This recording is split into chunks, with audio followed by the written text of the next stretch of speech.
Flight Sports TV, man. That's my dude. I rolls with him. You heard what the man said. It's Flight Sports TV.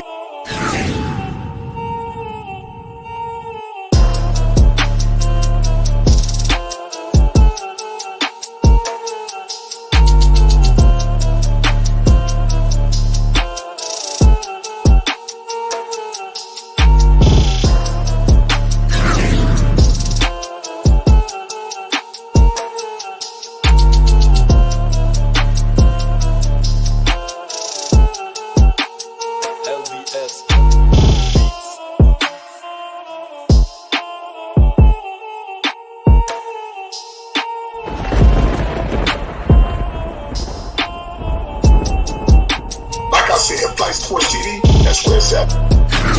Flight Sports TV.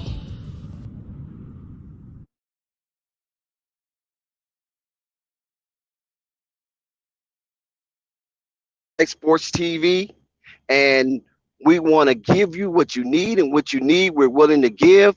You're rocking with Flight Sports TV live for the Summer League game, Chicago Bulls versus the Charlotte Hornets. Flight will be in a minute, but until he gets here, I have to hold it down for you guys. Listen, we're going to have content creators come up here later to share their views on the panel as this game unfolds. We're looking to see Liangelo take center stage as we see him stretching right now on the floor. And we want Liangelo to double up what he did last game. You know, the great words of Nipsey Hussle, double up. You know, you heard that song, The Victory Lap. Shout out to everybody that's in the chat. And shout out to everybody that's rocking with us. I know at this Summer League, I see Nick Van Exel. I believe Nick Van Exel is the coach for the Hawks. And he did a wonderful job. I think the Hawks pulled out the victory against the San Antonio Spurs. I also seen my young homie, Tayshaun Prince. Tayshaun Prince is in the building in Summer League. He have some type of executive position. I don't know if it's with Detroit or with some other team, but Tayshaun Prince still have his fingerprints in the NBA. So shout out to him. Shout out to Nick Van Exel. And shout out to everybody that's still a part of the NBA, even though you don't see them bouncing that ball on a parquet floor. We know Jello plays tonight in a few minutes as they warm up Charlotte Hornets versus the Chicago Bulls. We have C-Red Nation in the house. We have Buzz City in the house. It's gonna be a clash of titans for these two young Summer League teams. We got Dalen Terry on one end. You got Bryce McCowan on the other end, as well as the JT Thors of the world, the Kai Jones, Mark Williams, and of course, Liangelo Ball. Chicago have some semi-veteran players on their roster as well, and we're going to see how that unfolds. Because one thing about Flight Sports TV, we highlight Chicago Bulls. We also highlight the Charlotte Hornets. So it's going to be a tale of two tapes, one end C-Red and one end Deep Blue. Who wins tonight? Chicago, Charlotte Hornets? I want to get some predictions on who wins tonight. And also, I would love to get some predictions on Liangelo Ball and his statistical output. So with all that said, let's get down here in this chat to see who have rung the bell and came in and hit that like button. If you hadn't hit that like button, please hit that like button. You know what I'm saying? Don't cheat, Flight. Don't cheat them. Shout out to Thunder. Shout out to Coach S. Shout out to Isaiah Curry 15. Shout out to Larry the Bird. Shout out to Supersonic. Shout out to Sir Romulus Maximus. Oh, okay. Some Roman going on here. Shout out to Team VIP. Oh, shout out to our boy Basil Carpenter Jr. You know, first class supporter. Shout out to Al Francisco. Also, shout out to Marciana Daniel. Shout out to Ulilis Torres. Shout out to our boy Josh Jackson, the #1 moderator in these YouTube streets. And shout out to our boy Joey. And shout out to Keyshawn Fisher, QB. Oh, Allie Payne is back up in the building. Allie Payne is back up in the building. Shout out to Allie Payne with the fiery emoji, with the strength and the gorilla. Yes, we want to see some silverback play going out here tonight. You saw how Jello ran into that boy's stomach the other day and put in that and one, but the referee refused to give him that and one call. Shout out to Beyond. Shout out to B quadruple seven. Oh, shout out to New Yorker 3104. Shout out to Michael Young, and shout out to everybody that's in the building, because the building is the chat is filling up, and we see, look at them, they highlighted Jello. See, this is what I'm talking about, people. You see that they highlighting Jello, even though Coach Camp talked about Jalen Crutcher. You see with the media highlights, the media is highlighting our boy Liangelo Ball. They want him to explode, because with Liangelo Ball, you have a storyline. Now, forget all these other streams. I know these other streams, it seems like, they're not really, have bought in with Jello, but that's okay. But it's up to Jello to prove the naysayers wrong. You follow what I'm saying? It's up to Jello to make believers out of the disbelievers. But those other streams that are hardened and they are fixed on their perception and projection of our boy Liangelo Ball, G3, G Honcho, there's nothing we can do about that, because we have that same sway with our boy Lonzo Ball, with ZO2. No matter what ZO2 do, the naysayers is going to find something that they can criticize. Oh my God, he didn't have his socks up too high. Man, why is his jersey not tucked in? Dang, those shorts, are those the right size shorts for him? They're going to find anything, so you can't beat them. And you don't, damn sure ain't going to join them. So it doesn't even matter. All that matters is what happens on that 90-foot parquet floor concerning our boy Liangelo Ball. This is why we here. The majority of us want to see Liangelo swell, thrive, and be successful. I had a nice conversation with a content creator today, and we basically talked about success, and we basically talked about marketing. When you see what's going on with Liangelo Ball, you seeing a marketing campaign like no other for a person with very minimal accolades. Jello doesn't have much footage in the NBA, but yet every time we turn around, he's getting articles, he's getting interviews, and he's getting highlighted on the biggest stage of all stages, and that's the NBA, NBA TV, ESPN, and etc. So when you look at that, you have to say the NBA is beckoning Liangelo to become a part of an NBA roster, so they can have another backstory, a success story that they can use to continue to promulgate the young men that's coming through the portals, through the Summer League and the G League. Because it's all about money. We know that it's all about money. So listen, let's us begin, and let us introduce one of the staples of Flight Sports TV, our beloved brother, Rave Kingdom. How you doing, brother Rave?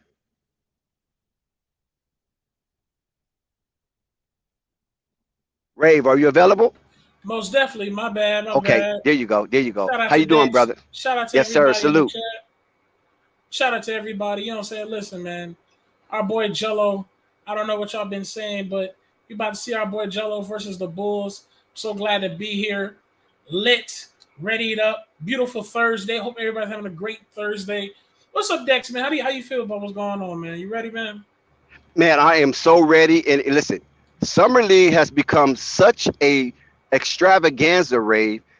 They're right on the cusp of catching up with the velours of Major League Baseball Winter League. Right. So Summer League, it seems like they're taking over the summer. People can't wait to come. People can't wait to view these games, to see the young prospects that's coming out of the garden of the NBA, and hopefully they come on their team, and when they come on their team, they will be successful. Right.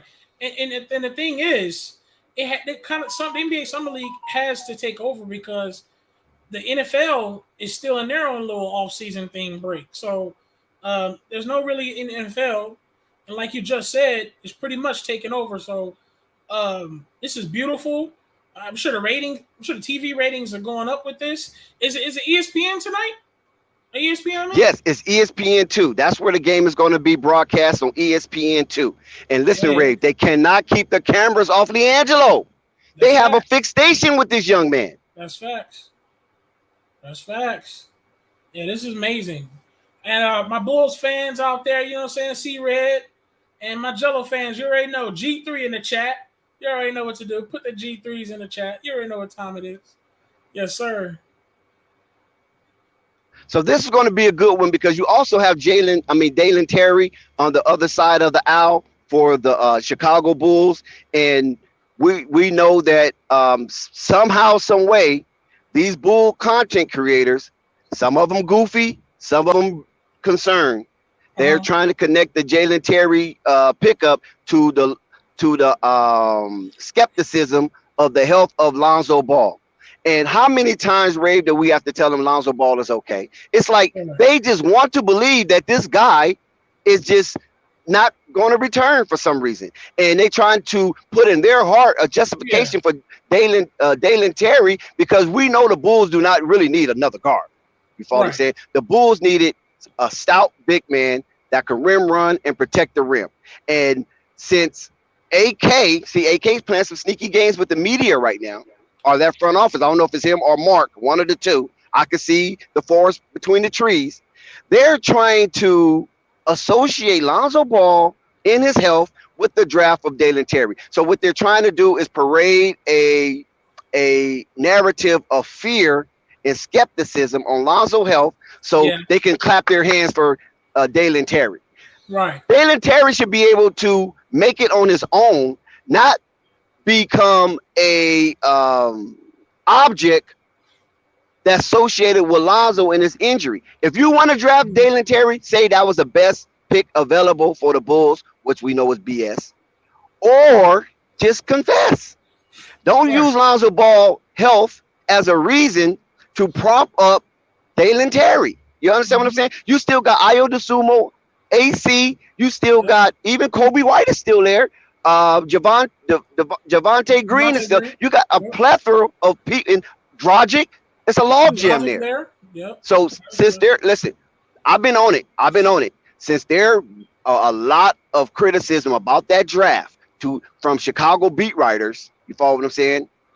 They trying to keep Lonzo's health situation at the forefront to say, well, maybe we might need Dalen Terry because we don't know if Lonzo's coming back. So maybe we need Dalen Terry, and if we can get Dalen Terry out there, you know, he's a leader. You know what I'm saying? He's a leader. He's going to be aggressive. He's very vocal. So you telling me that is going to get you over the hump? A vocal guard? I mean, you got to see the forest between the trees, fellas. Don't get swept up by these way out narratives. Dalen Terry, I'm not saying he don't belong in C-Red, but all I'm saying is that he was a necessity. He is not a necessity now. He wasn't a necessity for the draft.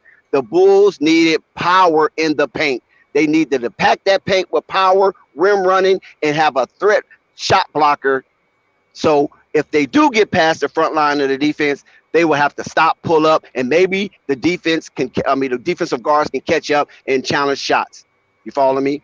That's what they needed. AK, Mark, do not want any type of criticism on this draft, but there's some real Chicago beat writers out there that's not letting them off the hook. The only way they're going to let them off the hook if Dalen Terry becomes a first-team all-rookie.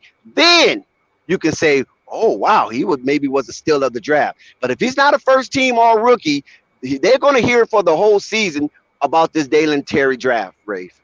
Oh, yeah, especially if he's not – see, a person can look really, really good in the summer league, but will he transition to when the games start, the real thing, when the real starting five is there and you actually have to come in with good rotational minutes?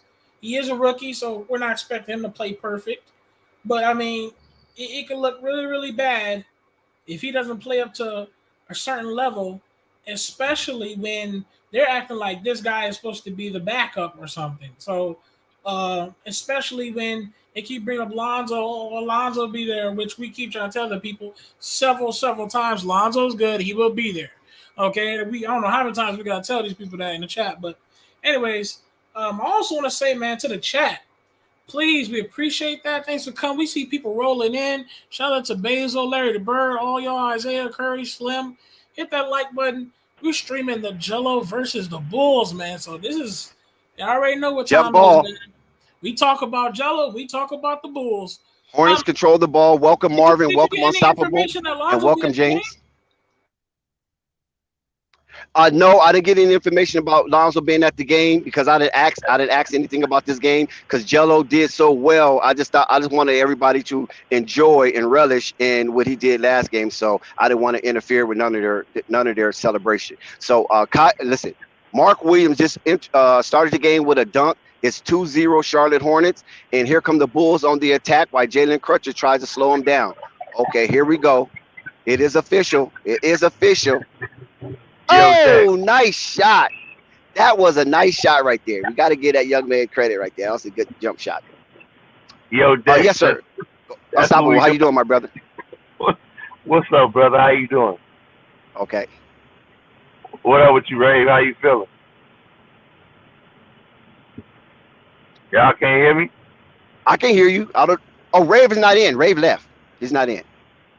Rave just left. Jello is not starting. He is not starting. We have a Charlotte member that's down. There's no timeout. Why is not a timeout? There's a foul, and that will stop the clock. Oh, my Godwins. My God. See, this is the shit I'm talking about. Get this guy off the court. Get him off the court immediately. I don't care. McGowan's went down. He stayed down for about a good 40 seconds. He ended up getting up because it was a dead ball because a foul was called.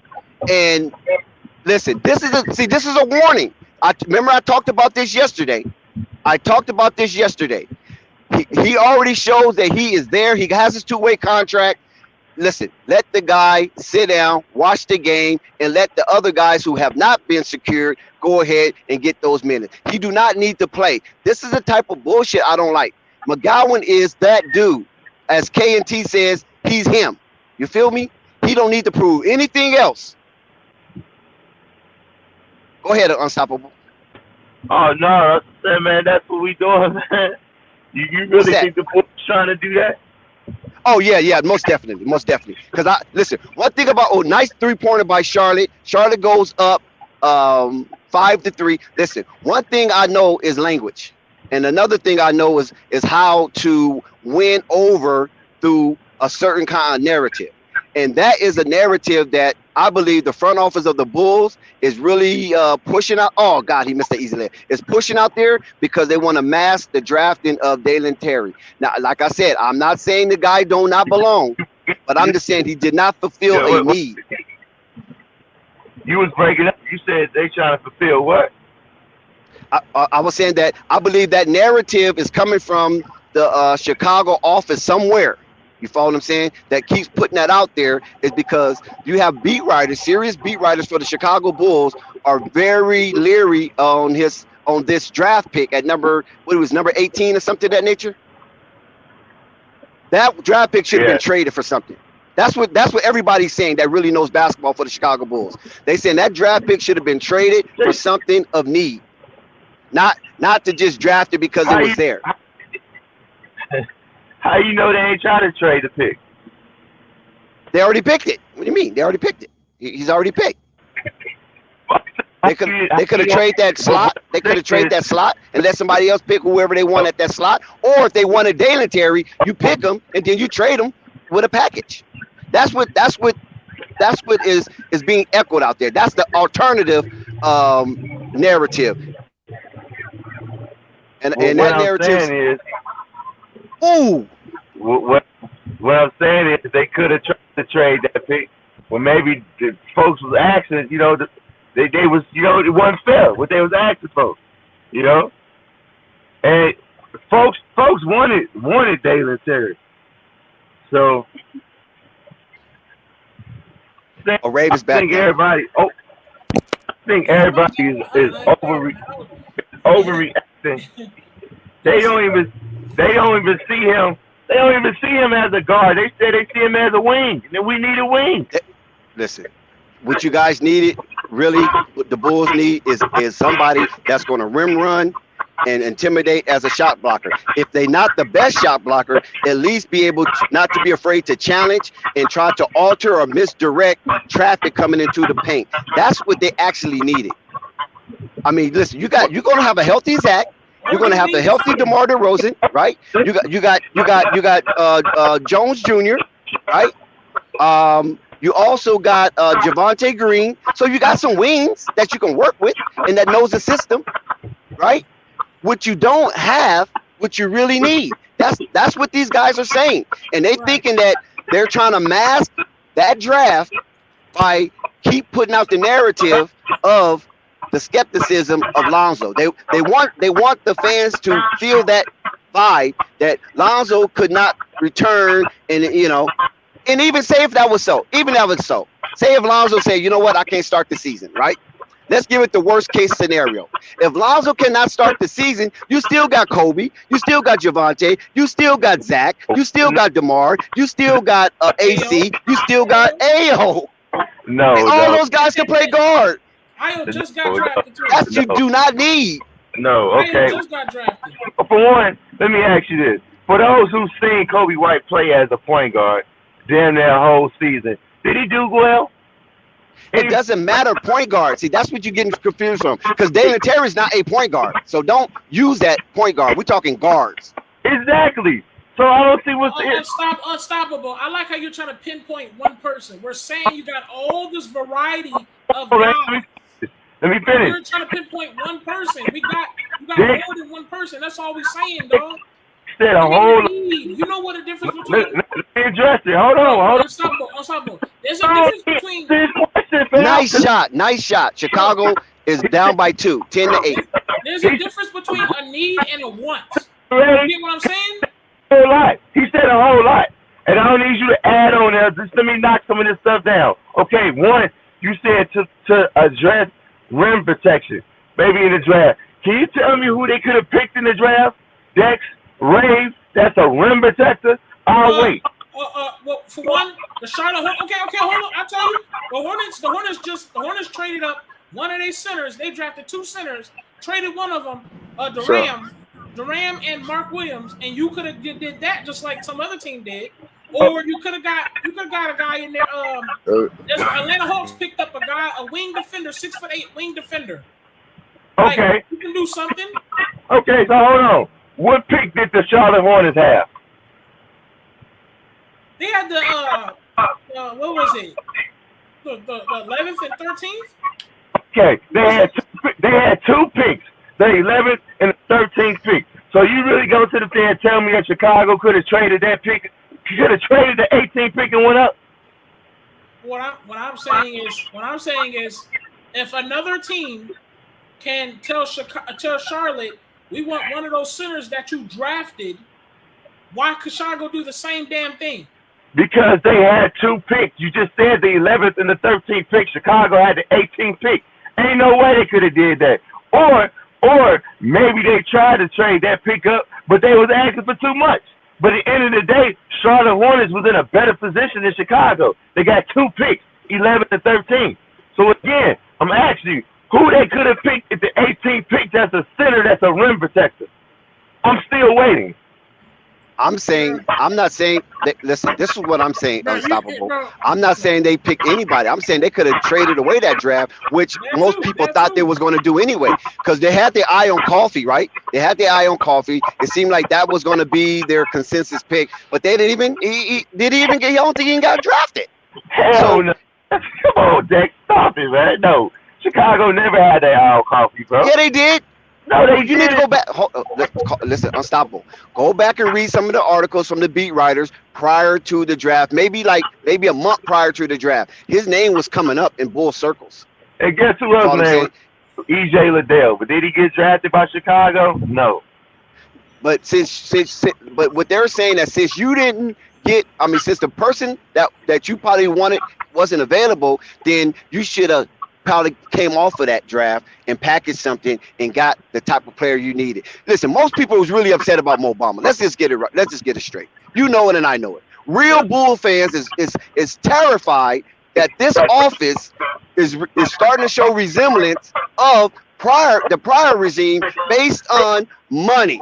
And that shouldn't be the case with a championship pedigree organization like the Chicago Bulls. They're one of the best organizations out there, but in recent years, they're starting to look really, really petty, and people are very concerned about that right now. Yes, they did acquire Lonzo. Yes, they acquired Alex Caruso. Yes, they acquired DeMar DeRozan, and they had a tremendous run.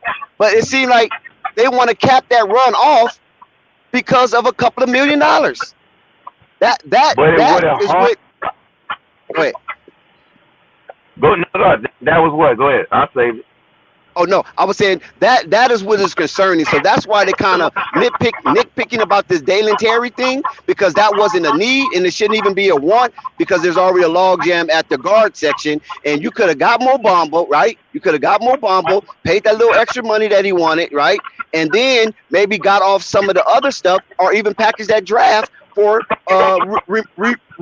remuneration. You follow what I'm saying? And if you could have done that, then I'm quite sure that maybe Orlando could have been satisfied with that money that's coming back from Mo Bamba. I don't know. I'm just saying. I get what you're saying, but once you break it down and realize it would have hard cap put Chicago in for signing some folks. They would have been putting a hard cap. So I'm like, okay, I get it. So let's see what's gonna happen. You know what I'm saying? They still can make the move to trade deadline. I respect that hard cap. I respect that hard cap. But one thing about a hard cap, Unstoppable, when you're an organization like the Bulls, that should really never come into play when you have the type of team you have. Now, if you had a team like prior to Lonzo and DeMar coming over there and things of that nature, and Alex Caruso, I can understand you being skeptical of a hard cap. Of course you don't, because you know that team is not going nowhere. But when you have a team that's potentially the best team in the East, if you added what you really needed, fuck a hard cap, dude. Let's go for the Larry O'Brien trophy. Listen, Mo Bamba not the knee. You like that. You like that. You like that. You like that. But you know I'm right. You know I'm right. So I'm leave that alone though. You know. Shout out to all the C Red Nation. Shout out to the Bull fans. Y'all Bull fans know what time it is. You know you're not going for that okie doke.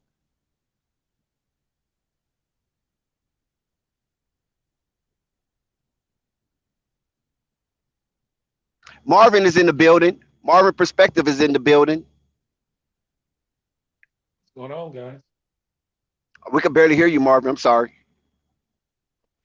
I said, what's going on? I'm just okay. Listening. Yes, sir. There you go. Yeah, salute. I know you listening. I know you feeling it out and everything. But what you think about the game so far? Because Jalen Crutcher got 8 points. He's 3 for 3 from the field goal line. He's 2 for 2 for the 3-point line. He's shooting at 100%.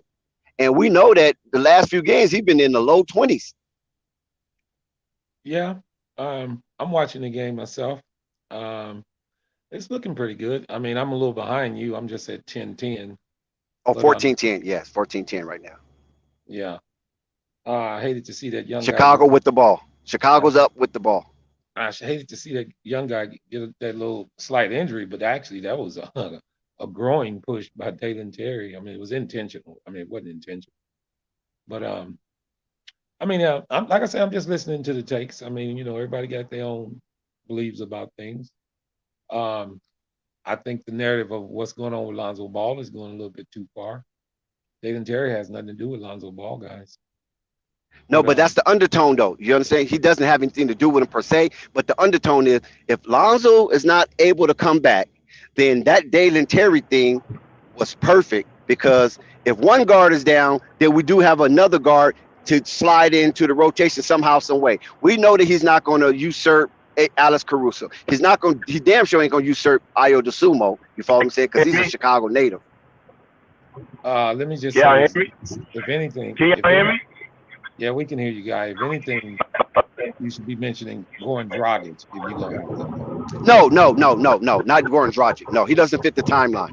That's why you don't mention Goran Dragic. No. He's there. He's talking about you know what? future. I'm not talking about the future. I'm Goran talking about Dragic is there for what's your name? Vooch. He's there for Vooch. But That's what he's there for. He's a guard. He's a point guard. He's gonna play. He's gonna play the point guard position. No, I'm not worried about Dragic. Dragic is a veteran. You don't worry about him. He knows exactly what his role is and what he could do and what he can't do. But he mainly is there for Vooch and to be a mental coach for Vooch. But we're not worried about Dragic. Dragic is okay. You know what I'm saying? He's a veteran. So you need a guard like Dragic to help propel the Chicago Bulls over that next stage. You follow what I'm saying? Because Dragic been in those type of situations. So there's no slight on Dragic. What most people is worried about is that the Bulls didn't address a need when they had an opportunity to address that need. It was basically given to you like a baby in a basket, and they just refused it. That's what some people. I explained that to you earlier. The unstoppable just did. I understand your narrative about there's smart organization and then there's aggressive organization. Jello is about ready to enter the game, fellas. And Jello is at the score table. He's about ready to enter the game. And here's Jello. Yes, here comes Jello. If you're too aggressive too early, it might be too late. No, Marvin. Yes, you're talking about a championship organization. Let me finish, Dex. Can I please finish? I love you, Marvin. Go ahead. Thank you, sir. You talking about trying to see something out before trade deadline. The Bulls are talking about looking towards the trade deadline, Dex. There's more than one eye in a head. You looking one-sided. The Bulls are looking long-term. You see what you have in the first half. You address that rim runner or rim protector at the trade deadline. You don't necessarily have to go all in and address it right now. You can play with what you have now. If you see you still lacking it at the trade deadline, you haven't hard capped yourself. You're not in. That's travel. That's a traveling. You address it then. You address it. Bulls turn the ball over. Bulls have the lead, 14-12. And I understand the narrative of getting Mo Bamba, but the deal on that is this. If you do it, I know it's the money everybody's been crying about, the organization not spending enough on this, but sometimes you just have to just hang on. It's not like the Bulls haven't spent money. You just addressed they got Lonzo, they got DeMar, they got Vooch. They spend money. They just ain't spending money the way most people won't like it. So I'm going to say this. I think they made some wise moves, meaning this. They kept themselves in a position to still address that issue by adding other pieces on top of that. And if you want to really be serious about it, they added pieces that don't seem like they fit. Nice shot, Bulls. Keep these Bulls up 5. Spam G3 in the chat. And dress that rim runner at the trade deadline. You got more of a team than you would if you had Mo Bamba. Because if you add Mo Bamba at the beginning of the year, you can't do that at the trade deadline. I understand that. Oh, nice from the caveman. Hey, hold on. It was a broken play, and the caveman got that the partial block and put it in. Hey, what's that, Marvin? Chicago 17-14. Hey, a lot of people rolling in. Jello with the foul. Yo, all y'all rolling in. Please hit that like, hit that sub. We see you rolling in. Fight Sports TV, the hottest in the streets. You can look at our resume. We got it like that. This is the place to be. Also, chat, please spam up that G3s. Jello is in the game. G3, I see you at one G3. Chat, spam the G3s. Jello is in the building. Yes, Jello just picked up a foul. He went after for a steal. He was a little late, and then the bodies collided, and he has been tagged with his first foul of the day. G3s, I see you. You came to see Jello. I think they don't panic. Like that's a nice shot. Chicago got some shooters. Yeah, before I got that phone call, I was trying to say like all this they can address the trade deadline. I mean, I think everybody's just panicking. And you got to remember, it will put us in a bad place to not be able to make trades. Well, okay, that's the narrative too. But most times when you're an organization like Chicago, at least that's what I thought. I thought they was in a championship mindset, but maybe they're not. Maybe they want to play a little bit, in the midsection and go home, maybe second round, and call it another successful season because they got further than they did the first round. I mean, last season. Listen, I'm just thinking Chicago is one of them top tier organizations. because of Michael Jordan. Maybe I'm putting too much expectation on them. Maybe I'm still stuck in the Michael Jordan era. You follow what I'm saying? Maybe I just want to see C-Red do more than what C-Red wants to do. That's all. Maybe that's what it is. I mean, excuse me. I'm sorry. I just, the Golden States of the world, the Chicago Bulls of the world, the Boston Celtics, the Lakers of the world, the San Antonio Spurs. I just like to see. Oh, yes. Oh, McCowan missed that. I just like to see those type of organizations just make good decisions and stay competitive. You know what I mean? Because, they're championship mindset organizations. Yeah, one of them teams you named, they're in a bad place when it comes to that. They hard capped, so they can barely. But see, that's a different situation. They went for it. You know what I'm saying? And while them going for it, it didn't work because the chemistry wasn't there. But you don't worry about a chemistry when you have a rim runner. He don't disrupt no chemistry. But with the Russell Westbrook situation, he's a ball handler and he's dominant with the ball. So that could mess up chemistry, and it ultimately did. You follow what I'm saying? And people wasn't able to adjust properly, and it wasn't able to adjust in a timely manner. But when you have a rim runner, a shot blocker, that's a plug and play guy, and he's do it at an elite level. You grab him, you insert him in your lineup, and you go for it, and you put pressure on Boston, you put pressure on Philly, and you put pressure on the Miami Heat, because all three of those teams had that particular player plugging up their middle.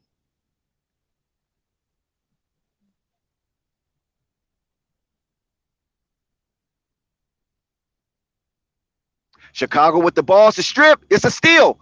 Oh, my God. Yes, that's a foul. That's definitely a foul. Yes, good play by Alexander. Everybody, shout out to you for rocking out with Flight Sports TV. Please hit that like button. Show Flight Sports TV some love. You know what I'm saying? Don't cheat Flight on holding your likes. If you here and you participating and you engaging, don't you like what you're doing? Then put the like in for yourself for you being here.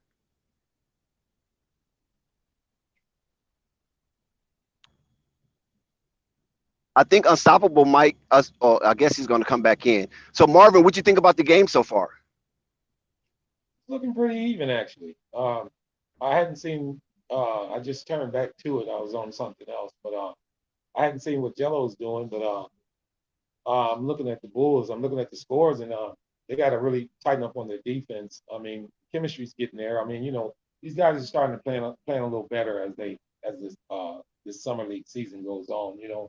They're getting the jitters out. First couple of games, I think a lot of guys are kind of nervous, but I think they're coming around. So it looks good though. I mean, Charlotte in itself, I mean, the young guys that they're looking at, I think they're looking pretty good also.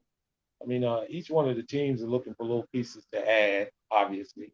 So I really want to see what Liangelo can do out here, because he's the main attraction basically, and see what he gets done. Yep. Shout out to Jessica. Yes, sir. Basil Carpenter Jr. 98 people in the chat. Hit that like button. Only 35 likes. Come on, people. If you here, you should hit the like button, because you're hitting the like on your presence. Do you like yourself? If you like yourself, hit the like button.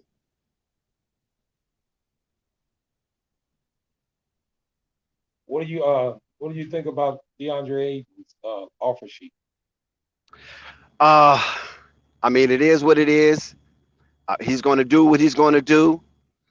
He's not coming to my team, apparently. So, fuck it. Two tears in the bucket. He just signed the offer sheet. I think Phoenix took the smart road by letting him actually sign that offer sheet, because that offer sheet is less than what he asked from Phoenix. They can match it and save money on that. And I'm pretty sure that's what they're going to do. That's probably what they're going to do. Yep. That's probably what they're going to do. Okay, we're back in action. Chicago Bulls with the ball. Back cut. And as he fumbles it, he puts it up and he scores. Chicago Bulls is on a run right now. I think it's like a 6-0 run. A 5-0 run, excuse me, a 5-0 run, 22-14. Chicago seemed like their defense intensity has picked up. So we're going to see how the Hornets adjust. They're looking a little sloppy. The caveman just showed up. Oh, yes, Jello, yes!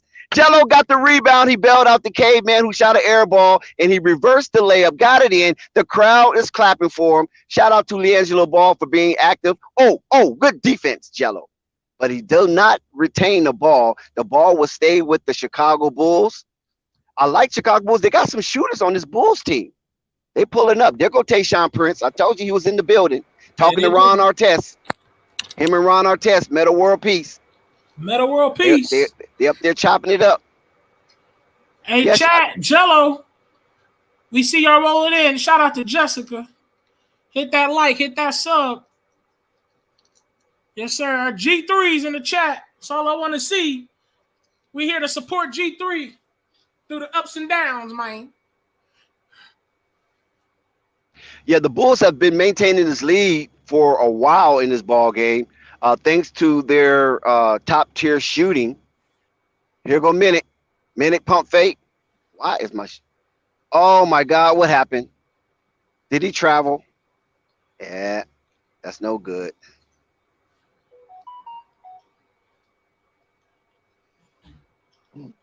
See, this is the bullshit I'm talking about. My laptop. I mean, not my laptop. My iPad keep freezing for some reason. It's like they're trying to put me on West Coast time. No way, not an I nothing. No way in there. That's against the rules. I nothing. Yeah, everybody know Android's the best. Yeah, see, I work on those, and I wouldn't do I don't even like the letter I. All that is money. But shout out to everybody who has one. I know they appreciate the $2,000. Man, you know what it's for the bitch, you know what I'm saying? For the social media. I know what that is for. You know what iPhone's big logo is? They take better pictures. You got to be the. No, they don't. Well, that's what they want to say. Oh, nice. Oh, he couldn't convert. They held him. Oh, that was a nice one. They let Chicago get away with a lot of pushy stuff. If you're going to spend an extra $2,000 on something to take pictures, and I don't even like nobody taking pictures. Mark Williams with the rebound.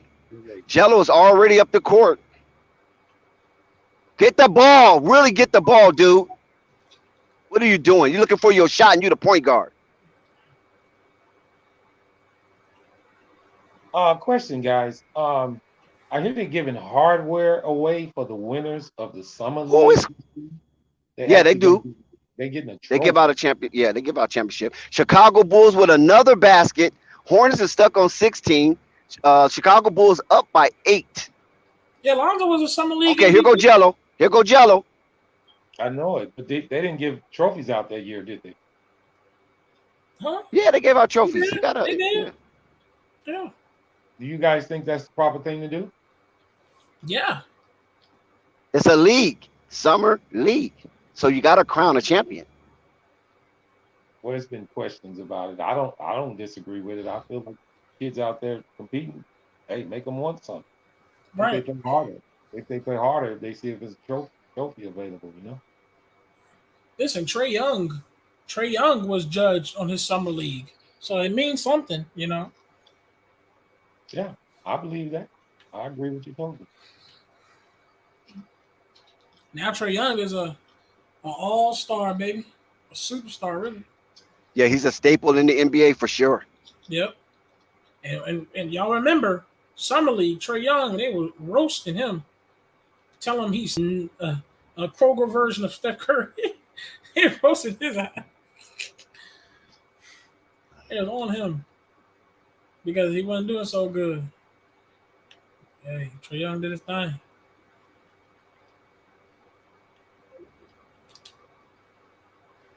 Oh, and I don't know if you guys read the article, but Unstoppable comes back just to let guys know. They listed him as out indefinitely with that injury, and that is not good. Who? Listed who out? EJ Liddell. Oh. Oh. And I watched the replays. I watched the highlights of that game, guys. And here's the ironic thing about that. He actually injured that right knee 2 plays before he blew that meniscus. He injured it, and then he limped to the bench. Okay, Bulls look like they're trying to run away with this game. And Hey, Dex, I think Houdrog is in the background, I think. Oh, he is? I think. Oh, my bad. He talked the coaching staff and let them back in the game, and he blew his knee out on the Hoop jargon is officially in the building. Hoop jargon is officially in the building. Everyone pay homage. Please subscribe to Hoop Jargon. What up, Hoop? What up, everybody? Was good. Yeah, Rave, there's Yo. been a lot. Oh, Unstoppable is back now, Marvin. Rave, there's been a lot of trite content based on Liangelo, you know. And it's weird to me because I'm one of the people of the opinion that America is a second chance nation, right? A lot of people probably don't like me saying that, especially some black people, and especially if you kind of militant or whatever, or some kind of revolutionary. But see, reason why I say that is because you can go to prison in America, get a felony, and come out and be a multi-millionaire, right? We see the 50 Cents of the world. We see the Snoop Dogs of the world. We see the Tupacs of the world. We see the Nipsey Hussle, most recent one of the world. We see Pop Smoke. Of course, he's RIP. I mean, there's a lot of opportunities for entrepreneurship for you. So when I see Liangelo, I'm looking at a product that is of a second chance nature. And so here we have Liangelo with that international fiasco, right? And he's being paraded all over the media as an international disaster based on the relationship that China and the United States was having at that time. Now, look at Liangelo now. He have a second chance to make a first impression. We see every time he's on the court, they putting the camera on him. When he's on the sideline, they putting the camera on him. And when he's warming up, stretching, they put the camera on him. So when we see this type of media exposure for Liangelo, and we have witnessed, watched, and even seen up close partial of his journey, I applaud that. I am not so much looking at the basketball player of Liangelo. I'm looking more so as the young man of Liangelo.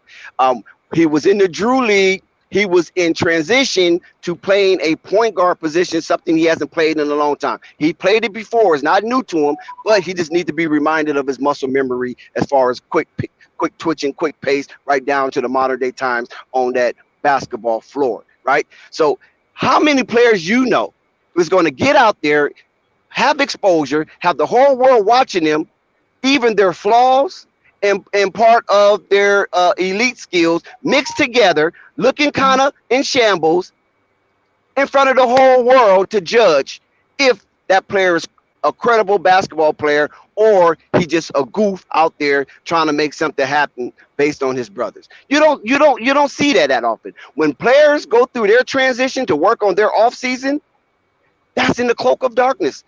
Very rare you get an opportunity to see a player work on his move in front of the whole world. They don't even put it on their social media that they're working on a certain move in the transition of that move until they got that move somewhat perfected, and then you'll see them put up a reel or something using that new move. So when you see Liangelo out here, please don't try to overjudge him, because he is doing something for us that he is letting his skills showcase in front of the whole world, regardless of the flaws that he might expose. Well, I think a few things, Dex. First off, it just shows the outrage was not real. The outrage is manufactured, contrived. It's outrage you want to do because you don't like LeVar. So that was people's way. Because, I mean, most people understand, still in a pair of sunglasses. You know, now, to juxtapose this to Brittany Griner's situation, doing something minor in a communist country can have dire consequences. We all understand that. However, if we are being just honest, like stealing sunglasses from a kid who's already privileged, it's like most of us understand, like, all right, that's not that big of a deal. So when people try to make it more than it was, it's just, all it was just more ammo to basically indirectly go at LeVar. So I think we all know what that was. Now, as far as Jello putting forward his best foot forward for the nation to watch, is because they care. I mean, it's good. Like, this is all good, man. Like, we're watching, a kid who, like you just said, trying to embark on a new skill set, being more of a guard. We're watching it in real time. Like, in normal state, This would be behind the scenes. You wouldn't be able to see, or you wouldn't care to even know the progression of a player. He's only what 23 years old, right? How old is Jello? 23. Oh, Yeah, I'm not. yeah, 23. Yeah, yeah. He's We 23. go with 23. 23. So this is how it looks, man. You got to tweak it. If you don't have like super duper exceptional talent, this is how it looks of going through the rigors of going through the G League and figuring your game out, figuring how you translate to the NBA game. And if you guys watched my stream yesterday, I had Dane Irvin on again from he's a scout for the Phoenix Suns. So hold Go up. ahead. My bad, who jargon. Chat and whoever that's trying to spam BS. Jello literally had 5 minutes the first game and 12 minutes the second game. His first summer league, he was hitting his threes, bang, bang, bang. This year, okay, he's a little anxious. He just trying to get his shots up, goddammit. And for somebody who gets 5 minutes a game, you don't think somebody's going to try to anxiously get their shots up? That's all it is. Y'all Well, can cut this BS right now. Whatever type of narrative you're trying to pull right here, it's not going to work, chat. Ray, The man Jello, hold up, my apologies, Hoop Jargon. yeah. Y'all don't understand. What if that was you out there, ain't getting no damn minutes, and you finally go out there? Aren't you going to anxiously try to score, anxiously try to pass, anxiously try to show these guys that you're worth the play time or you're worth the time and effort? Anybody can miss shots or not do as great as possible because when you get 3 and 2 minutes a game. So please, you're trying to compare a guy, McGowan's, who is getting 30 minutes a game versus a guy that's getting 5 minutes a game. Are you serious? He's just going out there trying to show what he can show within the small time he got. So if he misses a couple threes, then that's what the cards Jello has dealt with. The man is averaging 5 minutes a game. And you're trying to compare Jello to McGowan's, who is getting 30 minutes a game. Are you serious? Are you serious, chat? Spam the G3s up, stop acting like a fool, and think about this. Y'all are too smart, and I know y'all, chat, y'all are too smart to be comparing a 5-minute nigga versus a 30-minute nigga. Come on now, we should not have this argument, chat. My bad, go ahead, Hoop Jargon. I had to set that straight. Yeah, and I got you, man. And so what I would impart upon you is this, man. You got to understand that some people only want empty calories, man. They want instant gratification, and that's the way they see basketball. It is what it is. You can't yell at them enough. You can't scold them enough. All they want is instant gratification of something they can see on the box score and they can talk about on a live stream. That's it, bro. So you're going to have to understand that. I think the bigger thing is, what does Charlotte want out of Jello? That's what I care about, because I want this kid on this team. So that's what I'm concerned about. Not goofy motherfuckers in the chat who just gonna always leave the ball. Oh, he scored this many points.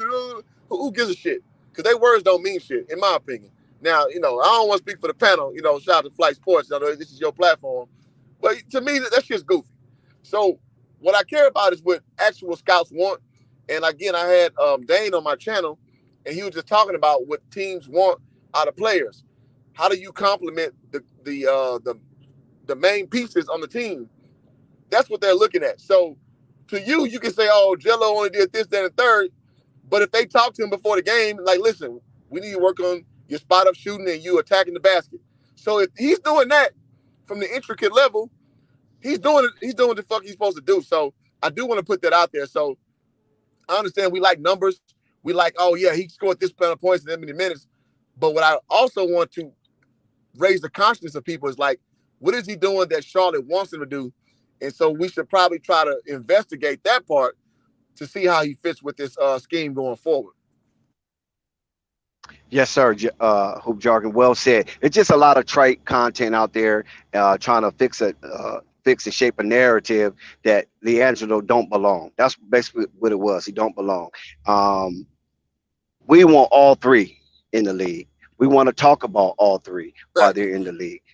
We want them all three to be together as sooner than later. So it seemed like Once you have your pick of whatever ball brother you like, then you just being my optic towards that ball brother. But they don't come that way.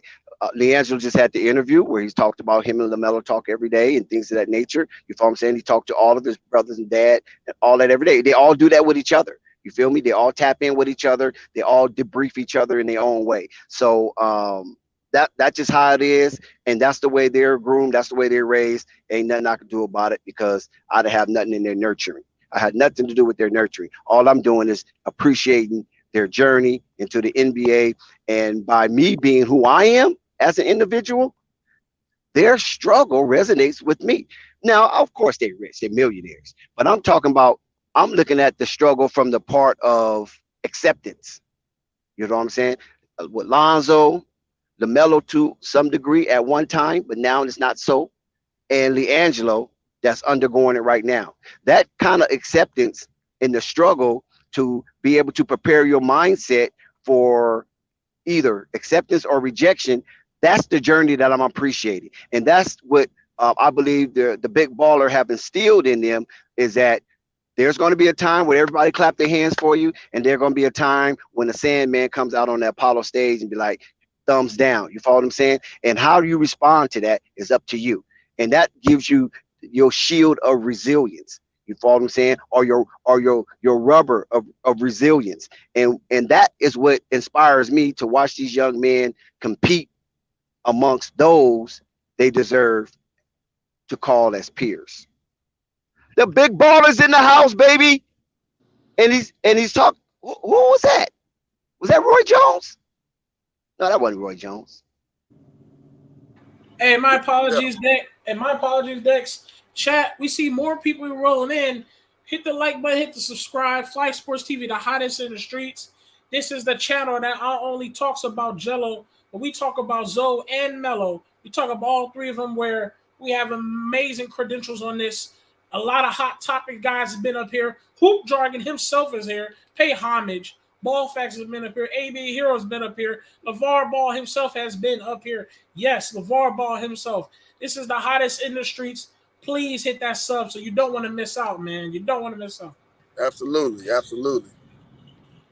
And Hoop Jargon is one of the individuals that we have on the panel that actually been through what we be talking about. So when he comes and give his expert opinion, we fall back and listen to him wholeheartedly because he's been on both sides of the basketball stratum. You follow him? He been inside the locker room. He been reporting on it. You know what I'm saying? His channel has it.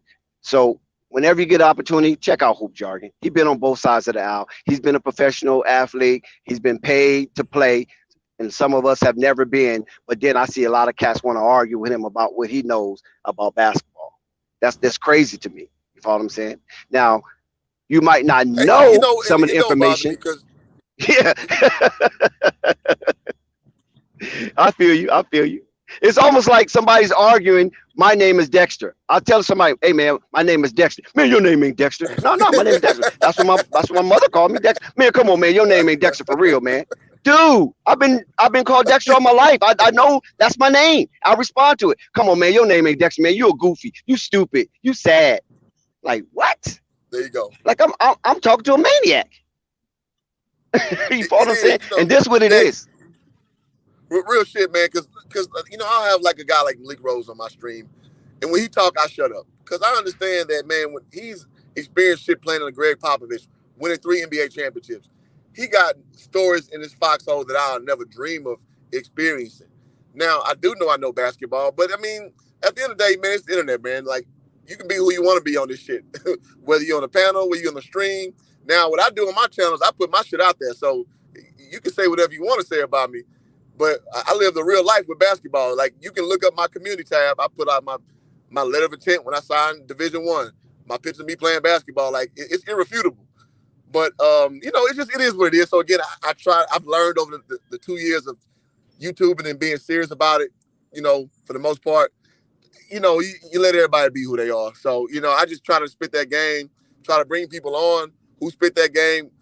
I like to patronize channels like this that spit that truth.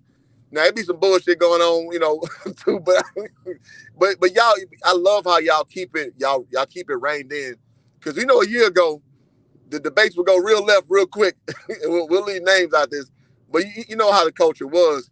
But y'all got it real tight here. And the people love it. So I love being a part of it. So I got to say that. Right. We unscripted, first of all. So shout out to everybody that's here rocking with us. You feel the vibes. You know it's real. We're unscripted. We also unfiltered, and we accept you as you are. We don't try to shape any narratives before you come here. We don't huddle everybody up in a group chat and say, this is where we're talking about. This is where we're going to go. Try not to get outside these boundaries. We don't do no shit like that. We all come to Flight TV as an aggregation on our own time. You understand what I'm saying? It's not a rally call to get us up here to Flight Sports TV. We come here on our own time. We just want to make sure that everybody have a voice in this. This is why we call Flight the voice of the voiceless. And the reason why our panel is so open and so versatile is because we're not trying to be no fucking cult. You follow what I'm saying? Who wants to be Jim Jones? Who wants to be David Koresh? We're not trying to do no crap like that. So however you come, we just hope that you get some type of fulfillment, and when you leave, you be a little more informed on issues that may concern you. You follow what I'm saying? And that you have an appetite to return. That's the main thing we want. You to have an appetite to return. Can I say something real quick? I see in the chat, Ali says, regarding his resume, he said Popovich the top coach. Well, listen here, dude. I dare you to go in any serious NBA circle and talk about coaches, and you say Greg Popovich is not a top coach. I dare you to go into a conversation and be taken serious with the premise that Greg Popovich is not a great coach or a top coach or whatever you're saying. You would look like a stone idiot, bro. So I get it. Y'all like to say little goofy shit on the side. Greg Popovich is a great coach, and he will forever be known as such. So I just don't understand. Well, I do understand that. Whatever. But it's just I wanted to address that real quick. Like, dude, Greg Popovich will be forever known as one of the greatest coaches to coach basketball, man. And again, you ain't got to take it from me. Go look at my channel and watch Malik Rose talk about how great a dude who did it, how great Greg Popovich is. You know, so if you want to refute him, go ahead, my friend. Well, not only that, not only that, hoop jargon, the fruit don't fall far from the tree. And when you look at all the fruit that fell from Greg Popovich branches, most of those coaches are successful. Well, let me address that 1 second, to hoop jargon. He gotta be trolling. What you have to actually realize is that a lot of people just start watching basketball, and they don't know much about Popovich's history, because they're looking at, what have you done for me lately? In the last couple of years, the San Antonio Spurs hadn't been a real good team, so they figure he's not a real good coach. But he's coaching young guys now. But his pedigree is, he didn't spit out talent all over the NBA, as far as coaches and players.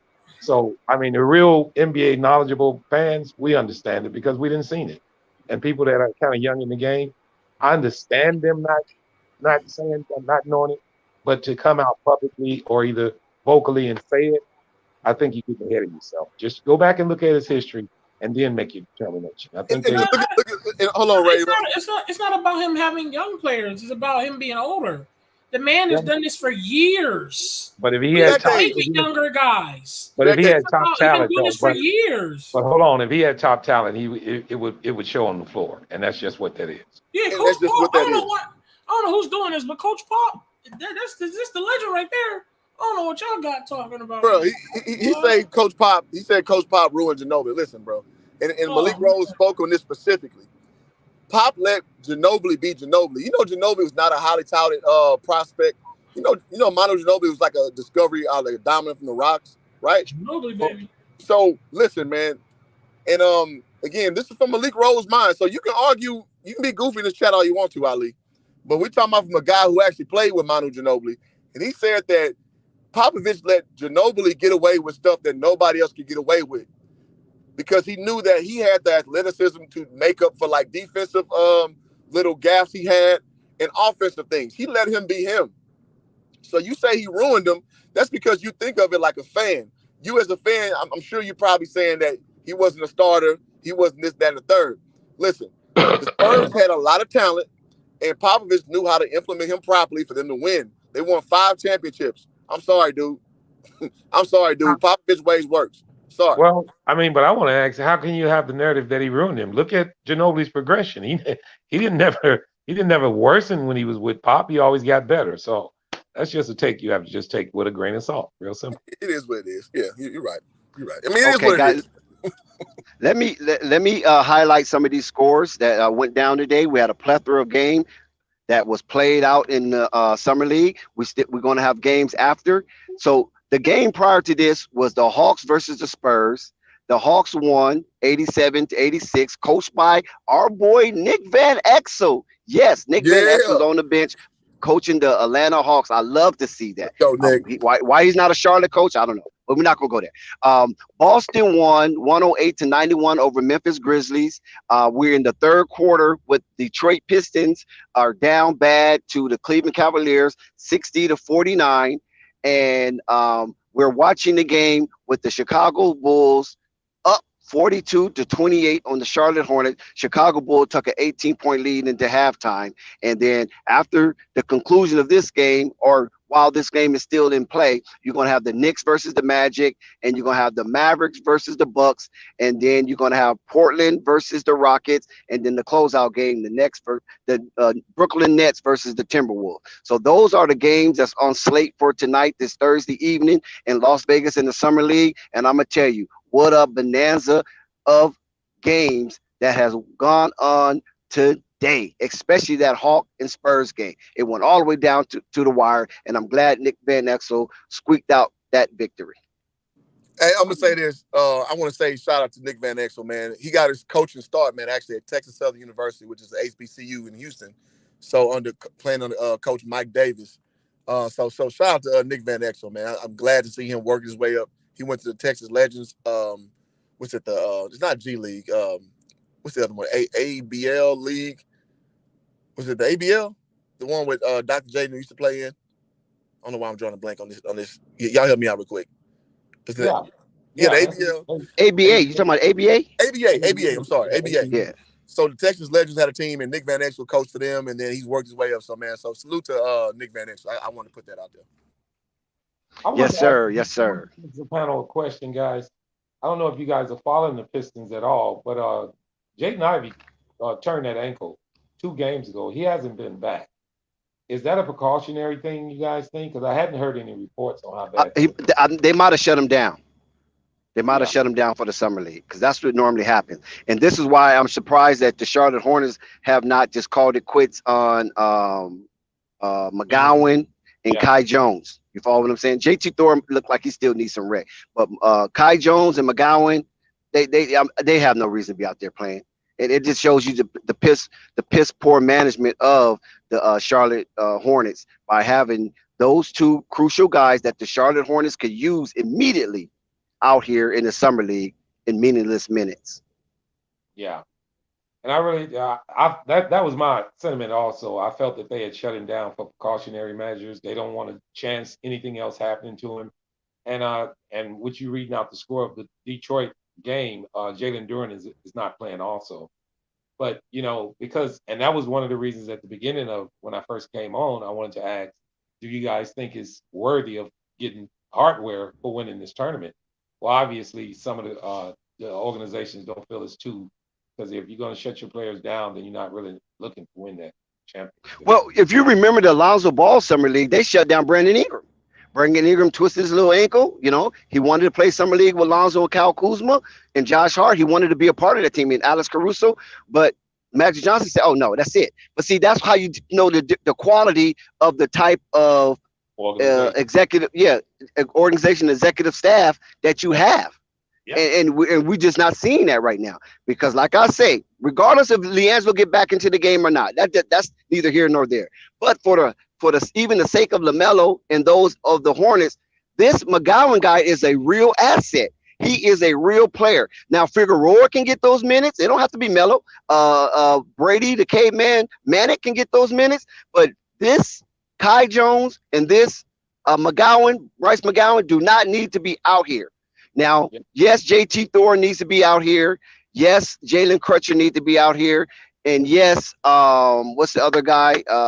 Alexander needs to be out here. You follow what I'm saying? And Mark Williams needs to be out here. But those 2 don't need to be out here. So I'm kind of flabbergasted of why they're getting so much top minutes when we already know that those dudes are that dude. Even though McGowan is not shooting well tonight, but we already know what he's capable of. We see his calm, we see his demeanor, and the dude is that dude. He's him. Shout And out to then, KNT. is this his second year with the club? No, he just got drafted. Okay. That's their All right. draft pick. Okay. Is he back in the game? I haven't seen him. Yeah, Is he's he back back. in He's back. Yeah, he's out there. Yeah, he's out Okay. there. Yeah, I'm a little delayed behind you. I'm on a commercial, so I didn't. Hmm. Yeah, But I think those it's are only two. Those are only two that I see so far that really don't need any more polishing. Kai Jones is looking good. He's dunking the ball. He's challenging shots. He's active. And Figueroa, yes, he's not shooting that well, but it's okay. It's the last summer league game. You know, people get a little exhausted being out there. The heat is probably about 120 in Vegas. You know what I mean? So I understand him being a little off tonight, but he have already shown he's him. He's shown that already. yeah, So all this minutes that he's getting now, it's really to me it's fruitless. Now he needs to be practicing with the real team. I agree. Chicago is up by 14, 44-30. And it's a commercial break in the game. Listen, the Charlotte Hornets is shooting really, really bad this game. So it's not just McGowan shooting bad. I know Jalen Crutcher started out hot. He was 100%. He was 3 for 3 from the floor and two for two from the 3-point line. But since then, it seemed like he simmered down. So Dalen Terry, he's one of the leaders in scoring. He has 11 points. Jalen Crutcher has 10. JT Thor 7 rebounds, and Marco 8 rebounds, and Carlick Jones 4 assists, and LJ Figueroa 3 assists. Also, Jalen Terry has 2 steals. Malcolm Hill has 2 blocks. That's impressive. Mark Williams have 2 blocks, and Mark Williams have 1 steal. And as for his team comparison, Chicago is shooting 43% from the floor. Well, you might as well say 44% from the floor. But the Charlotte Hornets is shooting a measly 30%. This is so below average. Shout out to Mario Chambers. This is so below average. And from the 3-point line, neither team is shooting north of 30%.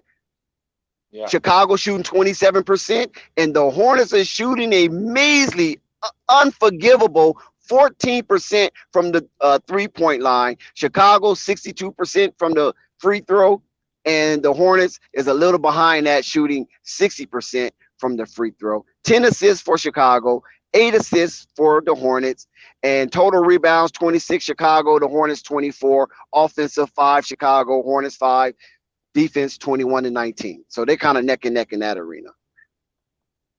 and I'm Back to the noticing. action. I'm noticing that Charlotte has got a lot of doing committed quite a few turnovers also. I mean, My God, I it's mean the god turnovers, awful. unforced turnovers, all actually It's just god awful. bad passes and whatnot. So, I mean, if you look at the Bulls situation, they lost they got blew out against the Knicks, and they really put their head down and went to work, and they trying to play a lot better. I think that really opened their eyes, and they trying to become a team. And it is summer league, but some of these guys take pride in this, and it's pretty cool. And it's a team Yeah, effort. I think Marco just got an and one. There's a Yeah, lot of sloppy basketball with the Hornets. Nice muscle move for Mark Williams. That was a beautiful muscle move. These are the type of plays you want to see for your young big man, that he's not afraid to challenge in traffic. yeah. And quite as it kept, Dex, with all the attention going to Dalen Terry, more eyes on Marco Simonovic than they are on Terry, because they looking for him. Nice corner 3. Who They hit really that corner 3? looking for him to be a vital piece of the team this year. So Yeah, Chicago's they field goal percentage really don't reflect it, but they're shooting pretty good. Their outside shooting is pretty good, but they don't have really much of a post paint presence. But they're shooting the ball from the arc and from inside the arc. It's pretty good. Listen, I like it. they're getting a lot of their points through the Florida offense, not necessarily a lot of set plays. With the turnovers, you can get easy baskets. So your numbers can be ballooned a little bit.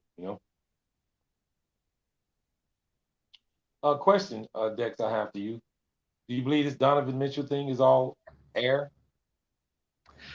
Well, I haven't really gave much. Ooh, nice move. Oh, recover. Oh, nice recover, Chicago. I'm sorry, Marvin. That was such a wonderful spin move. And then the recover from Lewis. Is that Lewis? Is that Lewis from Chicago with the block? My God, with athleticism Chicago's displaying. And yeah, they have the ball. It was a block and off of Mark Williams. And you know that Lewis But kid is the one that the Bulls chose over EJ Liddell.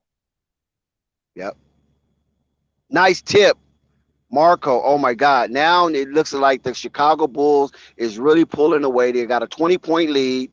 Um, Listen, this Camp, I don't know what he's really doing, but they're not looking pretty. They're not looking sharp at all. They're not getting back on defense, and Chicago's taking advantage of it. But he missed the layup, unfortunately. A turnover. Here comes the Hornets. Can they dip into this league? And McGowan, no. McGowan was a little selfish on that one. He should have passed it up. It was a 3-1 fast break. Oh, and fortunately they get the ball back. Fortunately, they get the ball. Let's see what he do this time. McGowan, listen, I'm not liking what I'm seeing right now. He's not sharing the ball. You have a 3-on-1 fast break and you keep it and you blow layup. If you're going to keep that ball, McGowan, you have to convert. That must be a conversion. You cannot turn the ball over on a 3-1 fast break and you come empty-handed. He did it again, but he was bailed out with a foul, so McGowan will shoot 2 from the free throw line. Yes, this is Donovan the Mitchell. Utah Jazz. Yeah, the Donovan Mitchell. Like I said, I ain't gave it too much credence when we like really went into depth about Donovan Mitchell about 2-3 days ago, and it was very explosive conversation amongst the panel, and even in the chat had even got involved, where we know the chat goes off into their own tangent and have their own world going on. They don't even pay attention to the panel, and that's cool. We love it. But that day, everybody was fully engaged with the Donovan Mitchell, giving up their trade scenarios, who the Knicks should get, who the Knicks should keep, who should be the center piece of that trade. So I don't know what have happened since then. McGowan is hitting the ground again. Get this guy out of there, please. Please get this guy out of there. Listen, he's taking these hard falls, and there's a potential injury could happen. You got to save the kid from himself. He's a kid. I mean, he's a young man. Sometimes you have to save them from themselves, man. But they won't do it. You are talking about They won't do it. You are talking about yeah, they won't. They won't do it. You talking about the Look at McGowan. There we go. There we go again. He falls again. He's very aggressive. So we love his aggression, but sometimes that can work against you because your aggression is being matched by the Chicago Bulls aggression, and the Chicago Bulls aggression is winning. That's why the score is 52-34. So there's a 18-point differential in the aggression that's being exerted. So maybe you might need to do a little something different.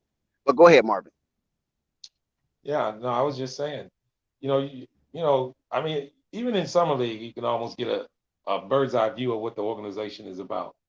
On how much they play the players that's going to mean something to the regular squad if there's a chance for an injury. I mean, they playing, I'm not saying they're going to they playing with fire, but come on, guys. I mean, you're losing by 20 and one of your pieces that going to be on the team is out there constantly taking hard falls. You need to get him out of the game. Real simple. I mean, we know this, right? I mean, we know this, but they don't know this. Right. So maybe Mitch said we want to get a good look at McGowan. You follow what I'm saying? And getting a good look, that means Camp have to keep him in there. And Mitch is going to take full responsibility of the results. That's the only thing I can think of. Because any coach with a lick of common sense would damn show. You see, Kai Jones ain't been back. No. Yeah. You notice that? Yeah. Why would you keep Kai Jones? Shout out to Marquez. Yeah, what's up? Shout out to the Bulls are running away with this game.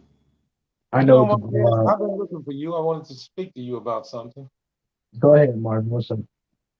Are you a Knicks fan again?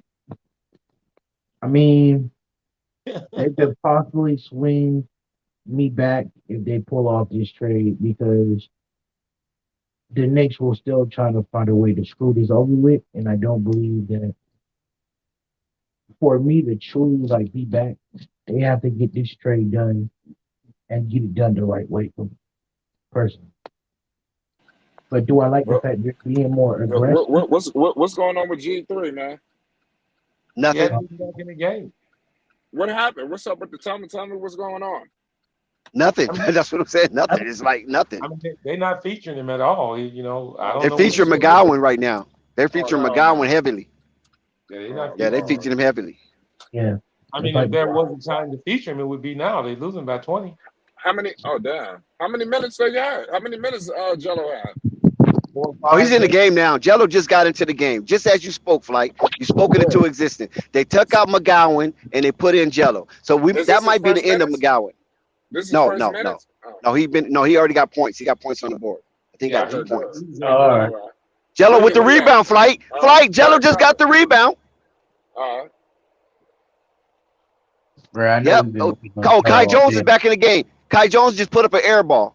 So Kai Jones is back in the game. For some reason, I don't know why these guys are playing right now in this blowout. They're down 20. It doesn't look like they're playing with any type of structure.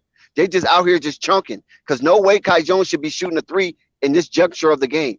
Jello with another rebound. Here comes Jello. He's going to the wing. Jalen Crutcher looks. Kai Jones. He gets it. Kai Jones muscle. Kai Jones, 3 seconds. No. Kai Jones miss a bunny. Back on defense. Here come Marco pushing the ball. Chicago is coming with aggression, guys. And he gets fouled by Brady, the caveman Manic. And Chicago will shoot 2. But Flight, soon as you came up and you Jello.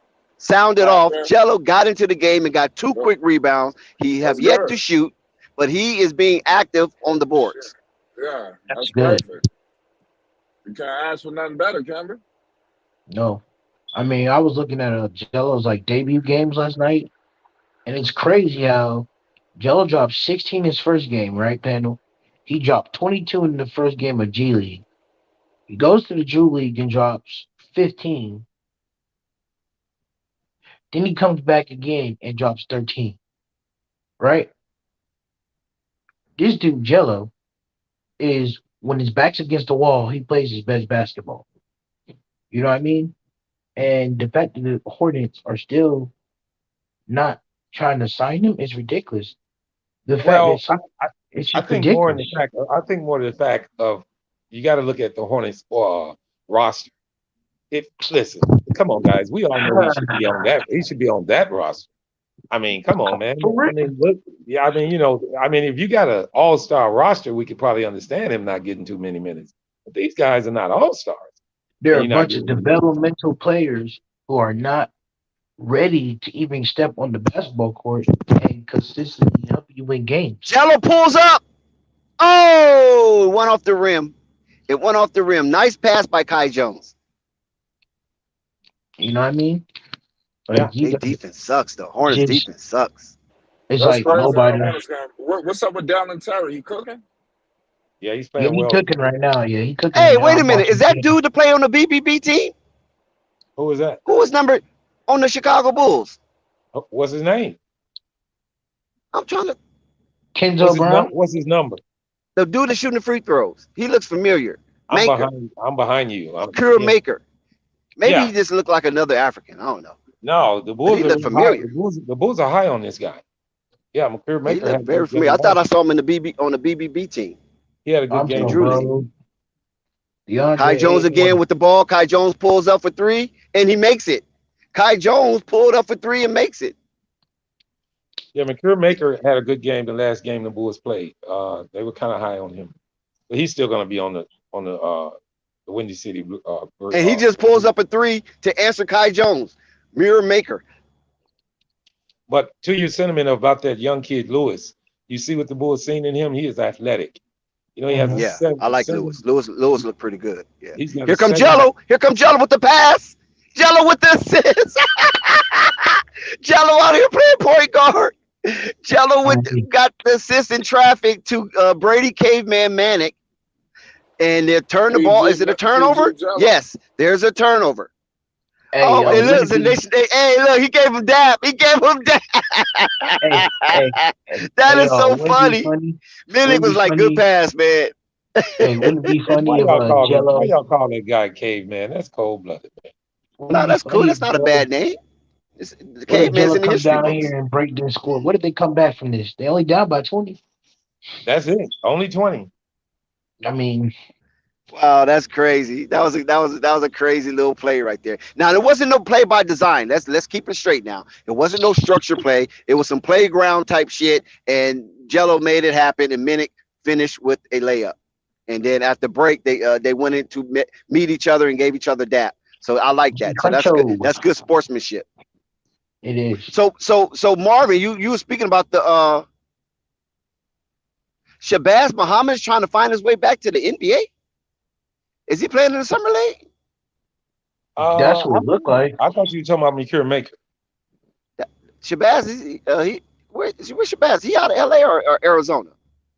I think I know he Arizona. played at the University of Arizona. No, he played at UCLA, right? He Yeah, played at he's UCLA, out. Shabazz Muhammad. Now he was a high school standout. You guys know that, right? Yeah. The dude was juicy. Pause. Pause. Yes, I gotta pause that one. Right. That sound right.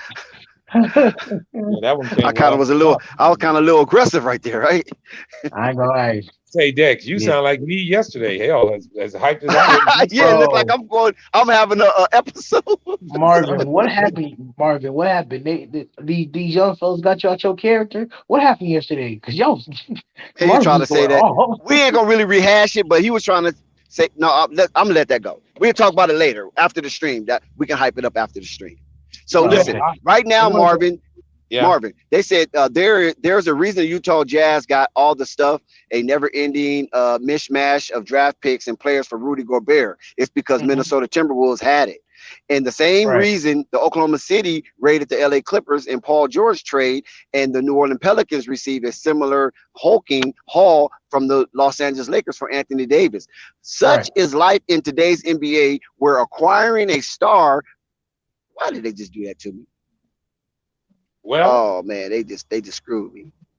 Who was that? Who? No, I was reading the article about the New York Knicks. Oh yeah, the Knicks. And it kicked me out. About Mitchell? Kai Jones is shooting. Yeah, Kai Jones shooting free throws. Missed the first one. Yeah, like on that Mitchell front. That is really fizzing out. I mean, Marvin, not to say it won't happen. Not to say it won't happen, but it's not as strong a thought. They're not going to let me get in that article. Hold up. Let me say this, Marquez. What's didn't happen is 2 more teams then came in. They want him also. Listen, I already what does that mean? Okay, Marvin. What's the other 2 teams? What's the other 2 teams? They're trying to take all the Knicks picks. That's what's going on. The Knicks probably say, hell no. Man. And that's what's holding. Nice drive. Well, here's the deal. Here's the deal on that, guys. Danny Ainge is a shrewd operator. I'm pretty sure y'all know. He could be a shrewd operator. And Scott Perry ain't gonna let you walk over him. That's right. Scott Perry's not gonna go for it. They're not giving up all them picks. He went away from Jello. Oh, that's dirty. The report came out today. Oh, Kai Jones with the thunderous putback. The dude just went away from Jello, man. Jello was wide open on the wing, and he went to the opposite side. Thank for Kai Jones for cleaning up the mistake that whoever that guard was looked like that might have been Figueroa, punk ass. Here's the deal. Here's the deal, Flight and Marquez. The report came out today that Utah will not make this deal without RJ Barrett being in it. Wow. So they're gonna move on. Donovan Mitchell. Well, can I tell you what my reports are, Marvin? Marvin, can I tell you what my reports are? Go ahead. Because those reports that you're saying is kind of a little bit convoluted, and I want to say why it's a little convoluted. Because the reports I've seen come out today. Hey, the reports I've seen today that just been updated not even a couple minutes ago. Donovan Mitchell, RJ Barrett was never on the table. See what the Utah Jazz is trying to do is they're trying to force in RJ with the picks are what they got, and that's what's making this. Yeah, that's what I'm saying. That's what's making this. The Knicks want to do it. I'm just saying that Utah trying to. Video coming out on this right. I got a video. They're trying to fleece now. Utah trying to get over. Utah's trying to get over. We can barely hear you, Flight. Hold on one second. What you say, Flight? I Okay. said I got a video coming out on this tonight. Y'all be on the lookout on this Okay. situation with Oh, J Donovan Pat, come Mitchell and in Melo. here, But y'all you. can continue to talk. But Dex is calling the game, so if But we can pick this up on Marquez, the I know drive. what you're saying, Marquez and Flight. I understand y'all completely. But Utah's trying to fleece. Mhm. They trying to get over again. Here they go. And if I was the Knicks, I say Yeah, no, they're not. eventually. Scott Perry ain't going for that shit. No, I ain't even But I'm concerned. trying to figure. They're not giving up all Right, them picks. I know that for a fact. Because no right, other team got to give up. No other team got the amount of picks. How the hell you gonna try to give us 8 to make us give up 8 first-round picks, and these other teams ain't gonna give you that? right. Yeah. Man, fuck, man, Well, forget about and then Donovan hold Mitchell, on, man. He and ain't not going for only all of that, that. Flight, and they trying to Who the include hell you think he RJ with is? it, trying to include RJ with the Yo, picks. no, That is see, ridiculous. Listen, I but bet. they're trying to. Yeah, they But just trying to walk they're trying. away Oh, with my a fault. rapper. They trying to get a Like full you're full breaking up. rebuild. Yeah, My bad. it's They trying to get a ridiculous, man. full rebuild. Yeah. They But want you know what? That's Danny Ainge. You guys know that. Right, but Marvin, but again, Marvin, I gotta ask this question because Marvin, you say that, and I understand Danny Ainge trying to get RJ Barrett, but the Knicks already told them we wasn't gonna give them RJ. Period. We're not gonna give up RJ. Why would we want to give up RJ when we got Obi Toppin, quickly, and other young guys that we want, plus the picks, and the Quentin Grimes that y'all say y'all was interested in. The problem is they want the Quentin Grimes, the picks, and they want to put RJ in to add the deal. Yeah. That's not going to work. And I No, want they to, trying they and trying to Marvin, fleece. they and I mean, need Marvin, to I'm they trying to need realistically, figure they out what trying these to other fleece. two. man, they need to keep RJ. They need to keep Obi too. Flight. You Man, gotta give up them fight. I'm picks. telling The you. only way I'm giving up all 8 is if we can keep RJ and Obi. Then you Right. give up all the picks. Fuck it. We can I get don't another believe in first giving round up pick 8 later in the picks. I future. don't think giving up 8 picks is good. I wouldn't give up no I think damn if 8 you picks, give Listen, man. them, I you think gotta if do you what you give gotta them do. every, You gotta do what you gotta I do, think if you, man. But I think if you give them, keeping your two foundational building blocks. I don't want to do too much talking on this. oh, all right, Now y'all can talk about it. My fault. I don't want to say oh, too much information. Y'all can keep talking about it. People want to hear about it. But no, let us know about but what's going on with this game.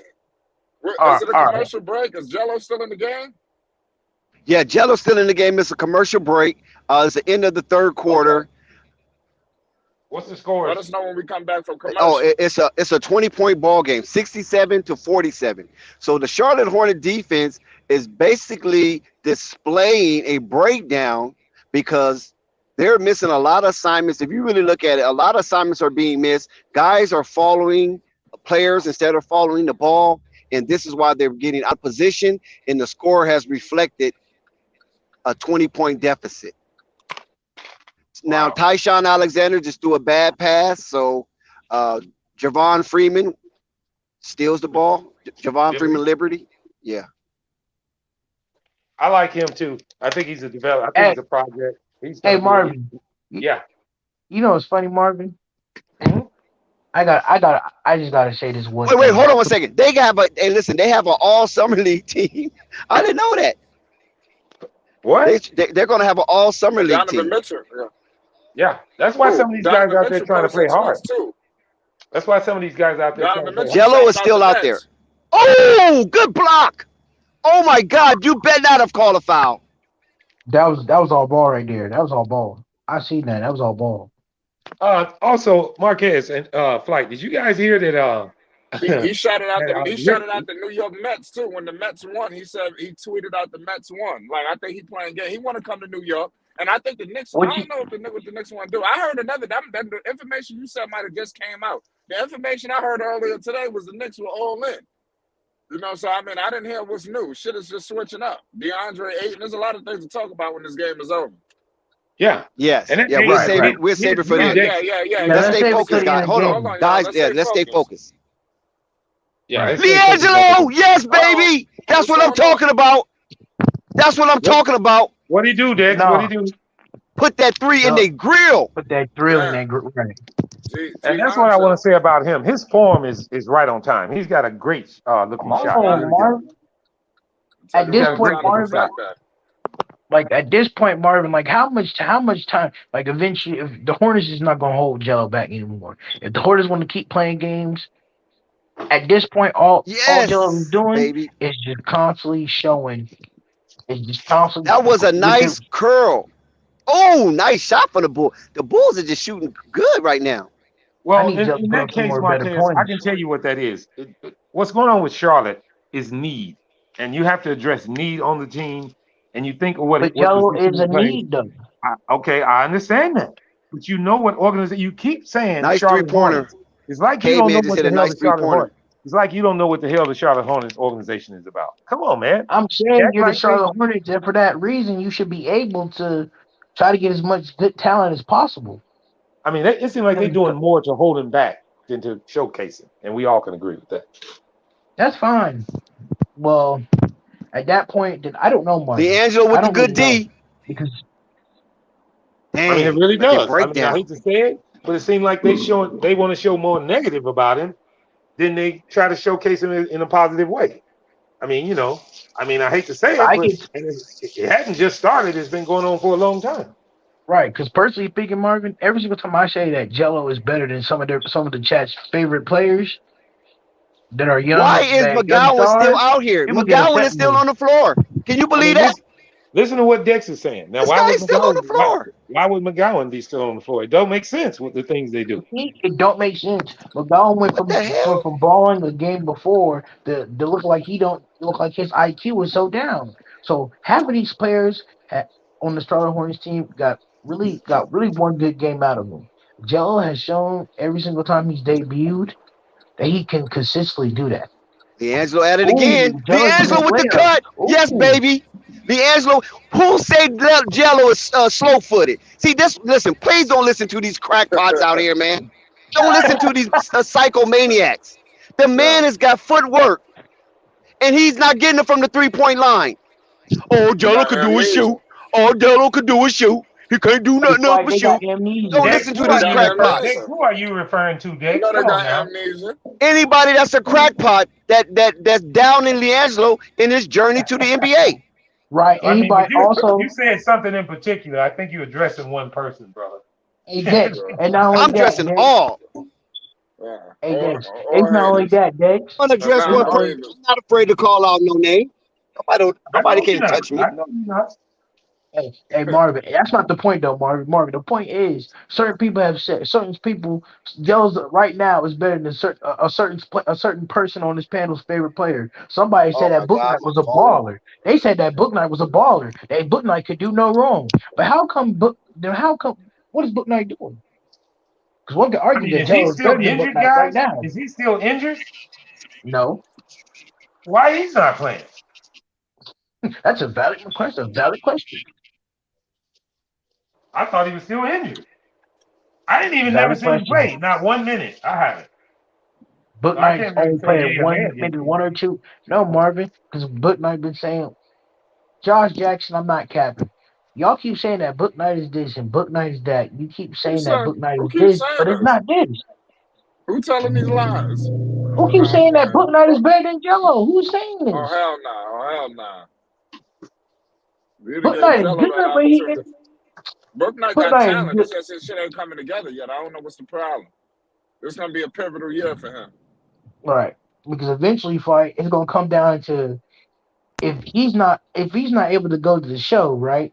If he's not able to step on the NBA court and prove himself, then was he really worth the 11 overall pick? Was he worth it? I got a question.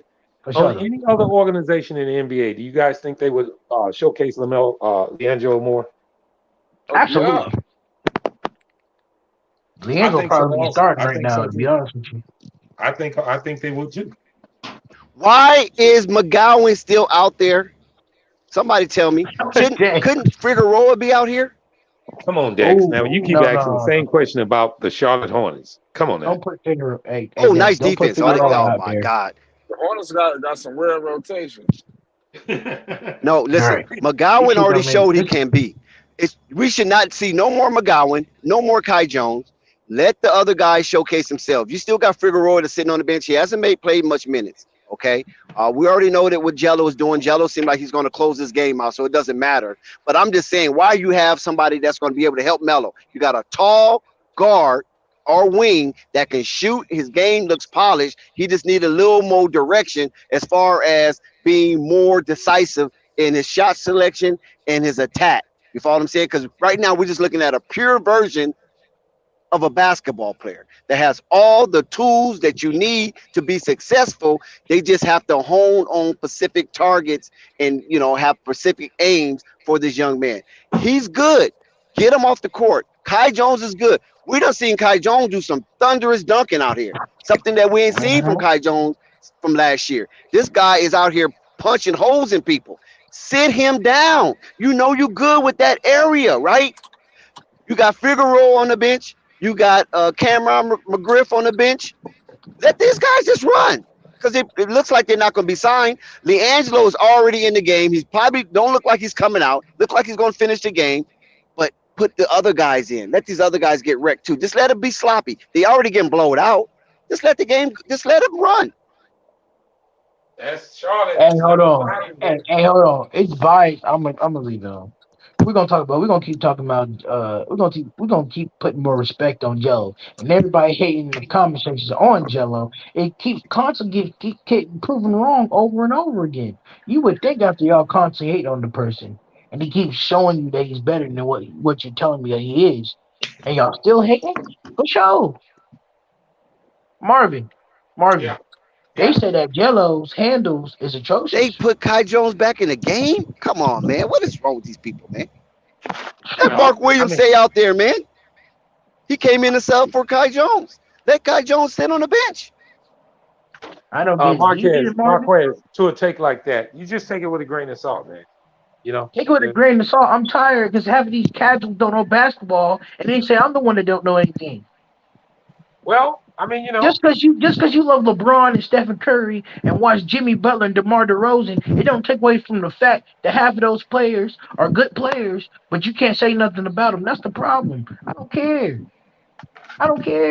They speak about DeAndre Ayton. What about him? Bryce McGowan makes a layup. Looks like he might finish this game out. I don't think they're going to do no more subbing. No, they're not going to do no more subbing. McGowan staying in. I mean, Dex, you can go back to the Dalen Terry with the layup. Liangelo missed the jump shot. How's Terry looking? Oh, he's looking great. Dalen Terry was looking pretty good. You was right. Yeah, about that. he's looking. He's quiet. He's quiet, but he's killing. He's a silent killer. Yeah. I know he's not playing point guard. He's not playing point guard. I mean, he's playing shooting guard or something. He brings it up. Got some other guy. Yeah, they got some other guy playing point. Well, what he does, Dex, is he like I told you, he makes winning plays. That's what I like about it. So I got to step on the court to know basketball. That's interesting. That's funny. Marquez, I think you let the chat get to you too much. Let that go. No, I don't. If they have so much to say, like Dave James, who has so much to say, yeah, it's funny how Dave James has so much to say, but he won't. Dalen Terry got 16 points, 4 rebounds. He won't come on this panel and say something about it. That's ironic.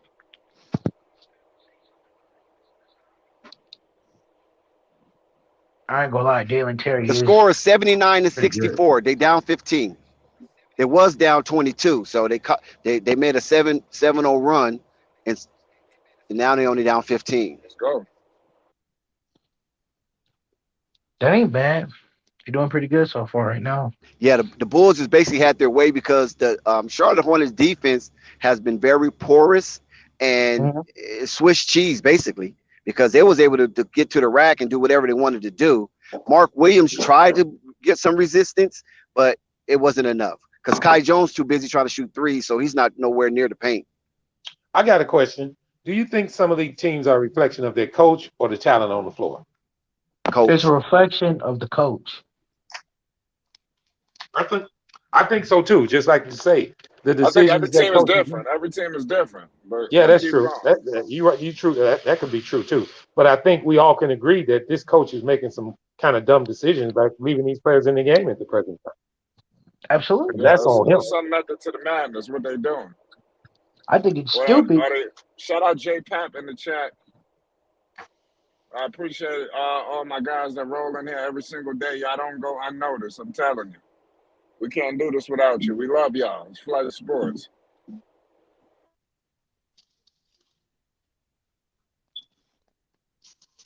Yep, shout out to J Pap. Yeah, Dalen Terry Dalen Terry outplayed Bryce McGowan this game, and Marco outplayed Kai Jones most Mhm. I'm definitely. gonna tell you about Dalen Terry. Every game he's got better. First game he was kind of mediocre. Second game he got a little better, and he got better this game. And that's what we need to see, progress. You know what? Let me find out what the hell Bryce McGowan's shooting percentage, because when the last time this guy made a shot? And Dex, he's shooting quite a bit, obviously. Yeah, it's he's shooting way too much. Maybe that was the game plan, but he is shooting way a lot, and he's not passing the ball. He had 2 3-on-1 fast breaks, and he chose to keep it. And one of them he got bailed out on the foul, and the other one, oh He my God, blew the this layup. Marco is killing, man. Simonovic, Now they want to call a timeout. Who called a timeout? Officials? Even officials tired of seeing this crap. right. now I Timeout, noticed Summer timeout. League. Dex, I noticed it's Summer League, but now you talking about Marco Simonovic. I told you he's a vital piece to, not vital, but he's going to be a piece to the Bulls Well, organization. he's an older cat though. I mean, you know, Yeah, Kai yeah, Jones is what, it's time. It's 19, time for 20? him. It's time for Yeah, him. You know? yeah, he's been around. But I mean, But can you but see him Dalen at least Terry has getting been 5 to 6 impressive. minutes? Can you see him getting 5 or 6 minutes on the Bulls roster this year? Oh, they said McGowan is shooting 3 for 17. What? Wow. Yeah, that's atrocious. That's Now atrocious. that's what you call not gunning, but shotgunning. He just throwing it, he chucking it up. Exactly, Dave James. Dave James is right. He don't need to be playing. I mean, you know, I know he's shooting 3 for 17, but honestly, he don't even supposed to be out there. Why you got him out here now? He's losing confidence. Why would you do that? You play him the first 5-10 minutes. That's it. Whatever you do, cool. But now this guy McGowan is shooting like crazy. He basically shot them out the game, and you don't want that on your resume. Not this early on in your career. You understand what I'm I saying? want that You on your already know this roster. dude is nice. Listen, you know this dude is nice, right? Don't try to see what type of mentality he has. This is not a psych test. Don't have him have a bad game and see if he can bounce back. Not the last game. Now, if he was having a bad game, either the first or second game, okay, cool. Let him have that bad game and see if he can bounce back for the next two. But this is their last game. When you see that he's off, put him down, because you do not want him to not see that ball going to the bucket. You do not want him out here pressing. You follow what I'm saying? This is bad coaching. And this is what coaches see. Coaches not just X and O's on the floor. Coaching is X and O's in your head too. So Right. now, what do we have to remember? The last game he played for the Charlotte Hornets, he was 3 for 17. That's the last image that you want in his head, missing those shots. Come on, Coach Camp, let's go, man. What are you doing? Kai Jones shooting free throws at 2 minutes and 19 seconds with a 19-point blowout. I mean, really? I'm just telling you, like, I mean, come on, man. This is despicable. You guys understand now. Jello got some time, so we ain't worried about Jello. But this is really despicable. And you don't think other people is watching how he's coaching the summer league team that might think about giving him a crack at something? Hey, what's up? What's up, you Somebody in the dishwasher? who's Mike's dad? What Dalen Terry do? Oh, that's Get it off. unstoppable. Just mute your mic when you're not talking. Oh, Unstoppable. he played Oh, well, unstoppable. He played real well. oh man, how about Dalen? All that stuff y'all was talking yesterday, man. I told him he was decent, but that wasn't the argument. They were talking about him being a leader. Oh no, Dex was saying he was a bum, man. Oh no, was that A1? Yeah, it was Dex and A1 talking about he was a bum. Oh, I knew he wasn't a bum. I mean, he got all around. See, he gives us all around stats, and his poise on the floor. You can tell he belongs there. You can How tell. many points he had? About 19 or 20. Oh, lovely, man, lovely. I love it. So Marco had a good game too. I think he got over I mean, 11 it's only rebounds. preseason though, but I mean, not I look at Unstoppable. Marco. I look at Marco. Unstoppable. What's up, Who bro? you said was a who said I said was a bum? No, he never said that. Dex never No, said that it. was A1 that said Yeah, because I don't even use that language. Because I was going to say I don't even use the word bum like that. Yeah, no, Not Dex towards never no player. said he was a bum. I might he call a just coach a bum. he I just don't call said players that bums. he's not the vocal leader yet, but he said he's a decent Yeah, player. that's all I said. Yeah, he's not. Okay, so how you like the way he played? You think he Dex, fit in? No, he Dex, playing good, man. Uh, Bryce McGowan got outplayed thoroughly by Dalen Terry, and now I'm starting to see what's going on. It was a Bryce McGowan versus Dalen Terry show That's what because it was. it seemed like they're keeping him in the game because of what Dalen Terry is doing. So they're messing with his psyche. See, they're playing head games with Bryce McGowan, and which I think is a dangerous territory for the Hornets because they're not that good as a team. You can't be playing these head games. So they haven't even went away from that. They still with that same bad behavior as far as playing with these young people's mind. You know what I'm saying? Because you got Kai Jones in the game turning the ball over, and you got Bryce McGowan is just building castles with all the bricks that he shot today. And now Dalen Terry is just showing his ass. Yeah. He's laughing at these dudes, man. Well, and that's a reflection of the coaching. You know, we just mentioned that. I don't know, but to be honest, hey Marvin, what this goes back to Dalen Terry is again. What is Dalen Terry? He's a two-way player. Yeah, defense first. Right. But the thing about it, Dalen Terry, man, he ain't a selfish player, man. You don't mind getting his teammates involved. Yeah, he plays like it's no pressure. Yeah, it's a two-way player. He only got one assist. So let's not get too carried away. Well, hold on. Shit, the players got to make the shot. So, was he passing it? Yeah, Bryce McGowan is going one on 5. He made the layup though. Bryce McGowan made the layup, but he's going 1 on 5. So I already see what time it is. It's 1 minute 8 seconds left, and he's taking on the whole team of the Chicago Bulls. So they basically trying to teach this man to be selfish. I don't like what I'm looking at. I just hope they don't kill this guy. You know what I'm saying? Is that Flavor Flav? Flavor Flav is in the building, baby, wearing the Milwaukee Bucks gear. Flavor Flav with his big clock is in the building. I'm weak. The stars are showing out the summer league. It looked like I saw Jacob the jeweler in there. Did Jello give me good minutes? What was that? Yeah, he got some minutes. Yeah, Jello got some minutes. He got some minutes. Game over. Y'all got a question. Did Flavor Flav start reality TV? Yes. Maybe so. Yeah. Maybe so. Flavor of Love. Yeah, that's all of. No, not Favor of Love. It was one before that. Remember him and that chick. No, it was Flavor of Love. Then after Flavor of Love, it was I Love New York. Mm-hmm. No.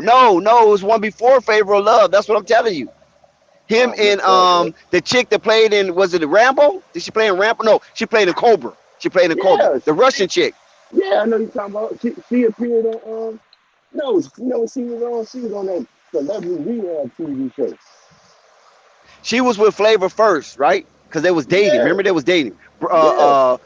Beverly something. Is her name Beverly something? I know what you're talking about. Yeah. Yeah, she was a famous actress at one time. Right. And then her and Flavor was dating, and it. Yeah, because she played in that she played in Sylvester Stallone Cobra. That's where she got her mark at. Yeah. Somebody help me in the chat with her name. She's a Russian chick. I want to say Bridget. Bridget. Yeah, Bridget Nielsen. Bridget Nielsen. Okay. That's what it was. Bridget Nielsen. Yeah. I think that was the first reality show. Then from there, he got Flavor of Love because they had broke up, and then that show went off, and then they got Flavor of Love. That's when they had all those women. Right. You're right. It was first. New York. I Love New York. Yeah, Bridget Nielsen. Yes. Real chance. Well, yeah, Real World. Yeah, somebody said Robin. Yeah, Real World was the first one. That's the MTV show. That was with the rapper chick. She's on Shade 45 right now. She had that song called All Glocks Down. What is her name? She's out in New Jersey. Yeah, the Real World was first. The Real World before the Flavor Flav. Yeah, the Real World, that was the first one, I believe. Yeah. Yeah, but Real World kind of jump off the whole. Heather B. There you go. Heather B. That's her name. Heather B. Thank you. Quick question. So now, because this is the end of the summer league for Chicago and the Hornets, right? And also, Nick Anderson. I mean, not Nick Anderson. What's the basketball player out of New York? Kenny Anderson. Also, Kenny Anderson's wife was in that Real World also with Heather B. Remember her, right? Tammy. Was it Tammy? Yeah. No, unstoppable. This is not the end for the Bulls. They're gonna be in the tournament. Yeah. I forgot about the tournament. Okay, but it's the end of Charlotte, right? Yeah. Liangelo can't have 3 points because I saw him make 2 layups. Now, So he had to now, have more than 3 points, Memphis 10. That's Yeah, what I because I wanted think he to, had but wait a 7 minute. I thought points. they played 4 games. Dex, what is their record? 1-2 right now and 1-3 if they lost today? 1 and 3, 1 and 3. 1 and Yeah, 3. so Yeah. they Because don't they get lost to in. the Bulls, they lost to the Bulls, they lost to the Pacers, and they lost to Cleveland, right? what They The only lost I to team they wanted, beat Cleveland. was the Lakers. what I wanted to ask is now that we seen No, they, Jello Yeah, get some more good minutes. Do you think his chances increases of maybe getting called Joe up had by a 7 team or points. He getting made 2 called up by us layups. or yes. being called How up by many points did Jello have? I'm sorry. 7 points. He 6 made 2 points. layups. I couldn't They hear said he you. had 6 points. He said he had 6 points. So I I couldn't don't hear know where you. Oh, okay. Memphis 10. Memphis 10 sound like I don't know Memphis. Let me put you up here. This what is what I'm Memphis saying. said he had.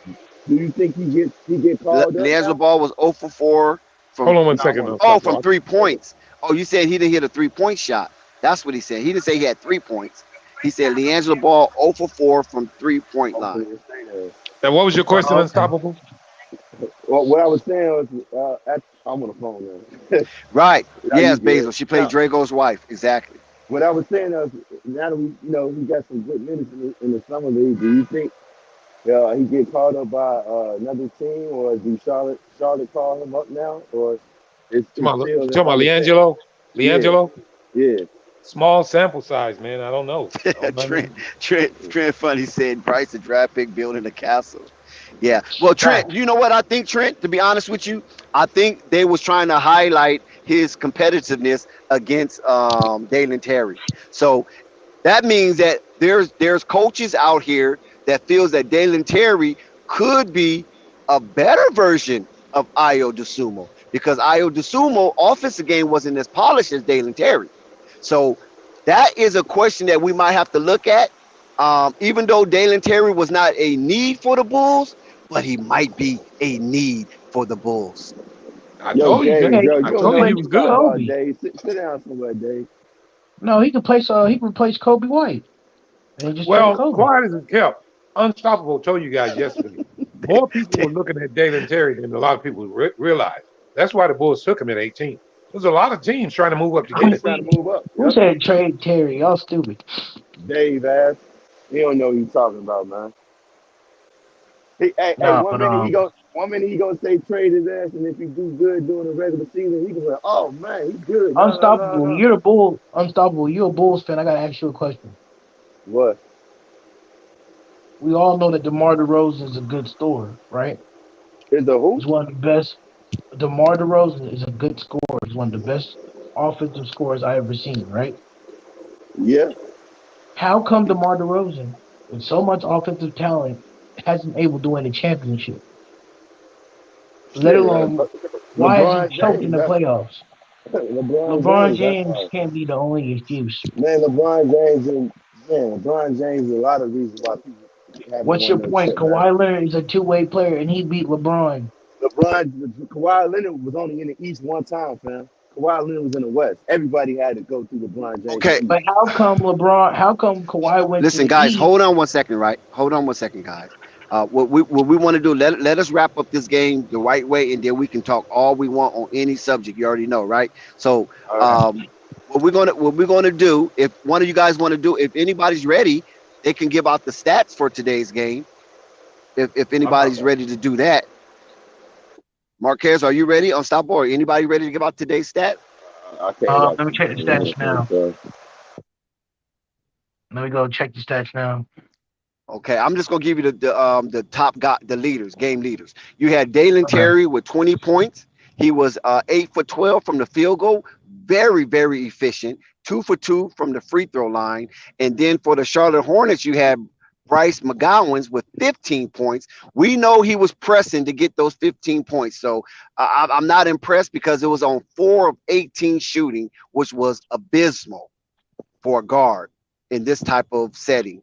But he was 6 for 7 at the free throw line, and rebounds. Ooh, Marco had 13 rebounds, 7 defensive rebounds, 6 offensive rebounds. Oh my God, JT Thor, Kai Jones Williams, you should be ashamed of yourself giving this guy 6 offensive rebounds. JT Thor led the Hornets with 9 rebounds, 6 defensive, 3 offensive. And Jones for Chicago had 6 assists, 2 turnovers, 27 minutes, while Mark Williams, the center, had 4 assists, 3 turnovers, and 21 minutes. Now, that is not a good sign when your center is leading your team in assists, especially when Coach Surinkamp basically pushed forward or ushered us Jalen Crutcher. Jalen Crutcher is supposed to lead everyone in assists for the Charlotte Hornets because this is what they're looking for, and apparently this is not what they're getting. Another saga of the Charlotte Hornets, huh? Here we go. Lewis did listen. Lewis was 2 for 7 on the field goal. He had 6 points. Malcolm Hill, 11 points. He broke double digits, and Malcolm Hill was the highest plus minus ratio with 13. And we already know Dalen Terry had 20. Jones had 7, and we had Maker off the bench with 11. What did Lewis do? Lewis only had 6 points. And then we go over here to the Hornets. You have Williams with 6. McGowan, we already highlighted with 15. Figueroa had 2. Jalen Crutcher had 10. And he had 10 in the first quarter, I might add. He didn't score since. He had 10 in the first quarter, and he was shooting at 100% on field goals as well as 3-pointers. He was at 100% on both of those categories. JT Thor, 10 points. Kai Jones, 9 points. Alexander, 5 points. Manic, 7. Ball, 6. And Minyaya,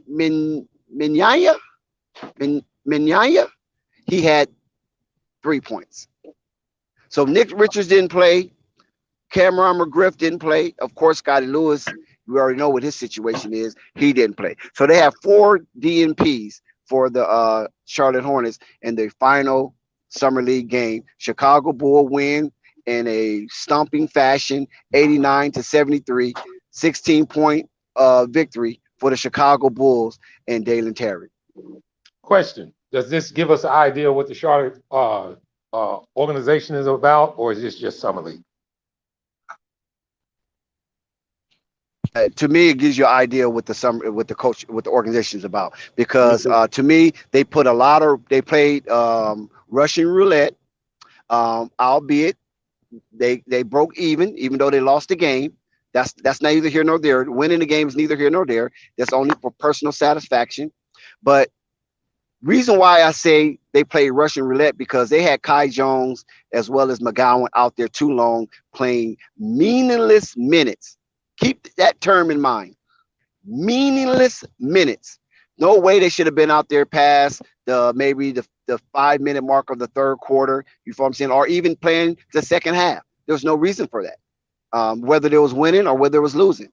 So, yeah, they basically was playing Russian roulette with some players that is a valuable asset to the Hornets or the Greensboro Swarm. So, yeah, that is a reflection on the organization as a whole for that to be paraded like that.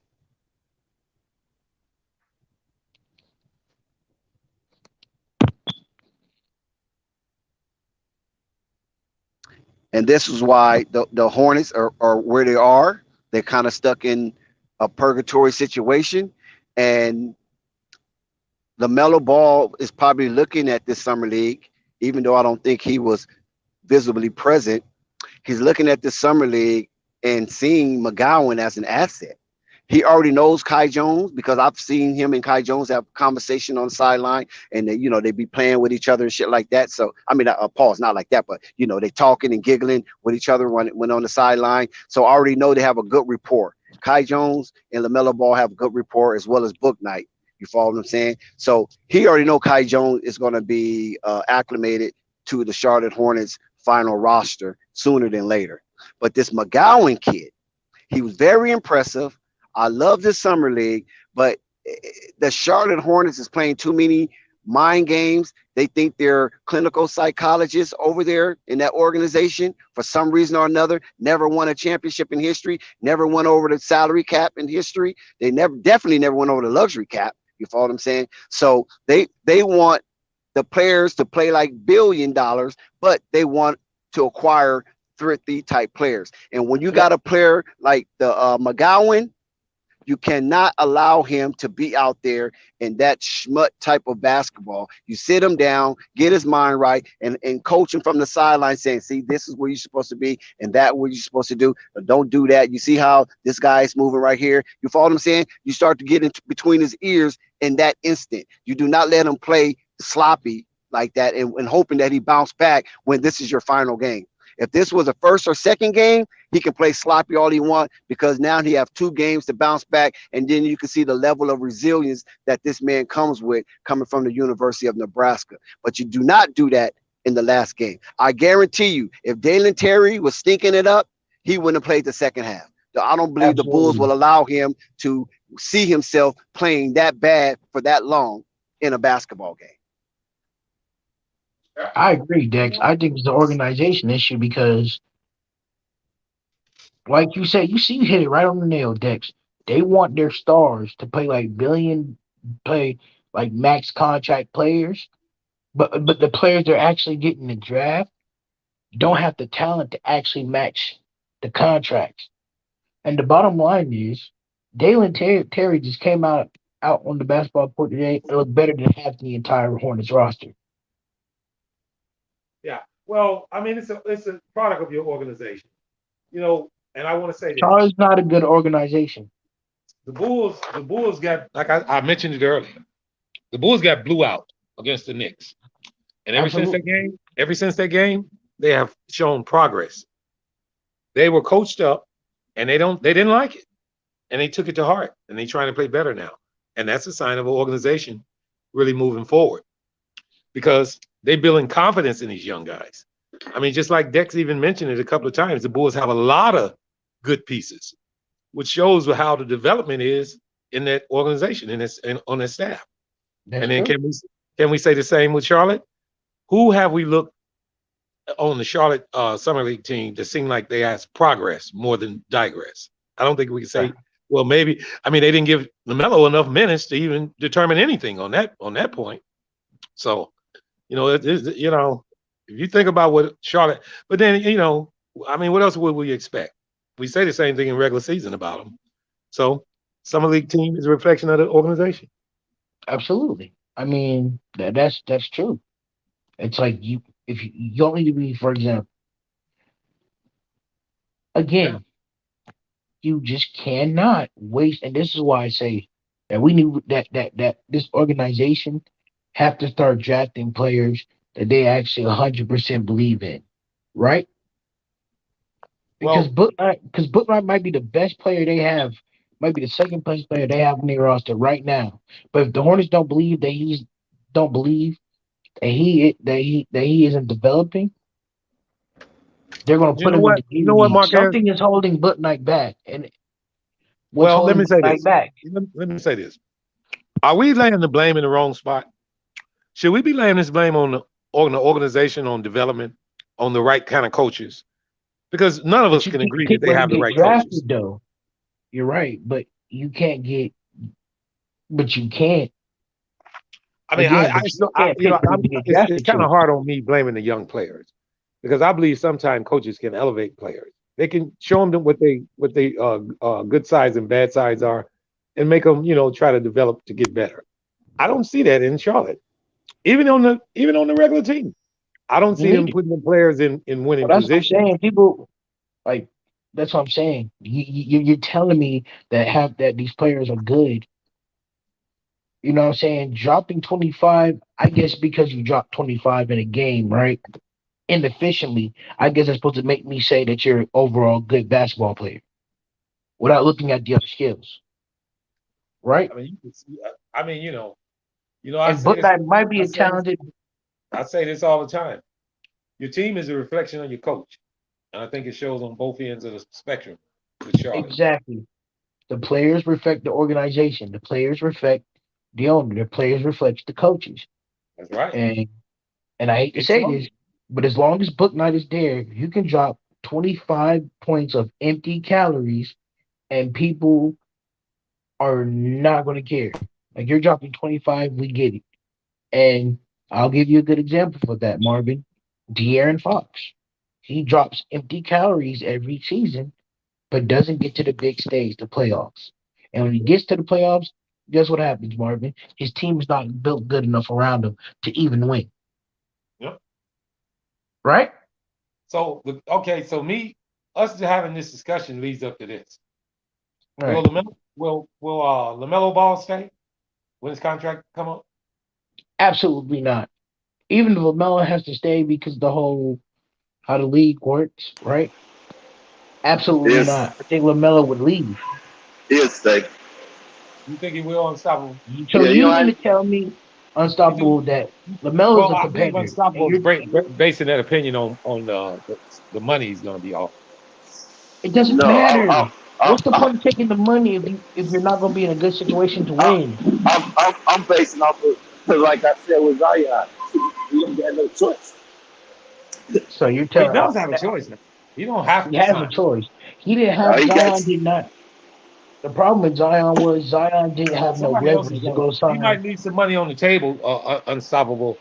But somebody else is what you mean? the Shout whole out to league. Murgot.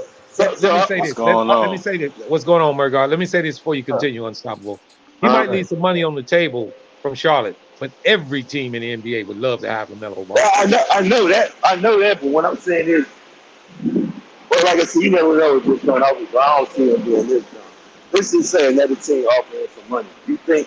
You mean to tell me that you don't think Charlotte gonna match that? Well, I believe that. I So mean, that's they're that's still going to Okay, match that. that's what No, I they're not mean. going to struggle. But They're not no, going to we're struggle to talking match about it. we're talking That's about They're when he's an not going to struggle to. unrestricted free agent. of course He's That's what we're not unrestricted. going to talking be an about. No, unrestricted free agent, exactly. That's why I said he don't have no choice. Of course, including unrestricted free agent. including including the fact that what you're not looking at, Marquez, is that Charlotte, What are you Man, you Lamelo mean? What am I already not Ball, know, bro. looking at? Lamelo is already Are you going to put serious? himself. All I right, for No, go sure. ahead. personally, No, Lamelo. you got Hold go hold ahead. on, on, You hold got. guys. on, Hold on, guys. hold Let on, hold on. let I'm let let talking. I'm Murgar talking. go, guys. He hadn't been on the Listen, panel. Go I ahead, mean, Murgar. shit, listen. I was Hold on, talking though, let's but stop. go Hold on, let's ahead. No, stop. yeah, I'm Hold sorry. on, I'm hold on. sorry, I can't. unstoppable. No, go Hold ahead, on, go hold ahead. on. It's Let me talk. good. Let me Go, talk. bro. You good. Go ahead. So I this is can't. the thing Go right ahead. here. Lamelo, I personally think Lamelo Ball is going to be All NBA this year. And with I that think so being too. said, he's going to command north of a similar contract of John Morant. Yeah. So Okay, I but don't know. John I Moran don't has know. I support don't. I system don't know. around him. I don't. I don't know. I don't know if they're gonna. I don't know if Lamelo's gonna leave that kind of money and opportunity on the table.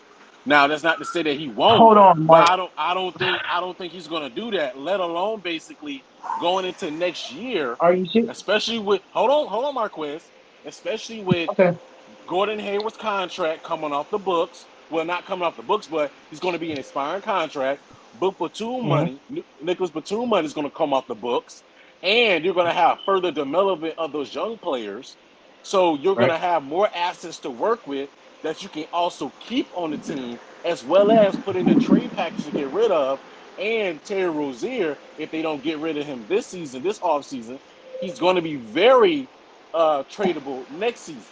So they're going to have a lot to work with, including all those draft picks they're going to have. Quick, So they're going to have quick a lot of question. moving pieces, going into next season, including you Murdoch, have to look. Murdoch. Hold on. Including you have to You're look at speculating Lamelo though. Ball. Murdoch. Hold on. Including All Lamelo right. Ball is only 20 years old right now. They're going to be able to Mur- add a lot more to that team, especially going into next season when they're going to have a lot more cap. They're going to have the most cap space they had in years going into next season. okay. All right, Are you now, finished, Murdoch? Murdoch, are you finished, Murdoch? I'm finished. Go ahead. Okay. Here's why I say number one. That's not the truth. We all know that. We all know Lamelo is eventually going to be a restricted free agent to the point to where he's going to have to be there for at least 4, 5, 6 years before he can actually be an unrestricted free agent. And when you're an unrestricted free agent, you can actually go and decide whether or not you want to leave or you want to stay. At that point, if they haven't built nothing around him after 4 or 5, 6 years, and he's just still sitting there in his prime, Mel has every right to leave. He don't have to accept that money. But of but course he can leave, but you got yeah, to of be. course, of course. I'm Go ahead. just Go ahead, being unstoppable. honest. I was saying, Hold on. Go ahead, I was unstoppable. saying, of course, he can leave, but you was asking me when you sign. I'm thinking you talking about when his contract is when it's time for negotiation. which is, like I said, we got to be realistic. He's I stuck mean, with them. realistically, of course he's going to take the rookie max contract. Of course, if he can't leave, Well, I'm thinking you if he talking can't about the fully now, clear, man. You talking about something that's 5 years later down the road, man. We don't know. Things can including change. I'm including talking about 5 or 6 years down the road. You don't listen. I just said that, fam. Or something having selective hearing. I just said you talking about 5 or 6 years down the road. We don't know. Things can change. You have to including the wait and fact see. that including the fact that it'll be very unwise, borderline stupid of LaMelo not to take the Mookie max extension going into next season, because That this is is what he genius. can do. This is what he can do. If you're going to get that Y'all are money, not get the listening to what money. I say. Then demand. Then he can No, go no. out if he doesn't like direction. Then he can demand a trade. It's easier to do But it that way why would because he you has his demand money. again? I'm gonna tell you my Because he point has his again. because he has his money. Unrestricted free agent. Why When you're would you, restricted as a free agent, man? You there's don't not let really enough politics that you can do to man. even get You out don't if you wanted to. man. Listen, man. You don't comprehend the business. It is rare. I mean, Yeah, literally, it's a are you zero. still It's all a right? zero. I'm Hold on. done. Let me speak. It is a Go ahead. zero. I'm Is not a gonna keep point repeating zero myself. 1% chance that rookies actually opt out of their max rookie extension. Do you know when He's going to get a offered. rookie's an Hold on, unrestricted free agent? hold on. Let me finish. LaMelo Ball is going to Just get offered. Hold all on, right. offered north of $200 million coming into next On year. his Because rookie match next year. yes, he's going to get Next offered year. north. Yes, he's going to get offered the bag next year, man. Right. 4 or He's going 5 to get. years. When that contract Yes, is he's going. over, he can leave. No, he. Well, listen. When that contract is over, What's- possibly Okay. he will want to leave. Possibly, yes. You're talking about. So how Basically. long it takes to You know, how long it take to you're be an talking. See, unrestricted you're free talking. agent? No. See, Marquez. Marquez, What let you're him talking, go, please. Marquez. Let him finish. You're talking about a situation where All 4 or right. 5 years from now. I'm talking about how we can build a team up this year going into next year, including the fact that he's going to get paid his money to actually want to stay. The only way I see him leaving is if he does wait out that extension, like you said, or he gets his money, plays basically like a year or two, is not going in his favor, similar to a Donovan Mitchell, then he demands a trade. But he wants to get the money first, because if he doesn't get the money first, he basically shortchanges himself. Listen. FYF, hold on one You second. don't FYF, I think Okay. do Murgott is that. talking about the rookie max. I don't think he's just talking about a qualifying offer. That's Right. what I think he's speaking about, not declining. Right. That's what I'm saying. That's what I was trying to get him to understand. When I'm talking about when I say I'm talking about down the line. Now, I'm not going to sit here and realistically now, I'm going to repeat myself again. Realistically now, I expect LaMelo Ball to take that money because no young NBA player is not going to sit there and decline that money when he can take the rookie max contract. That's not what I'm saying. I'm saying when it comes down the road, because down the road when it really matters, if because let's be honest, even with all that cap space, they're not going to bring nobody there. Nobody wants to play in Charlotte. They're not even developing their young players right. So with all the organization being bad and horrible and terrible, after 4 or 5 seasons, I can still say that I don't believe the Hornets is going to be better in the next 4 or 5 years. And at that point, Melo got to go because all this Hornets team is doing is stinting Lamelo's growth, stinting Lamelo's growth. They don't even want to make. They don't even want to make. When I they mean, make Gordon that's. Hayward the best player on the team, and owners say that Gordon Hayward is still the best player on your team, that's a problem. I mean, I don't think they feel that way anymore. They don't think the Whoa, fact whoa, that whoa, whoa, whoa, Melo whoa, was whoa, whoa, hold clearly on, the wait, wait, most wait, talented. wait. I don't Hold know. I on, don't know. If they feel hold that on, same way Murgott. anymore. Hold on, Murgott. You need to explain that because when I they don't said think. that he was the best player on his team, when did it? What part of the season was that? Was he I still mean, hurt? Did he come back? What happened? Was it I think that was. I think they said that going into last season, yes, but I don't think they feel that way going into this season now. I think they're I said that the last two definitely years. shifting. I think they're definitely shifting gears towards it being LaMelo. I mean, there's been a whole bunch of speculation of them actually want to shop Gordon Hayward, let alone basically move off of his contract. okay? I just think that they haven't moved off of him yet because of the fact that there's not as many appealing offers for him. because they just don't want to give him up for chump change.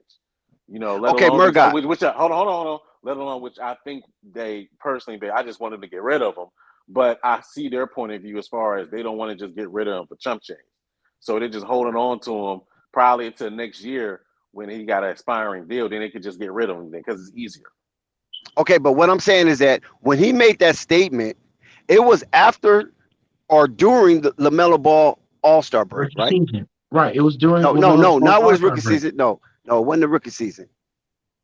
It was It was because the the rookie All-Star season break. you wouldn't be so alarmed for hearing that, right? Because rookie season he probably was the best player on their team, but Mhm. at that All-Star break, I think that's what he said it at. Either it was during the All-Star break or right after the All-Star break.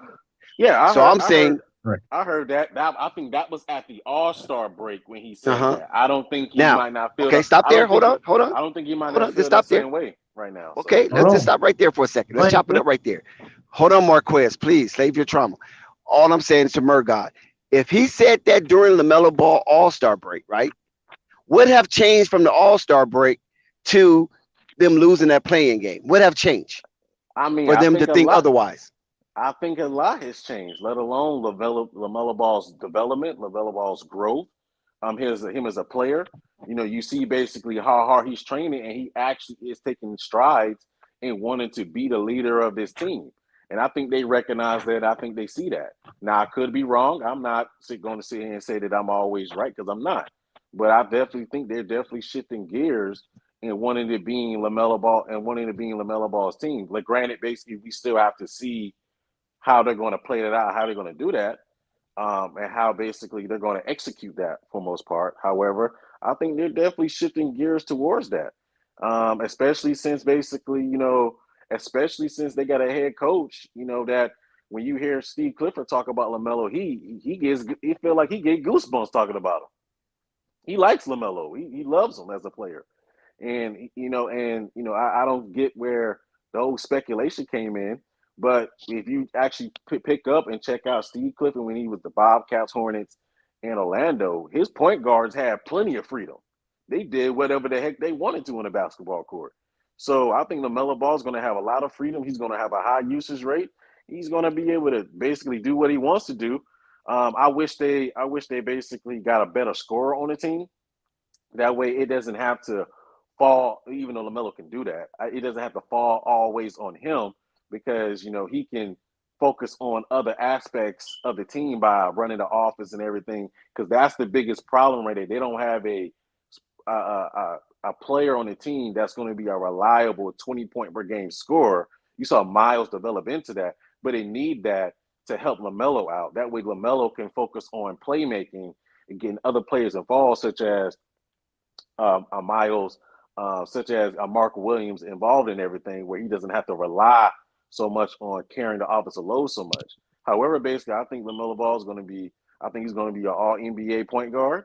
I think he's going to get his max, not extension, which a lot of players turn down. Their max rookie extension, which I think he's going to get that money. I think he's going to get the bag, and I think they're going to throw it right at him. They have no choice, especially when you look at because the difference between him and Kemba was old, and they didn't want to invest so much in Kemba because of his age. And of course, basically, they knew about his injury history because Dex, about them knees. So they invest more in LaMelo because LaMelo is going to be what 20, 21. He's going to just turn 21 in August. Okay, Like, we're not knocking what LaMelo can do yeah, because his upside is Up there. limitless. So we know the exponentials that comes with LaMelo Ball and his skill set. But my question was, I still haven't really heard the answer to what changed from the organizational standpoint, because when Mitch talks, he's representing the organization, from Gordon Hayward being their best player from All-Star break to their last game in the play-in situation against the Atlanta Hawks. What well, have changed that will alter that outlook well, now? I specified that, whereas basically the development of LaMelo changed Okay, that. see, stop right there. Stop right there. What Stop. have LaMelo developed from the All-Star break to getting blown the fuck out in that To play. playing game, LaMelo was 7 for 25. You understand what I'm saying? So But that doesn't where do mean we get the change in the balance? well, that doesn't mean that LaMelo himself didn't develop. That because just because LaMelo didn't get blown out. Now, pay attention to the game and to the team. Everybody else was hanging their hat. They was down and out. Miles Bridges got, ejected from the game, etc. The only one that was out there clawing, fighting, trying his best to get the team back into the game, pushing to get the team back into the game was LaMelo. Although he didn't shoot great, he at least tried. And that's what I commend him for. He at Okay, least tried and he at least attempted but and he at least that's put in the LaMelo though. effort. That's what I'm saying. That's not an improvement because LaMelo always been that player. Remember, they criticized him for But being. that's what we're talking about. We're talking about LaMelo's development, which is changing the direction of the team. Now I But get he where was. you're going. I get where you're Yeah. going with the other players. However, a lot of those players in the team are technically, such as the Terry Rozier, the Gordon Hayward, all those players are going to be phased out. They're getting phased out because, just like basically I was thinking this on my way from Fayetteville up to here. Whereas basically is that, those players such as, players such as Gordon, Terry Rozier, Mason Plumlee, those players are really pretty much based on the hot seat, especially Terry But and we kind Mason. of sliding away from the Right. You're getting crust away from the question. of you know what I'm saying? Because we want to know when Mitch made that comment, because this is really important here, and it tells you, it gives you the tapes of two tales, right? Mitch said during the All-Star break, this is at the height of LaMelo now. This is his height. He's an all-star. He got the personal invite from Adam Silver, the commissioner, to take over for who? Kevin Durant, right? Right. 'Cause Nobody he was else went injured, first, right? and then LaMelo. No, he was the first choice. Yes. Because whoever replaces Kevin Durant, that's going to be the first choice of alternate, as that plug Oh, and play okay. player. So this is at LaMelo height. This is his height from last season. So from that point to the loss in the Atlanta game, what would make Mitch Kupchak in the Charlotte Hornet organization switch on their outlook of Gordon Hayward? You understand what I'm saying? Yeah, Because if this is his I height, thought I answered that. I thought I answered that already. Since because Gordon No, Hayward didn't return, he because didn't of his return. lack of availability, that's what changed. Oh, And that's what I'm looking Ball for. and right. That's the LaMelo answer. Ball basically surpassed that and surpassed him. LaMelo Ball did that. He became the leader of the team. That's what happened during that Okay. time period. That's what happened. There we go. Maybe I didn't phrase it the right way, but that's what happened because of his Availability. lack of Yes. availability. That's what happened, and that's where they're shifting Twice, gears. not once, twice. Twice. Yes, Twice. twice. The reason why I put more emphasis on it more is because the Miller Ball, you see him start to flourish a lot more because last season he was a rookie, and of course, he had that wrist injury.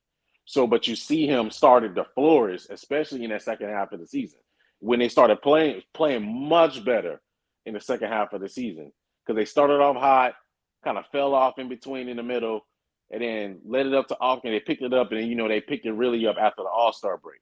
So Right. I mean I just thought that it was the Vela Ball's development, and you've seen the Vela Ball do that because of Gordon But Hayward's I lack don't of think it's. availability. See, this is my point. I don't know if it was his development because it seemed like LaMelo Ball played from that first game where he came back and beat the Pacers. Remember that game where they was down? They beat the Pacers. Yeah. Yeah. So from that game forward, I don't know what else was being developed with LaMelo. You follow what I'm saying? I just think he stayed the course, and he was an all-star from that game. So the only thing that could change, because remember that was the first half of the season. That's how he got voted in from the first half, not the second half. So the only thing that have changed was the absence of Gordon Hayward when they needed him most, going down the stretch, and LaMelo and Miles Bridges was present. You understand what I'm saying? So did Mitchie use those choice of words to prompt up Gordon Hayward maybe for a trade coming the beginning of this season. But since he didn't come back, that might have killed a lot of offers Momentum. and momentum to trade him off. You know what I'm saying? Yeah. Because nothing I really think changed with LaMelo. The only thing changed was I think Gordon that's Hayward what availability. I think that's I think that's the major point right there. Because of his lack of availability, it's very difficult to move off of him because a lot of teams are like, we don't want to take, a player that has 2 years left on his deal, his contract, and he's not going to be available. It'd be different Yeah, if he was and he was playing pretty decent. It's easy to move for him, and that way you can get something decent back. And I think they don't want to just. I think, like I said, they don't want to get back chump change. They at least want something decent back to move on when they move off of him, because I mean they got a lot of young players that can easily fill his position, especially Terry's position. I mean you got McGowan that just played, and you got Book Night. That's an easy fill for him. exactly. There you go. That's the easy feel. And see, and this is why people criticize Michael Jordan and the organization of the Charlotte Hornets so fiercely, is because it seemed like Michael Jordan is working off ego. Either he is working off a hell of an ego, or maybe he just doesn't have the say so that we might think he have. As far as that Charlotte Hornet organization, maybe Michael Jordan is appeasing the minority owners more so than appeasing himself, because he wants those investments to keep coming in from those minority owners, and not looking for someone to purchase back into the Charlotte Hornet. Until then, he have to cover 100% of the cost. Maybe that's what it is. So, but whatever it is, the players of the Charlotte Hornet are suffering. The fan base of the Charlotte Hornet is suffering, because once you recognize you made that mistake, when you have that championship pedigree, that championship mindset and goal setting for your organization, you're moving off of it. You understand what I'm saying? Look at Houston Rockets. They only won 2 championships. Look what they done with John Wall. He makes way more money than Gordon Hayward. They set that dude down. You Yeah. understand what I'm saying? They Hmm. set him down like, nah, we ain't finna do this. You're not finna corrupt our young players, dude. You understand what I'm saying? We're gonna pay you. Just shut the hell up, sit in the corner, and be good. Because right now, you want time out for the rest of the season. Mike, why you don't have that type of mindset, Mike? You understand what I'm saying? They had a young coach in Silas Muhammad. I mean, not Silas Muhammad. Silas. They had a young coach in Coach Silas, right? And this guy Hmm. Silas could not be influenced by the superstarness of a John Wall, based on Right. his salary. So they want Silas to actually coach the team without being disrupted from some disgruntled star that's being overpaid, right? So they Yep. call that a pestilence. He didn't want to be interrupted by that pestilence. So why not Charlotte do the same thing? Okay, I messed up. I signed Gordon. He gave me a decent first year, but I but he wasn't there when we needed him. He didn't give me a good second year. I got to get off this guy. I don't care. Sit Right. on the end of the bench. Don't worry about it. I'm finna I get don't think. somebody in here to threaten your job. Yeah, I think the only reason why they haven't set him down, I think because I think Gordon has a different type of personality than John Wall. He actually doesn't mind. I guess basically being usurped by the young players. So I think that's the only difference between him and John Wall. John Wall, he has a very big ego. I mean, I know because I live in North Carolina. So I mean, I knew all about John Wall. So I think John Wall was a different cat compared to Gordon. So and I think Gordon doesn't mind playing with the young guys, whereas John Wall, I think he just wants to play with older guys. He pretty much really care about them children. So he Can I was ask the just like, question? just Can I sit. answer that He was just question? like, just sit me down, Dex, man. after you're done. Plus, it was a mutual agreement too. So Yeah, I'll like to answer that question. Dex, that you Yeah, go that for it. you Go it's for the it, Marquez. mentality of the owners. And here's why I say it's the mentality of the owners. Because when John Wall, right, was basically holding out and said that he didn't want to be in Houston no more, you know what the owner did? Meanwhile, this was all going on when John Wall when they just had got the new guy in Stephen Silas, also while Jalen Green's trying to develop in his rookie year, John Wall decides then is the perfect time for him not to be here anymore. Do you know what the owner did? The owner took on with himself to say, John Wall, we will pay you, but you need to sell that bitch and ride the pine because you're not finna again, right, Dix? Like you said, you're not finna poison our young core because of your ego and your decision. The problem is here in this situation is Michael Jordan. I don't even think it's ego. I think it's because of Michael Jordan's mentality right now is he's trying to appease other parts of the ownership of the Hornets. Because why else do you have Gordon Hayward still on this roster and he has not no longer played for you and two back to back really important moments of the season he hasn't shown up. Gordon Hayward's not as egotistical as John Wall, but he's also hurting the team like John Wall because of the fact that he's not on the court and I you have a still question have for to you, play him. Marquez. I have a question for you. Go ahead. So if a veteran player still has the mentality where he still wants to young guys get better, do you just sit him on the bench still? No, you would play him, but that player that wants to help develop the young guys also got to be on the court and help the team overall make a deep playoff run as possible. Yeah, I agree, I agree with that. But it's I'm just like, being you honest just with can't. you, Murgot. I mean, and I agree with that. He does need to be on the court. But I don't think they just can't sit him, especially since there's not a rift between the organization. Like if it was a rift There between is a them, rift like between the organization. There is a rift between the organization. I don't think there's a rift. We never heard It's a any rift between speculation. Michael Jordan. It's a rift right now for the simple fact that Mitch Kupchak, the owner, has still not given the keys to LaMelo Ball. And I'm telling you right now, by that alone, that can create a lift into an NBA locker room. By I that think we'll see alone, it. I think that can create a I rift think we into need the NBA locker I room. think we need to wait. I think we need to wait and see for this season. I think things will be a lot. I think things will be a lot different for Lamelo. I think So he's going to you, get. so do you I think want he's to going to risk? get the keys. I think he's going to get the keys this season. I mean, But the and if problem I'm is wrong, this. I'm wrong. But I think he's definitely going to be The that. problem is Definitely this. going to be that guy this season. He That's already also is, but he's already is. But I think he's going to be. Lamelo Ball going to be on the next level this season coming up. it's also not one of the main problems. The problem, the first part is giving Lamelo the keys and going out there and saying, "Well, Melo's the number one option, and we're going to build this team around Melo to get over with." The problem is the fact that Lamelo is the fact that you're taking touches out of Lamelo Ball's hand for Scary Terry, who, in my opinion, is a good player, but he's undersized and who's not really going to Well, give you that push Well, for would you championship roster. hold on. So my question to you on that is, would you per se say that that is more so of a James Borrego than the organization type deal? No, Because that's an organization issue because, why and would here's that what I'm be an saying. organization issue? Because why would that be McCupchick's issue? Because you It's an got to think about it. organization issue Miss because they Cupchick, studs him. Miss Cupchick doesn't. He's not the type of guy where he does a bunch of micromanaging. He allows So the coach to try to be the coach on the court.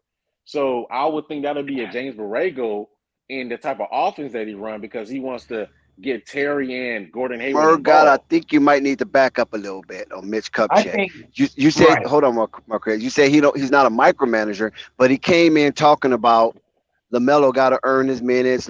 LaMelo's not going to be given anything. He has to show that he's qualified. We know that So he's a talent, but at the same time, we're just not going to give it to him and things that. Well, he already said it before James Borrego said.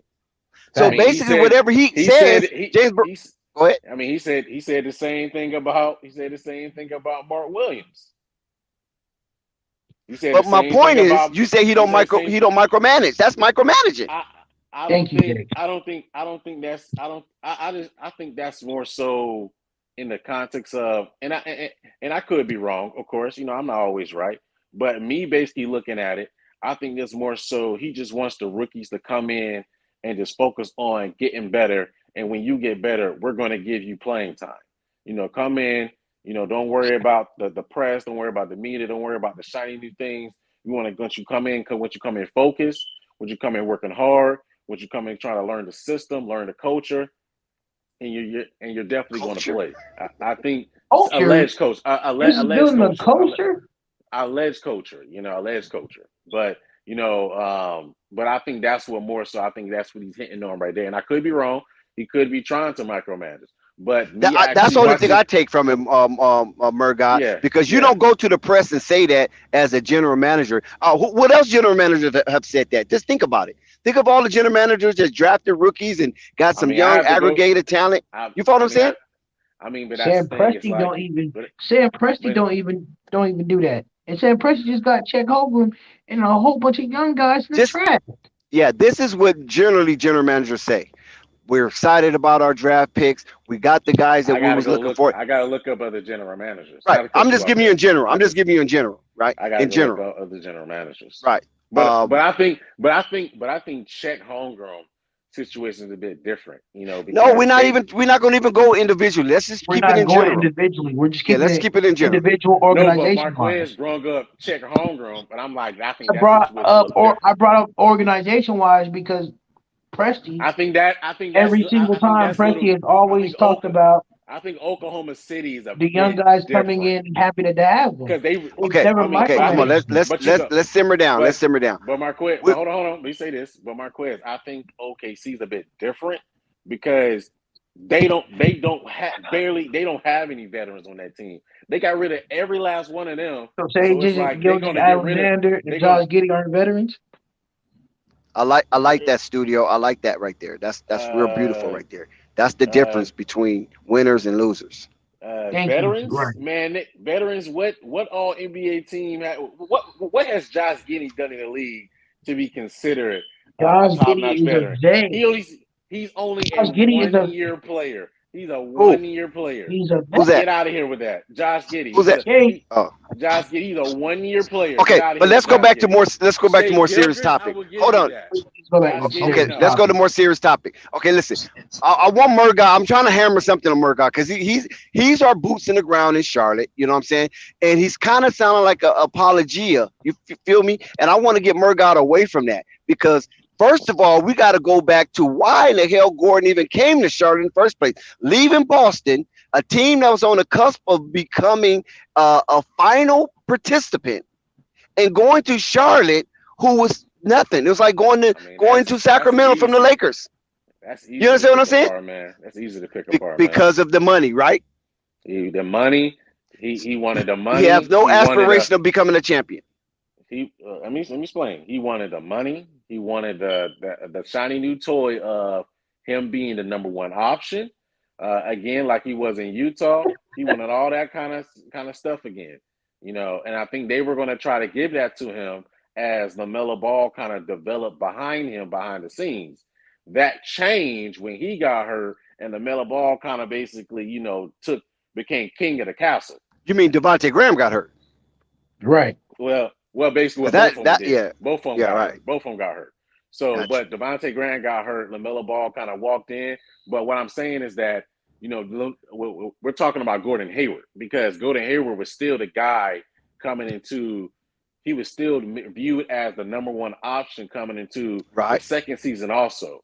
So, and Yeah. I think basically that changed because LaMelo Ball has, he has grown and pretty much kicked him out the castle as king. And LaMelo Ball is now the head man in charge now. And pretty much basically, and I only think they're only saying good things about him because they're trying to get rid of him. That's the only way Hold they're on, trying. go back. They're trying to talk good about Gordon because you don't really come. Think about it. Any general manager doesn't come out and just dog a player unless they really need Of course to. not. Yeah, you're not going to do Yeah, that. because Right, you're not of going course to do not. that because of press. You're trying to make them look good, and all that kind of stuff. Even with the issue that Buddy Hield had going on, you never heard the general manager come out and speak ill of him because they still was looking to trade him, which they eventually Right. did to the Pacers. And this is why I say sometimes the Charlotte Hornet represent the antithesis of a good organization because here you bringing in star talent, You said they did it with Williams. I didn't even know that. Here you're bringing in young star talent. You want them to have the most confidence of anybody in the world. You follow what I'm saying? Even if you don't believe that they're going to turn out to be that good, that's irrelevant about the trajectory of their development.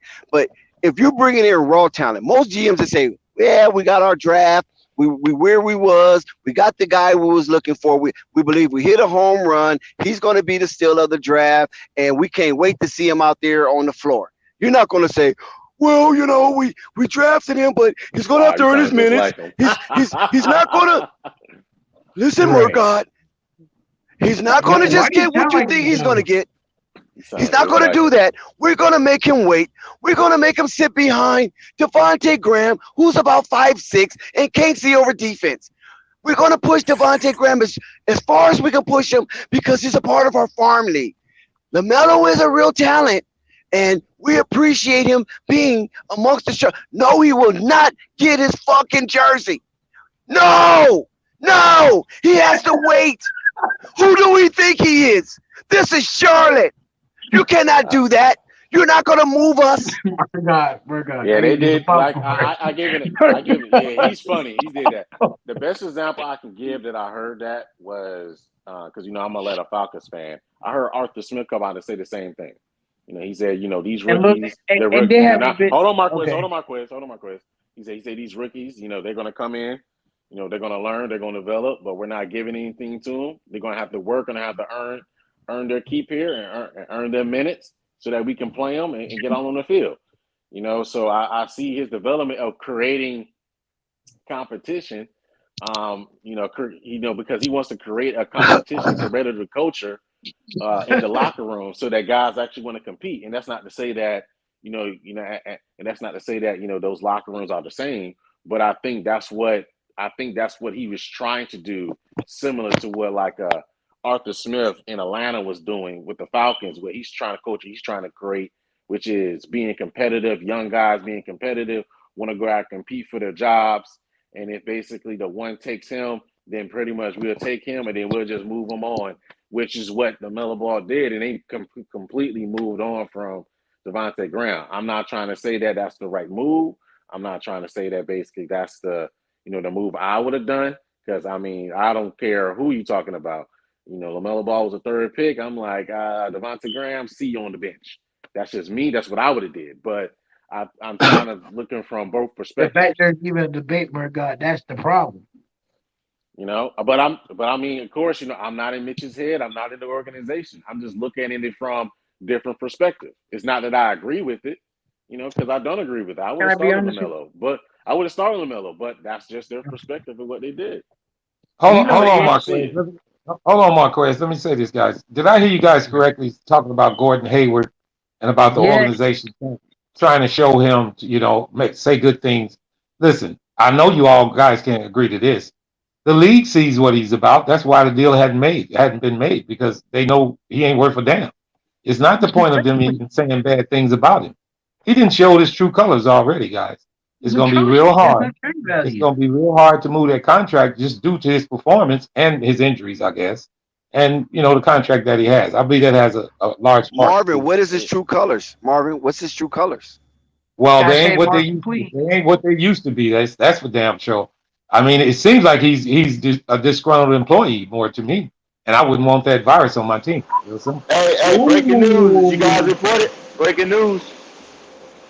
The Suns offered DeAndre Ayton a contract. They matched it. He returned it to the Suns. Yeah, I knew it. Me and Dex said I knew that was going to happen. $133 million. Unstoppable. Here's the deal with that. Hold on, Marvin. Marvin, hold on. Unstoppable. You have to break the news properly. You just barged in. Nobody heard nothing you said. Will you please start over and say it again? I'm thinking my connection is A1. Excuse me. Breaking news. Suns match 4-year offer $133 million for DeAndre Ayton to return back to the team. So there you have it. Was that good? Okay, now, and let me comment on it. Me and Dex had talked about that they was going to match that offer. Think about it, guys.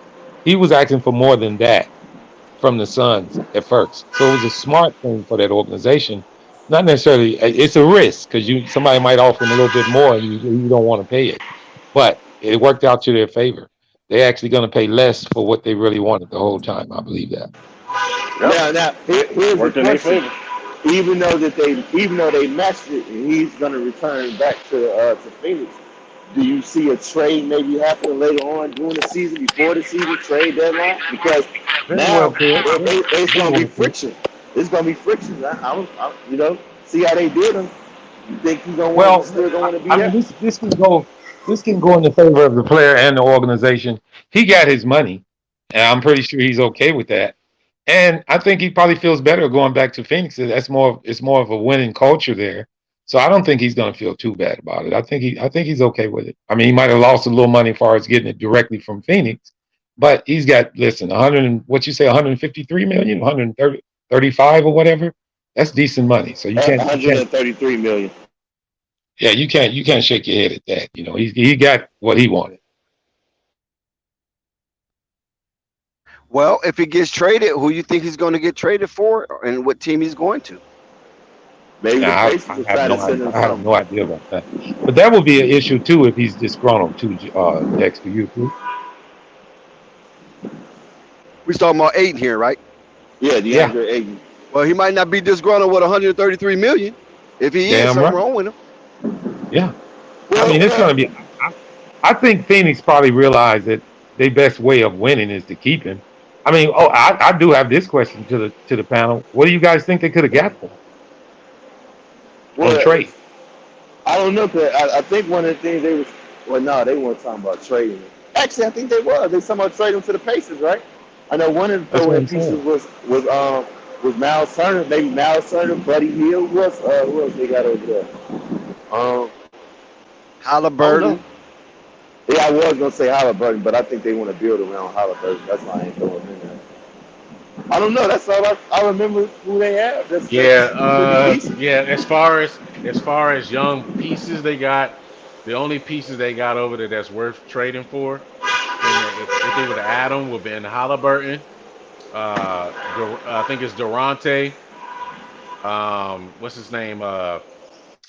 Miles Turner and Buddy Buddy Hill. Hill, That's it. Buddy Hill. That's it. Just those four players. Just those four players.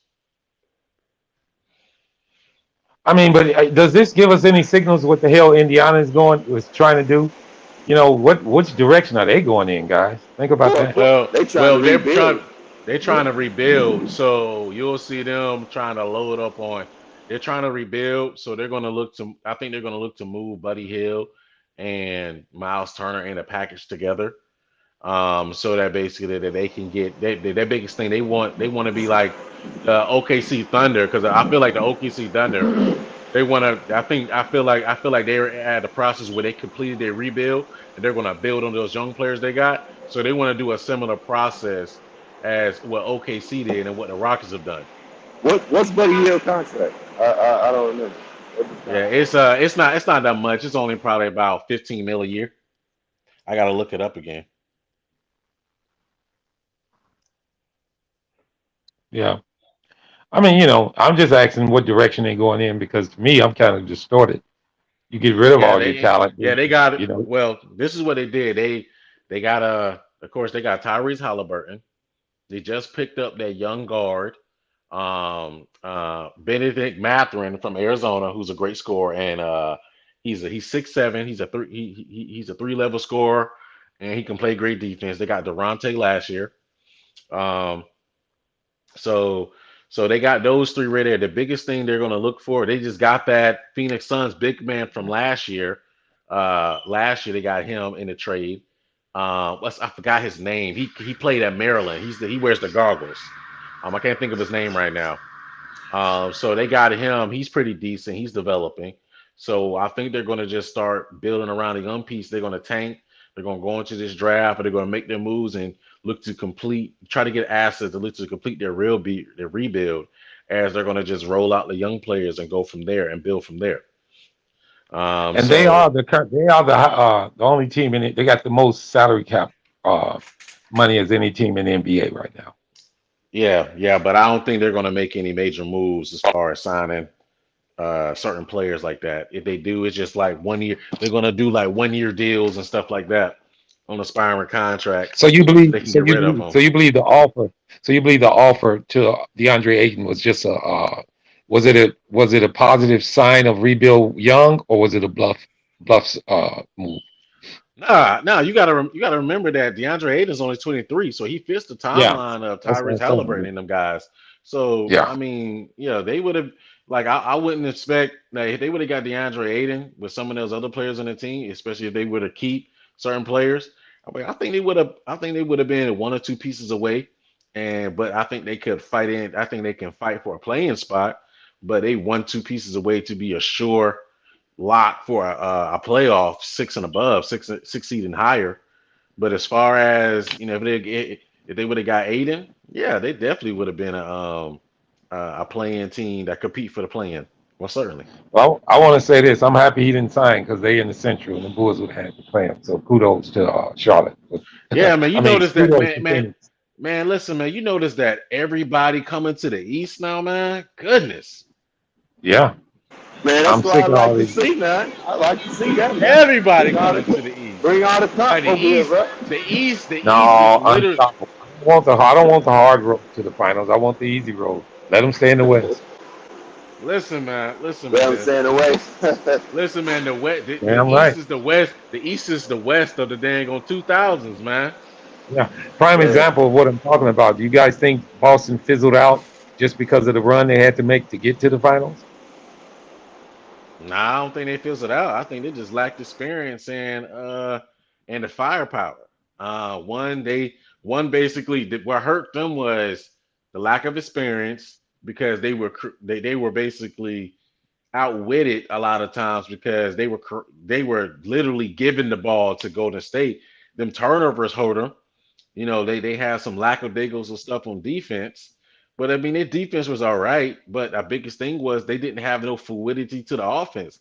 It became Okay. stale and it If you want became to address, easier to guard. It became easier to guard. so all right. So I want to ask you this question then.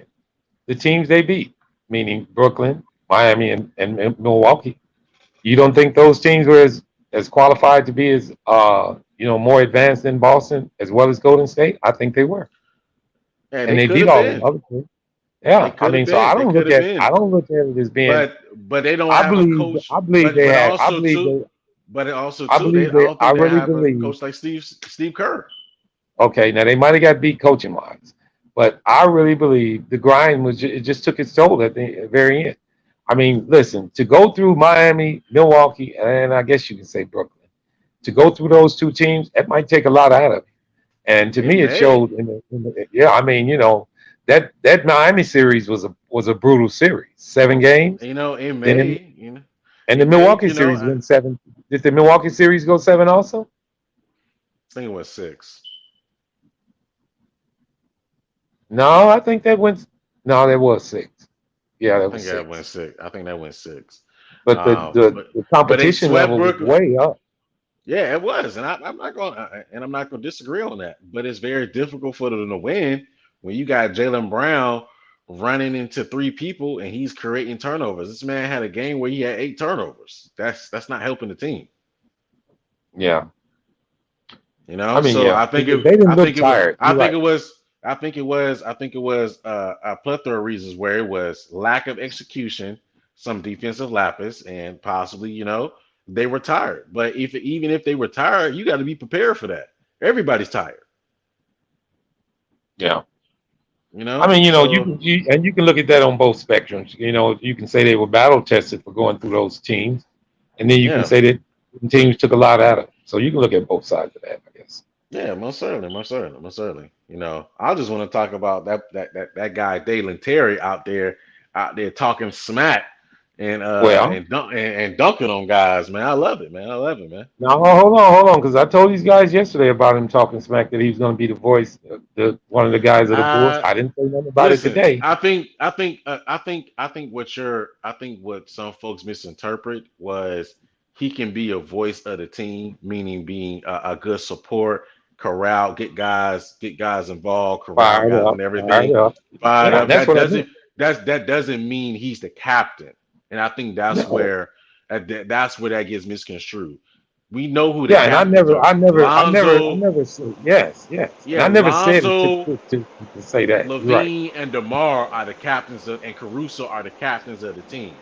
But Well, Yeah, that doesn't mean he can be a great energy guy, corral the guys, get guys involved, keep their heads up, hype the guys up. That doesn't mean he can't do that.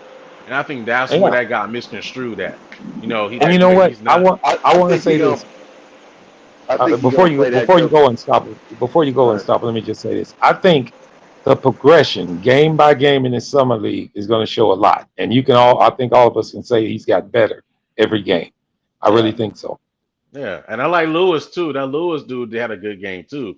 And Yep. Savonovich, man, Savonovich playing like he wants some minutes. Well, here's the deal with him. A lot of people don't realize this. When he comes in the game, we're not going to look for him for scoring. We need exactly what he's been doing: offensive rebounds and defensive rebounds, and just being a big body in the damn way. Kind of like Hey, what and what you mentioned about how a lot of people misconstrue what a rim protector is. I've said it from the very start. Rim protection is not just only blocking shots. You need to be able to stop people from just getting all the way to the glass.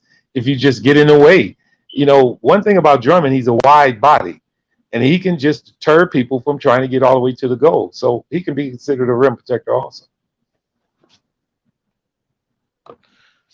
and the one thing I like about Marco is his IQ. He has a very high IQ. I like that. Yeah. What I like really about Terry is his poise, guys. I mean, look, it seems like he's been in the summer league maybe last year, and he had, but he plays like somebody who's not afraid of the moment, and I think that means a lot for a young player. Yeah, he had his moment because he was definitely putting a whipping on Charlotte tonight. Yeah, think about it. If you've seen his first game, I don't even think he was nervous then. I just think he would, sometimes you got to get going, and I think the Bulls, and I really believe that ass whooping they took from the Knicks in the summer league meant a lot for this young club. Because sometimes when you think you're the best, you need to get slapped. Then it makes you humble. And I think that's what happened to him also. Yeah, definitely the case. Definitely the case. So I'm just glad that we got to see him get a win. I'm just glad we got to see the young guys play, man. I'm be honest, I'm just ready for the season. They got a chance to Um, win the summer league chip too, right? yeah, Yeah. they do. They do. They do. Is there an undefeated team in the summer league, guys? I don't think so. Is No, I think who's team? Chet I Chet think Chet the them, have they lost? I don't think Oklahoma. I think they're the only team that's possibly undefeated. Yeah. Because the No, I Knicks think lost the other Oklahoma night. lost. Oklahoma lost the game. I think they lost to Cleveland. Was it Cleveland? Yeah, I Yeah, think they might have. Oklahoma lost to somebody. Yeah, they were. So everybody has lost at least one game. I think so. Yeah, I think they got about three or four teams with one loss. If I'm not mistaken. Okay, so how is this tournament thing? Is it a play? I mean, is it multiple teams or just two of the best teams? No, I think it's like four or five teams. I mean, 4 or 6 teams. You go into a little Okay. playoff, a little Yeah, Yeah. make playoff. the playoff. So right now, the only two teams that are 3-1 is Boston and Chicago. Uh, What is Oklahoma Oklahoma? Oklahoma's 2-1. There are no undefeated teams. Okay, Dallas cool. hasn't won a game. San Antonio hasn't won a game. Well, we'll talk about the most important teams. As far as Charlotte, Charlotte is 2-2. Yeah. And You know, they only so play they so only play 4 games. They only play 4 games in this summer league. No, Charlotte. 6. Is it 6? Hold on. Let me see. Let me see. Because you can just go to the schedule for tomorrow, or I mean, because I don't know. I thought it was 6, like Dex is saying. I think it was 6, but I don't know if it's 6, Dex. It might be 4 because Unless you they just cut, mentioned unless they today, cut back. I think normally it's but like Dex, 6, and then you go to a little but Dex, tournament. you Nah, just it's mentioned you just mentioned that it's Charlotte played no, their it's last game today. their last game. was today, unless they go into the little the little tournament. So they play four. So They play four then. yeah. So basically tomorrow. So today was the last game, and then tomorrow They you might got not some even of the other. qualify here. Well, No, they they're Well, they might. not could Well, qualified. qualify. They could because they 2-2, so they could qualify. they But you could. got three teams at 3-1. Is it going to be four teams in the playoff or six? I don't know how they doing it this year, but I thought they played like 6 games, or was it 6 game total with the playoffs? Yeah, it could be I'm that. not. I can't. Because Hold on, I never stayed for the I whole got it summer right league. No here. way. I only stayed for a couple of games. Mainly the first 2 games. That's where all the hype is at. And then after that, it kind of simmers down a little bit because motherfuckers have lost their little Vegas money, so they be trying to get up out of there. Yeah, but what you guys think of this? You think that little tournament is going to be decent? I think it's going to be fun. Well, The tournament for we'll the summer see league. because your team look like it's damn sure gonna be in there. It's gonna be represented. Yeah, Bulls gonna at be up least we in get a there. chance to see. At least we get a chance to see more of them. Hmm. And Yeah, I because think the cream is rising to the top too, guys. I really believe that. I believe the better teams are starting to show that they're a little bit better, and then that could lead to just being better coached. well, listen. One thing about summer league, it doesn't reflect your the parent team. What it Yeah. does reflect is the talent that is being groomed in the JV Yes. squad, and that's what I pay attention to. I pay more Yes. attention than the talent that's being groomed in of whoever wins the summer league. You know what I'm saying? Summer league playoffs or whatever to that nature. Yeah, and that's why I want that's what reason one of the reasons I had stated. I like what Terry's doing, as far as getting better each game in the summer league, and he's actually progressed in each game. So I really appreciate that. I think that's a When good is thing the to do. tournament? Huh? When's the tournament? Oh, I don't know if this last game is tonight. It'll probably start in a couple of days because they ain't wasting no time with these summer league games. They they get the rings this year, right? Well, that's next year for some reason. Now they get trophies. Yeah, I know, but I'm saying I've seen something like they're gonna be giving out a ring now too. Is that this year or next year? Yeah, well, Dex mentioned they even going with the most valuable player in the summer league. That's pretty sweet. Right, but what I'm saying is this year and next year that they're gonna be giving out championship rings. This This year, year.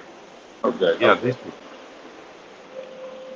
And you know what? And that does put a little incentive on the young players to play well, man, to try to win, and shows, and kind of gets them groomed into the NBA. We need to win these games because they mean something. Right. I wanted to ask you guys this. Do you see, since we talking about Terry and being high energy guys, voice and floor stuff like that, get people pumped up, do you see him going into that Joe King Noah role? Because he did the same thing. Well, he's gonna have to show it on the floor. I mean, Joakim Noah showed it on the floor. He was a Exactly. beast on the boards. He was. I mean, his attitude was infectious. I mean, just the way he carried himself after getting a and one, and I mean, that was infectious. I think Dalen's more of a momentum builder. So I'm reading it right here. I'm reading it right here. All 30 teams will compete in a series of 4 games from July 7th to July 15th. The top 2 teams, based on winning percentage, will then advance to the championship matchup, while the remaining 28 teams await assignments for their fifth and final game on either July 16th or the 17th. Well, how could What's that the be? How can that figure out? They did say by winning percentage. So if it's 14, I mean, if it's 4 teams with a 3-1 record, they're gonna go by who won by the most points. I do believe. exact margin of victory. Yes. Hmm. Yeah. So And that is means that that. fair? So wait. That means that there's one more game for the Charlotte Hornets. Yeah, Who you think Yeah, that game is going to automatic. be against? I don't know, man. Well, I don't know. We have no idea on that. That probably be I know. determined Yeah. on. Who? But I'm just It saying, out probably of be any dependent. team, It'll probably be. It might be determined on margin of victory also, Dex. you think so? Because I I mean, was what else? trying to figure out what matchup would be like marquee for the Charlotte Hornets. Like, what I mean, team who? can the NBA make have a good viewership by matching them up?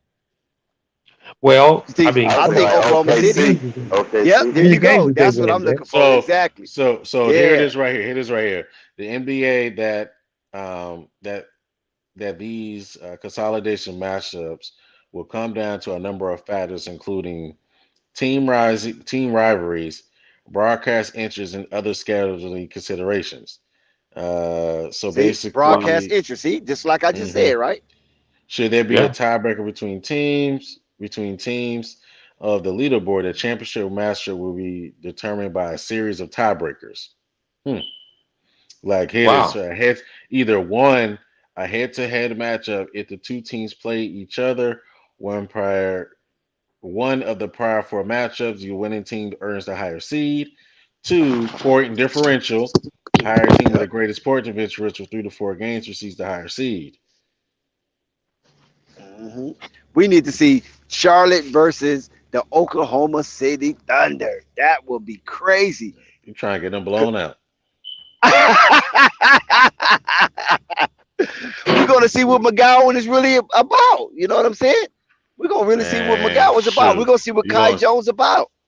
shoot, boy. But I don't know, man. Kyle Jones, when he the one thing I can say about Kyle Jones is, say what you want, but when he is in range of running in front of that basket, oh, it's going up. It's it's going Yeah, up. He he's a dunking. gunner. He's gonna dunk on you. And that's the what guy was Tay, shooting too many that's what threes Tay, tonight, though. he was, and they need to get on him about that. Dalen Terry saved his own behind tonight because because Crutcher had did a behind the back pass to Kai Jones, and Dalen Terry didn't even reach for Crutcher. He just grabbed Kai Jones because he knew Kai Jones was about to put him on a poster. Woo! I was ready for it too. I ain't even gonna lie. Kai Jones was about to windmill it on him. Woo, boy, that was gonna be nasty. But he Yeah, does I just sometimes. want to see. I I just want think to see it. that game. Yeah, I think it's just Kai Jones IQ, but I think it'd be a good game, man. I want to see them. I wish Paulo Banchero was playing. Yeah, So they smart. You see what they did with him. He was dominating. He was dominating his matchup, and they was like, okay, we done. yeah, I don't. Well, Mark, I want to ask you a question. What was the Knicks? What is the Knicks? Oh, they playing tonight. What is their record right now? Yeah, 2-1. 2-1. uh, I think 2-1. Yeah, let me check and see. I hope they win because Y'all I don't want really to see the want the Knicks. Bulls. I No, really y'all don't want want the to see the Bulls. Knicks. Leave Yeah, them No, the I niggas Knicks want them two, alone. back. See, the that Knicks no, two, listen, the hold on, Knicks, Dick. That would the Knicks be two and that's one. The Knicks. perfectly Hold that's on, hold perfectly on, what we need. That's what we need hold on, because they beat our ass. We need to play them again. hold on, hold on. The Knicks are 201, and they are at the top. They are the third seed right now. Okay, what Y'all need to do leave you them Knicks have that alone. Y'all score? doing good. Y'all doing good. Leave them Knicks alone. No, Dex. I want them to play the best team. So Y'all since the already Knicks played them. beat the hell out, no, the Knicks You beat the just hell want out of us. revenge. Yeah, you No, want I want revenge. them to play them again so they can show their development, show their improvement, and learn from their loss. You know, it's the same thing that we Nah, say in the NBA. Marvin just want us to have bragging rights. That's it. No, actually, I don't. No, I'm not Marvin. looking at that. No, Just admit, Marvin. You just want your face back. no. Like I didn't told you guys, I've been on a lot of New York channels, and they rolled my ass about that game. So I want us to play them again. I want Exactly us to my play them point. again. Exactly my point. No, and I also want to see the progression of them. If they can beat them, it'll show that they learn from that loss and how to, adjust when you get your ass toe up. Things that the Bulls regular team this year didn't do by losing to so many top teams in consecutive games, one after another. The But team then you that know t- what? the team Something that I think we all have forgot. The Bulls beat Milwaukee in the playoffs. That was a top team. So we ain't nobody even said that. You know what team is surprisingly bad right now, but I'm very shocked. It's the Golden State Warriors with all that talent they got. Moses In the Moody, summer league, Matt McCoy in the summer league. Moses Moody, Matt McCon, Jonathan Kaminga, James Wiseman. and they getting heavy Yeah, minutes too, right? yeah. I don't think they'll be 3-0. Yeah. Yeah, but I think the reason why they probably playing the way they playing because most of those guys already cemented on their roster. So they ain't really got nothing to prove. They just playing just to get some type of recreation going. You know what I'm saying? Well, Dick. So Okay, well, let me ask you I this, think that's Dick. their approach. Do you think any of these teams really put stock in winning this championship in the summer league? No, I think the not really. players do. The young players do. That's the players is different. We said the team. When you mean the team, I'm talking about like the Papa organization. They don't care about Oh the summer no, no, league. no. I'm talking about the young players that's on the team. Right? Yeah, the young players, they're gonna always want to win something. It's just the spirit of competition because they Yeah. want bragging rights. See, they be in the casinos. They be, yeah, I mean, the older players that is. You know what I'm saying? They be in there chopping it up. They be at the Bellagio watching the waterfall. I mean, you know what I'm At the saying? So they be out and Bellagio. about to, yeah, they be out and about to a certain degree because a lot of them stay at the Bellagio. See, you got some stay in the MGM, some stay in the Venetian, and then you got some stay in the Bellagio. Only the ones that's like the LeBron James of the world, they're gonna be at the Aria or the Cosmo. You know what I'm saying? The Russell Westbrook, see, they ain't gonna be at those other ones. They might go to Bellagio, but most of them gonna be at like the Venetian, the Aria, and the Cosmo, because that's like the top dogs. You know what I'm saying? Yeah. Because those are those $16,000 a night rooms up in them spots. So, Crazy money. Crazy, oh stupid yeah, money. crazy money. Because I remember one time I saw Allen Iverson. That's when I was telling you I saw, because I seen him twice, but the first time I saw Allen Iverson was during a Pacquiao Mayweather fight, and then I saw him again in the summer league situation. You know what I'm saying? And every time I see Allen Iverson, his ass is at a table. You know what I'm saying? He's down there playing blackjack somewhere in one of them casinos. I was like, boy, Allen Iverson show stay at these tables. You know what I'm saying? So, yeah, that's what they do, man. They get out there, have fun, man. You know what I'm saying? It's just a wild extravaganza, that freaking summer league. Yeah. And then they got the nightclubs. They got all these nightclubs, and a lot of the nightclubs let you in free. You know what I'm saying? Especially if they catch you walking with a girl. If they see you walking with a girl, they're gonna give you one of the little cards and say, "Here, take this." They're gonna stamp the card and say, "You can come to Dreas for free, or you can come to Tahoe for free." In any other the nightclubs, they be having the Viper Room for free. You follow what I'm saying?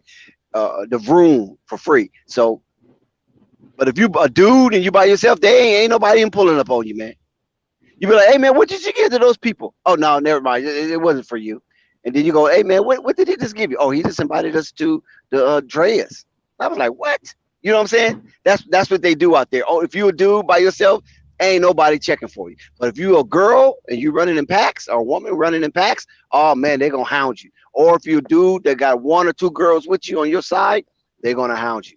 They be trying to get them girls up in those clubs big time, man. Well, you They know don't what? want no knuckleheads. I hadn't had a chance to ask you this, Dex. How you feel about your Lakers summer league team? You see progression? You see a player on there that probably can help you guys? Scottie Pippen Jr., Max You think Christie. so? Yep. Which one's got the two-way contracts? That one I don't know. I don't never really see. Listen, when you're a Laker fan, you don't worry about who got a two-way contract. That's something you don't worry about. You worry about what next big star we finna get that's gonna help us win a championship. The two-way So you don't. contract stuff, that stuff we don't even look at. So obviously you don't think any of those players are going to be able to contribute to the No, Lakers it's squad. not. I just said Scottie Pippen. Why would you put words in my mouth? I said Scottie Pippen Jr. and Max Oh, Christie. okay. Those are I two mean, players. the reason But I they said it, two-way Dex, because you contract, said I don't know. Because I okay, but never really check for a two-way contract with a team like the Lakers. Just like I don't go to look at Golden State two-way contract. I'll go to see who the hell the Golden State pick up this year. You understand what I'm saying? okay, but I don't who go to did you guys? Milwaukee to look at their two-way Oh, you contract. guys, I only look at y'all, bum teams two-way yeah, contracts. but the rest of this. So you guys didn't even have a first round draft pick this year.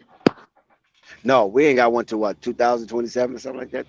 Okay, well 2026. that's the Yeah, very y'all ain't reason. got a Hey, Okay. draft. y'all Yeah, probably about y'all. to trade that to get another player, man. I know, huh? For real. Ain't gonna have no future. You can always trade for draft picks somewhere down the line. Somebody's Come gonna on, do Yeah, something. unstoppable. I'm Unstoppable. just You yeah. know You that can they always got you a can future. always They get got draft Yeah, 20 picks, rounds he man. be in. a little messy. Yeah, he be a yeah, little right, Especially messy. when you right. look what the so you can always get draft picks, man. Look what the Utah Jazz did. Traded Rudy Gobert. They got a stupid amount of draft picks. If the Yeah, but Lakers who really, they if gonna the Lake, trade though? they can trade Westbrook, if they find the right deal just to get picked, they can trade LeBron and they can trade AD. They I never don't. traded LeBron, so stop Only it. person I see them trading realistically is probably Russell Westbrook. I used to think they would maybe trade But we're AD, but just I don't talk. think they're But gonna hold do it though. but hold on. We're just talking about if they can get assets back if they want to go into a rebuild. If they want to They get would draft never picks. trade But the LeBron. Lakers, I don't see the But Lakers going to a rebuild because like Dex said, I mean, that's they what I'm saying. about That's what getting I'm saying. stars. You know, That's what I'm saying. You know, it's the Lakers. The Lakers don't do rebuilds. That's not what they right? do.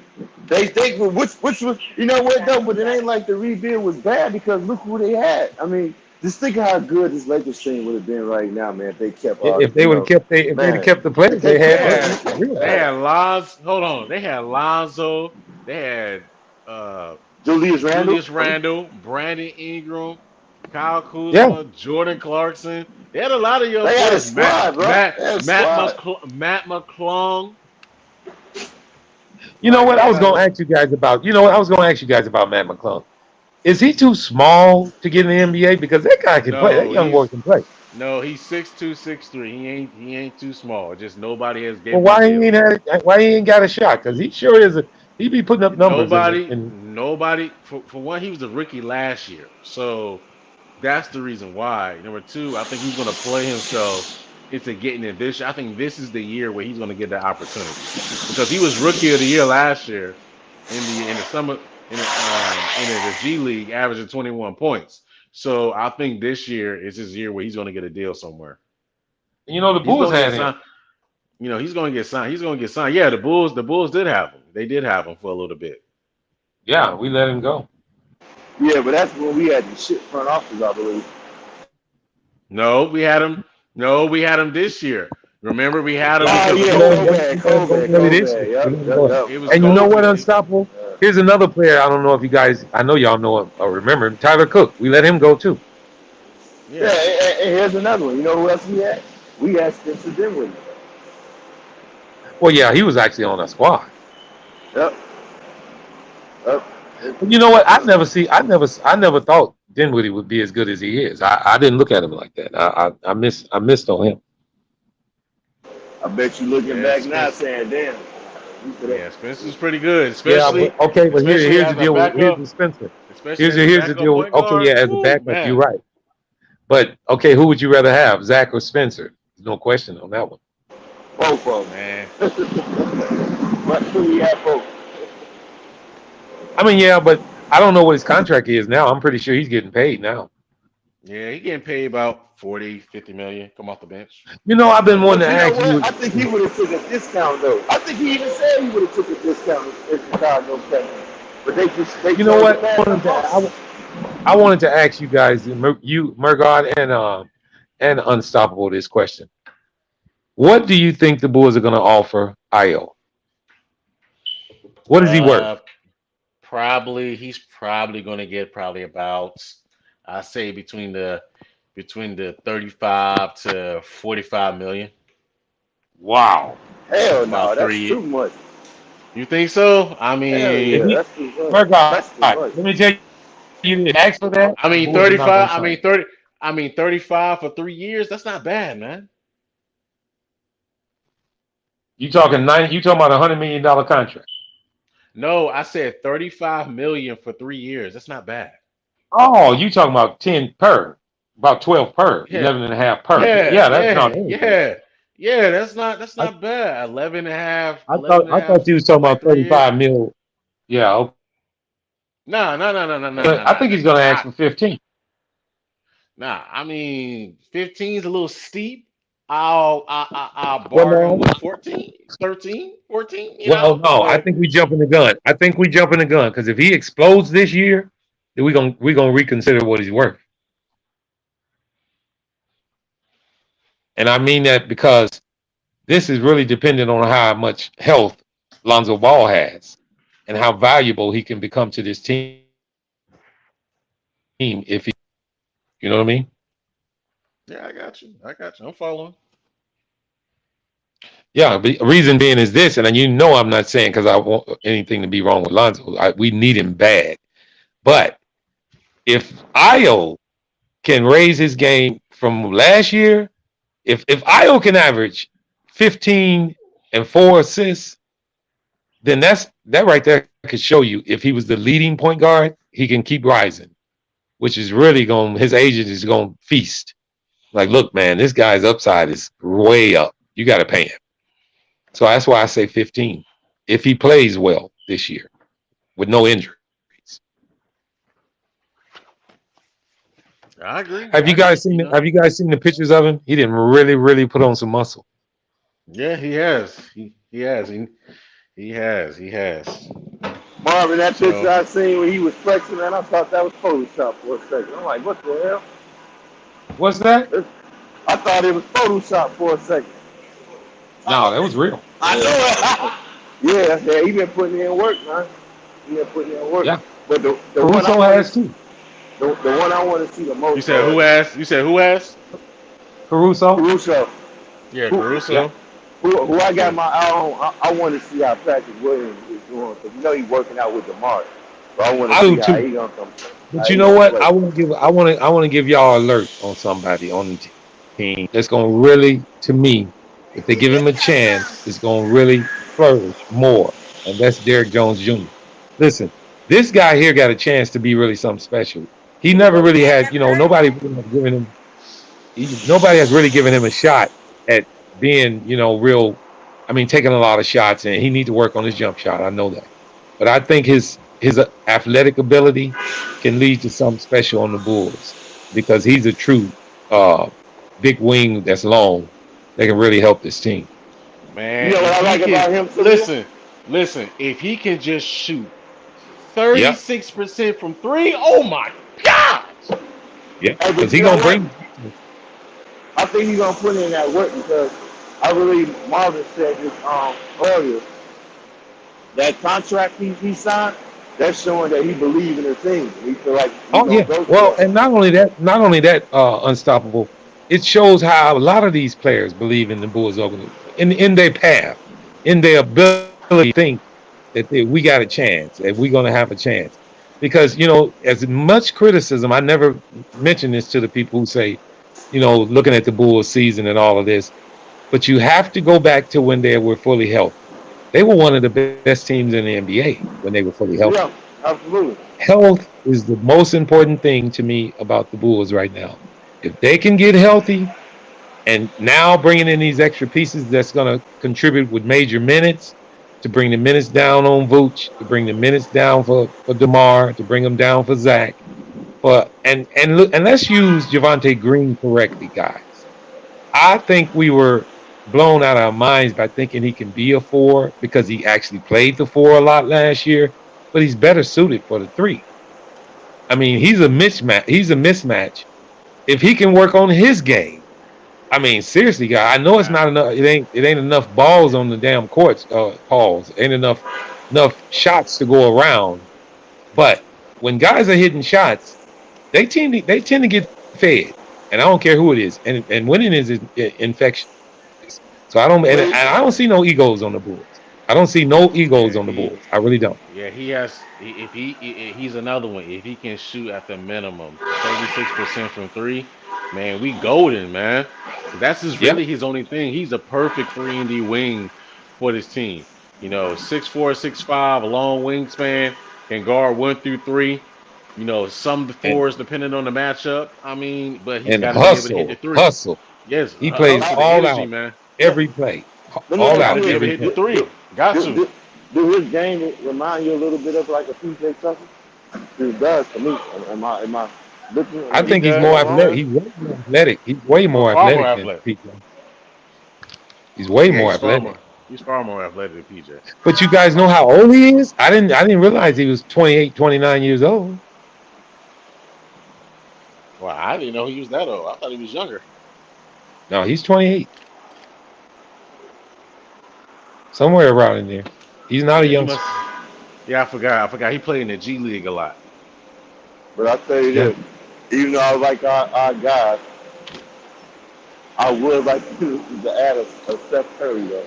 I wouldn't mind that. And once they get Oh yeah. If we get KD. Steph Curry, we set. If we get Steph Curry, we set. And you know how the Bulls organization is. They're quiet, man. Right, They right. quiet. They don't they They not out there just spitting their literature to everybody what they finna do. They quiet, man. And I I think mentioned it there's to a chance. Dex and them. Go ahead. Go ahead. No, No, go I ahead. mentioned it to Dex and them. I mentioned it to Dex and them earlier about the same thing that you were talking about, Unstoppable, about making the right moves at the right time. Meaning not hard capping yourself, not going over in the luxury tax before the season, taking a look at them right before the trade deadline and making the crucial move at the Right, trade right. deadline to get us over the Absolutely. top, making that magnificent move to get us over the Right. top. Plus, it also can go in our favor as playing the half of the season and looking good. Now the free agents want to come to Chicago at the trade deadline. We can even get them on a deal. You know what I mean? Yeah, yeah. Right there, it's all about changing the culture and everything here to get these players that want to come here. To Yeah. change their mind. So they did I want mean, to come prime here. example of it is the contract that Derrick Jones Jr. signed. I Right. believe he could have got a whole lot more if he. I'm pretty sure people offered it to him, and I really believe that he just decided he want to come back, and he will take a pay cut just to better help the team pick up somebody else. And I want to say this. I know And this might not be I know this might not be popular to you two guys. I believe Tony Bradley's gonna help the team too. I don't care if he is sorry how sorry he was last year. To have another big means a lot. It means a lot just having another I big on the mean, team. hopefully for the team, yeah. That he comes out around a little bit better player. Man, But I get don't him see up out of here, man. it. I mean, but what you gonna get from it, my God? You can't even A get a second damn round lame pick. dog for him. You can't even Second get a round lame pick. dog for him. Who gonna take him? Would you take him if you don't own the organization for a second round pick? Man, get him up out of there, man. You can Nah, just let I him I mean, wouldn't. go. come on, my God. I mean, look, he's gonna get 2 minutes, less than 2 minutes a game this year. He's not gonna make a difference. That's 2 minutes. That's 2 minutes too many. They can get a minute to somebody else. Exactly. And also, now me and Give you it, give laughed it to and joke. give it to Marco. Give it to Marco. Well, you figured Marco's gonna get those minutes now, huh? Yep, that's I what we think he need. is. Yep. I mean, he opted into his deal, so the Bulls can't do nothing but either cut him or keep him. More than likely, they're gonna cut him. Yeah, they're gonna buy him out. I mean, Burgard, I heard you asking about Dalen Terry today. How do you think Marco's progression is going? Marco's good, man. I like his progression. Big body man. I mean, we talked about it. He's a very intuitive basketball player. He has great feel for the game. You know, he's very instinctive, especially on offense. He can make the three. He's a great passer. He can rebound offensively and defensively. I think the thing he needs to work on is probably being a better rotational piece when it comes to down low in the post. And He's not. defense, and Yeah, defense, yeah, and his that's what I mean. defense. That's what I mean on defense. So he needs to be better at rotation on defense. He's not going to be a shot blocker. That's not going to be his thing because he doesn't have the elevation or the length. But that doesn't mean that he can't be the guy to take charges, get in the way, adjust shots. So I think he can. As long as he does that, I think he'll be fine. Yeah. Okay. Question: what is our second unit starting lineup? You said a second unit or the Yeah. starting lineup? We know No, Dragic for the sure. start. No, I phrased that wrong. Meaning, what is the 5 players on the second unit, one through What is the five? what? 1 through 5. On the One second through unit, five unstoppable. on the second unit, 1 through 5. It's probably going to be they're probably going to prioritize Ayo, Caruso. I can see Drummond, Derrick Jones Jr. Damn, you ain't named Dragic. You don't think of? That's what I was gonna say. You ain't named Gordon. Yeah, I don't think Gordon. I don't think Gordon. I think Gordon's just going to be a veteran guy on the team. I don't think he's going to be. I don't think he's going to be prioritized like that. Not over. I wouldn't prioritize him over Ayo. But did you Okay, hear what question. Dragic said Can though? you? Well, You hear what he here's the said? But it, question. Can't you play but it. Io at the 2 guard and play Gordon at the point? I mean, you can. You can put I. You can put that there. I was just thinking basically what they're gonna do with Javante Green, but I mean, if they want Gordon Dragic there, they can. But what did Unstoppable? What did Gordon Dragic say? What was? He said the front office promised him No, no, 20 to 25 minutes. no. That was rephrased today, Unstoppable. The true statement Okay. on that was this. The Dallas Mavericks, he asked them to prioritize 25 minutes or more, and that's the reason he didn't go. That was not Uh, what the Bulls promised. That was not what the I Bulls thought that was promised him. kind of odd, but I'm like, okay, yeah.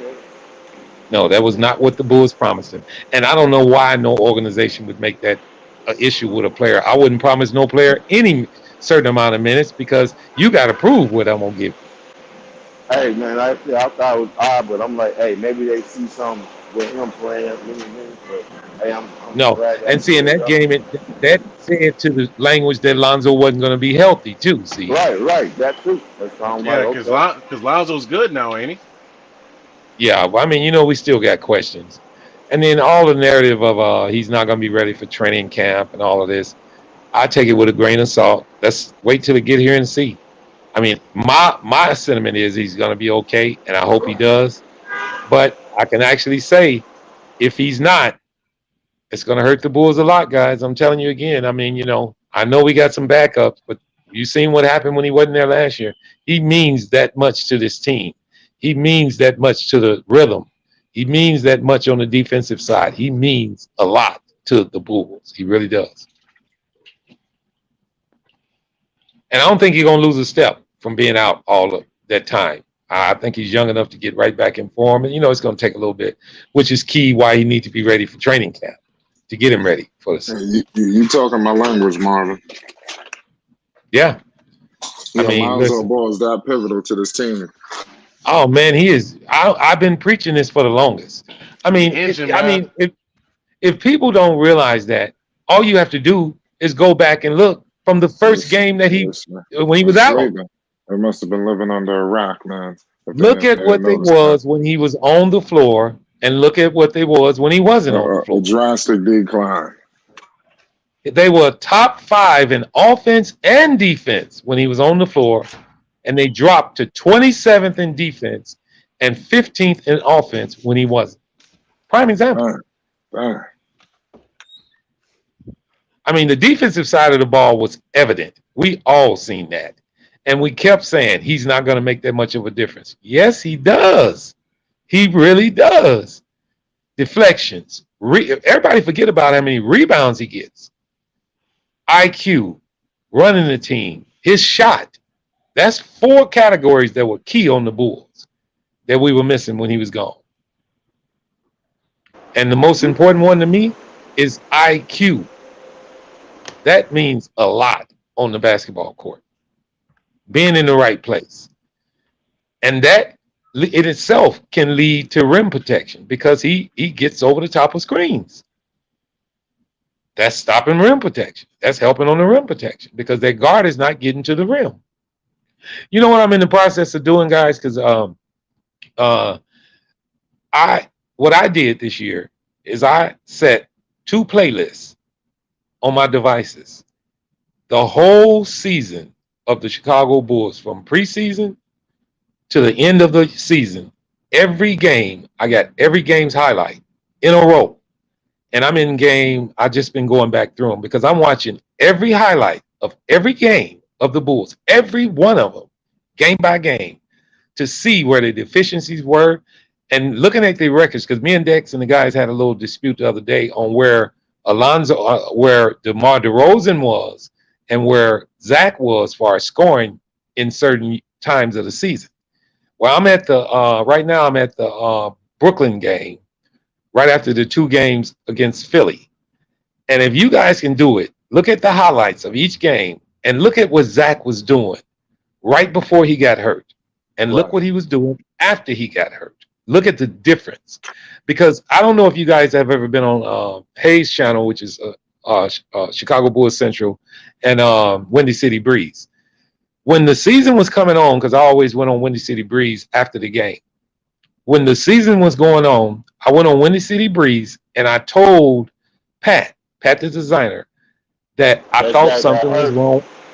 Something was wrong with Zach. I knew he had messed his knee up because if y'all look at Zach, usually his head his eyes are almost at the rim when he dunks. Well, right after he messed his knee up, the bottom of his head was barely reaching the rim. His ups was gone. And plus, he was playing cautious because he knew it was hurt. And his production, even though he still averaged 24 points, man, he was a shell of himself after he got hurt.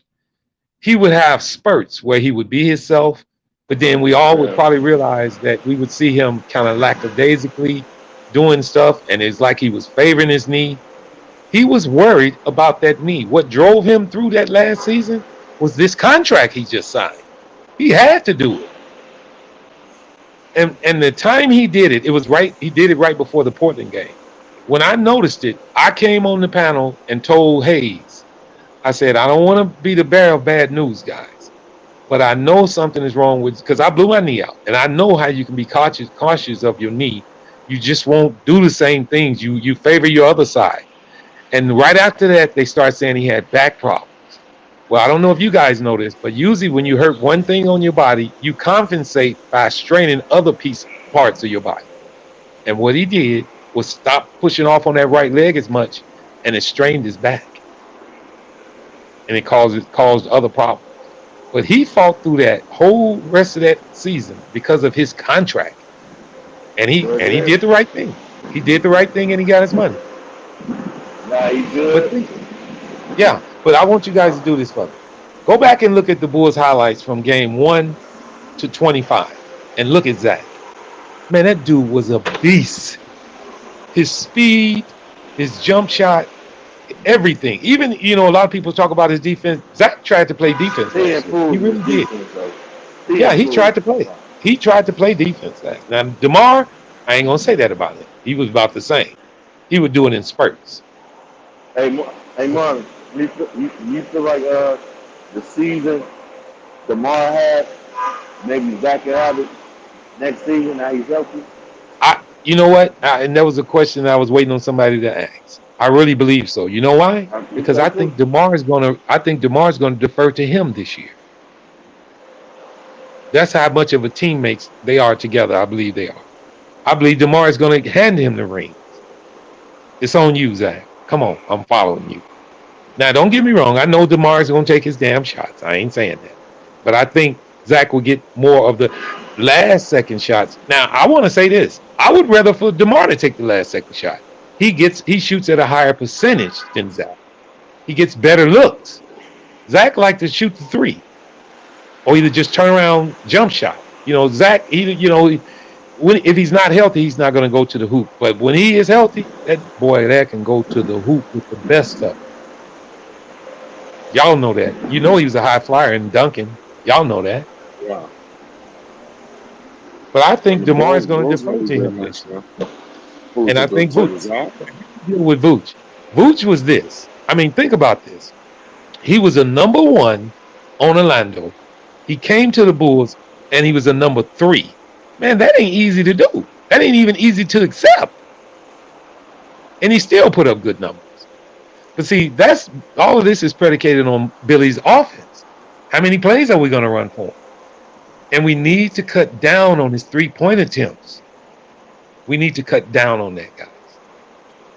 I don't know if y'all agree. I know y'all didn't see him hit threes, but I know y'all didn't see him have a bad 3-point shooting game too. And plus, it takes him way away from the rim.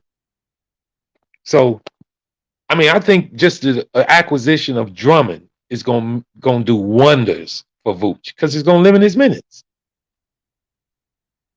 He played the most minutes of his career with the Bulls last year. And at the end of the year, he still was the best player in the playoff for us. A lot of people don't believe that, but he was. He played the best in the playoffs for the Bulls. So it's a process, man. Yeah, the Bulls gonna do their thing next year, man. They're gonna figure it out. The East just gonna be tough. The East ain't gonna be no cakewalk. Well, I'm gonna ask you for like this. The Bulls didn't really bring nobody in either. They pretty much bring back the same team. Yeah, but that continuity. We're looking at continuity. We're looking at blending better because the teams we lost against, they've been together 3-4 years. We was together since October. That was it. That's what we always said. We said the chemistry. They get their Yeah, chemistry more in sync together. chemistry, And with chemistry, health, ain't no continuity. telling what this thing can do. I'm That's why telling you, man. we kind of knew no changes was going to happen because the front office really said they know health will stop them from going far. And they like the core Yeah, and they want to run it back. yeah. Look at the Now, numbers. now, Numbers now if don't they lie, do, guys. now if they Listen, do DeMar bad, they DeRozan is gonna a make good a regular trade. season player. Y'all gonna do good in the regular season for sure. But He you know has what to do that. you know what the difference is But though, see, Flight? but you know Hold what? on, That Marvin. narrative Marvin. Let me say it. You know what the difference is gonna be different? You gonna have What's a that? healthy Zach to help out and a DeMar. healthy, and hopefully a A healthy healthy Lonzo. Lonzo. Right. But Yeah, here's the I deal hope on so. this. Here's the deal on this. I really They got believe that the Drummond too. I Bulls. like Drummond. That was a good pickup too. But keep going. Yes, yes. I mean, yeah, he's going to eat up some minutes for Vooch. But here's the deal on this. I believe, guys. I believe that DeMar DeRozan's success in the playoff is more predicated on Billy Donovan than anything else. You have to change it up. Most teams are going to keep. Listen, DeMar had the most double teams in the playoffs on anybody on that team last year. They're not going to let him do what he was doing in the regular season. So you, as a coach, have to be ready for that. You have, as a coach, have to get somebody else ready for these big time moments, including why DeMar's production in the playoff, his whole career has went down. Because usually teams change their philosophy on DeMar in the playoffs. His shooting percentage, if you look at it, was no worse than it was in the regular season. It's just that he didn't get as many shots because they was taking the ball out of his hands. They were double teaming him. And then when you double team him, if he make the pass and another guy missed the shot, we blame it on DeMar for not scoring enough points. When in fact, if the guys were hitting the shots, he would have 12 assists, and we would win the game without him scoring 30. So it's Hey, that predicated on. Go ahead. no, go ahead. You got it. Which is predicated to me more on Billy Donovan, and that was the question I wanted to ask Flight. Flight, do you believe Billy Donovan is the coach for the Bulls? We're gonna find out in the first couple of weeks. Shit, can I answer that? Well, I know your answer, unstoppable, but go ahead. Go ahead. Hell no. No. He might not be the vocal coach Nah. that they need. They need somebody to get these dudes right. A little bit more Now, respect. he's got his I, flaws. He's got his flaws, and I he really got a lot can't. of flaws, bro. And I He really got a can't whole lot name of his. He's flaws. not he's not the You know worst what? coach in the league. He definitely like a middle tier coach. I can say this though, unstoppable. He's got a lot of flaws, and what's really bad against him is that I don't see a lot of good. I don't see what he makes the team better at. Meaning that Right. I That's what I just don't. said. I don't see him. I don't see him making the team better in one particular area or two particular areas, but I see him making them worse in 3 or 4 areas. Marvin, So go ahead.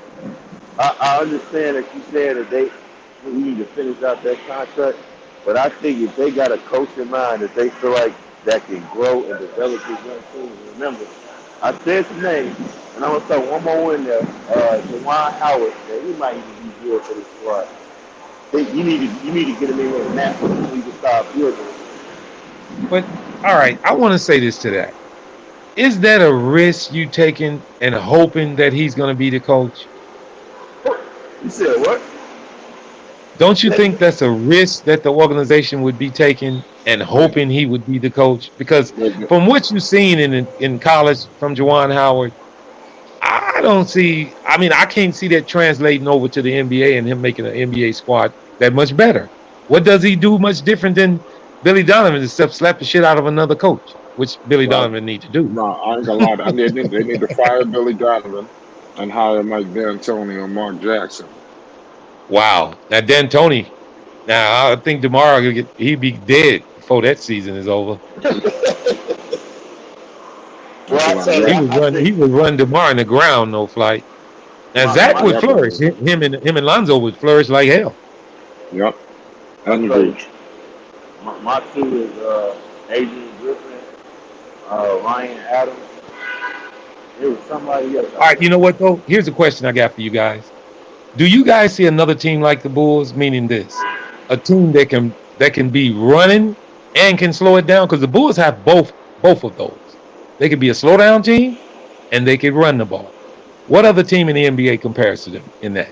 State. Golden State, right? No, Golden State is not a slow down team. They want to up tempo the whole game. I don't see too many other teams like that. And that is the perfect winning formula. To me, it is. Because when the tough get going, you can go down low to Vooch, slowing it down. But if you need to run, you go to Lonzo and Zach. Or if it's slowing down, you go to Vooch and you go to DeMar. If you're running, you go to Lonzo and you go to Zach. So I think the Bulls are building the right way in a sense of looking towards playing in the regular season and then being able to play in a solid half-court game in the playoffs. Because I think you all can agree with this.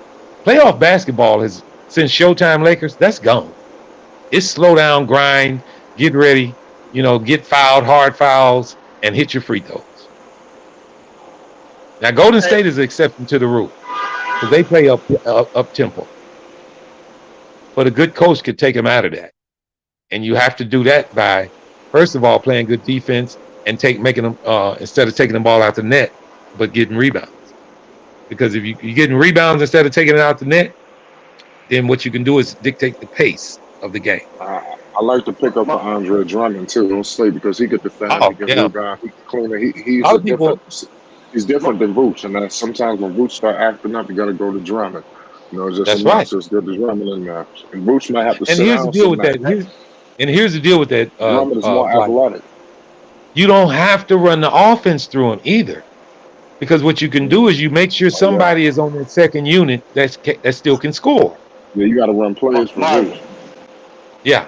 Now we heard Flight say he had like Dan Tony, and you heard what coach that I said I would like to see him do. But I haven't heard you name nobody yet. Who was your ideal coach if they decided to get rid of Billy? Billy Donovan. You know why? He just needs to change two things that he's doing. And one of them, the most important thing is he needs to just stand up for his fucking team. Man, listen, he needs to stand up for his fucking team. I can't hold up. How long you been a coach? I know it. I know what you're getting at. That you don't change it. You don't change. It's hard to change his stripes. I know that. Okay, but sometimes it's needed. Hold on. I go back to Tom Thibodeau. If Tom Thibodeau would just stop being so stubborn and allow an offensive one bad season. One bad season. If Tom Thibodeau would stop being so fucking. No, he ain't had no real bad season. And he's a national championship holder. Are you counting Chicago? Are you counting Chicago? Are you counting the Timberwolves? Are you counting all three teams he's been on? Or are you just looking at the Knicks? Yeah, he's a better coach than Billy Donovan, man. Oh, but see, in Tom's case, I believe that too. I was mad when we got rid of him. You were mad? But I was happy when they got rid of his ass. No, think what he did for us. Man, we had a chance to go to the finals. He ran the damn team into the ground. That's what he did. Okay, that's what I'm saying. If he would change his stubborn ways, he could be one of the best coaches. He could be, but he's not. That's what I'm trying to prove with you with Billy Donovan. We keep saying if this guy would do something, but we just got to call a spade a spade. But listen, but what we asking him to do is something he can do. He can. If you asking him to be but if you asking him to be a better coordinator of the offense or run better plays or that's already something that they have. But if you asking for an attitude change, I think they both can do it. Oh, but he okay, Marv. I mean, I see you guys. All right. Here's an example. Here's an example of it. People hate Julius Randle not because of his game, because of his attitude. That can change. That's the first I heard of that. I heard a lot of people didn't like him because the man stunk it up because of his game. Okay, unstoppable. That was just one season. That was just one season that he stunk it up. Okay, hold on. Where did he stink it up at? Tell me. Well, a lot of Knicks fans say he stunk it up in the playoffs. Okay, but that's meaning what? He didn't score enough points. What? He was turning the ball over. You You got, got to hey, give you me an got, example. you got a Knicks fan right here on the panel. The host, Ash White. Why you don't like Julius Randle? Well, Nigga, yeah, I he's want to trash. see. I say you He's should get a trash. pass. Okay, Oh like no. flight. Are you saying that trash and attitude wise or gameplay? Well, listen, let's see what he do next year. But it seemed like he hasn't recovered from that first round defeat. You know, the way it ended for him is like something wrong with him mentally. I hope it's not true, but that's what it seems like. Do you think the pressure of New York was too much on him, flight? It started to. I think it started to become maybe not at first, but because everything was just peaches and cream. But once the Knicks fans applied pressure, it's like he ain't never returned. I think also he feel like the fan base turn their back Well, on he him turned his and back whatnot. on us. But it was, but I'm saying that was just one playoff thing. I can see if he did it No, Okay, two times, wait a and minute. yeah, A it's no. flight. The thing is this: Do it's you how it feel? happened. It's how it. Do you It's not feel? about how he I lost. It's not about what. I It's not that he lost. It's how he lost. What you say? flight. Do you feel he turned his back when he did thumbs down to the crowd? No, I don't know. I mean, the Knicks fans could say some crazy things. So I don't know what was actually said. You know, so that might have been a light thing to do. I'm pretty sure he was getting called everything in the book. Yeah. I mean, think about it, flight. They talked bad about Patrick Ewing. As much work he put in for the No Knicks, finger right. they didn't roll. even appreciate it. This dude went up for the finger roll, man, when he should have dunked it. See? Who Julius Randle? People still pissed off about that. He was in the You finals two said years and he you didn't said get the Julius fucking Randle went job. up I for watched a that finger game the roll. other night, man. No, we're I talking about watched that Patrick game. Ewing. Oh, I okay. watched that exact game the other night, like, because I kept hearing on the panel in New York that damn finger roll. I'm trying to remember what finger roll. So I went back and watched that fucking game, and you ain't lying, Flight. He could have dunked that fucking ball. Yeah, But here's a man. question I got for you. Patrick Ewing is Do you crazy. Be a think? legend now. Salute to Do the you legend. think? Do you think Smith messed that chance up with those 3 shots that he missed against the Bulls in the playoffs, or was he fouled? Are you talking about the Knicks Bulls? Yeah, you remember the Knicks and the Bulls was playing, and Smith missed those 3 damn shots in a row under the basket, Right. and y'all lost that game. Do you think he was So fouled? I ain't gonna lie, I gotta rewatch that play, just to refresh my memory. But I probably know what you're talking about, but I'm a little like I said, you taking it back. He was totally fouled. They did not Now, call it. the Knicks They definitely did. had their problems. Yeah, Charles Smith is who I'm referring to, Right. but he was definitely fouled. Now, don't get me wrong. When you under the basket and you 3 straight shot attempts and you don't make them, that's kind of frustrating. I believe I can understand that. But they was hacking the shit out of his ass. You know, back in them days, they wasn't calling them fucking fouls. They could beat the shit out of you. The hell, you remember what they did to Jordan? Right. Man, Detroit would damn near kill that boy. They was Shit. trying to kill him. Shit. Yeah, they were. And the referees act like they ain't seen shit.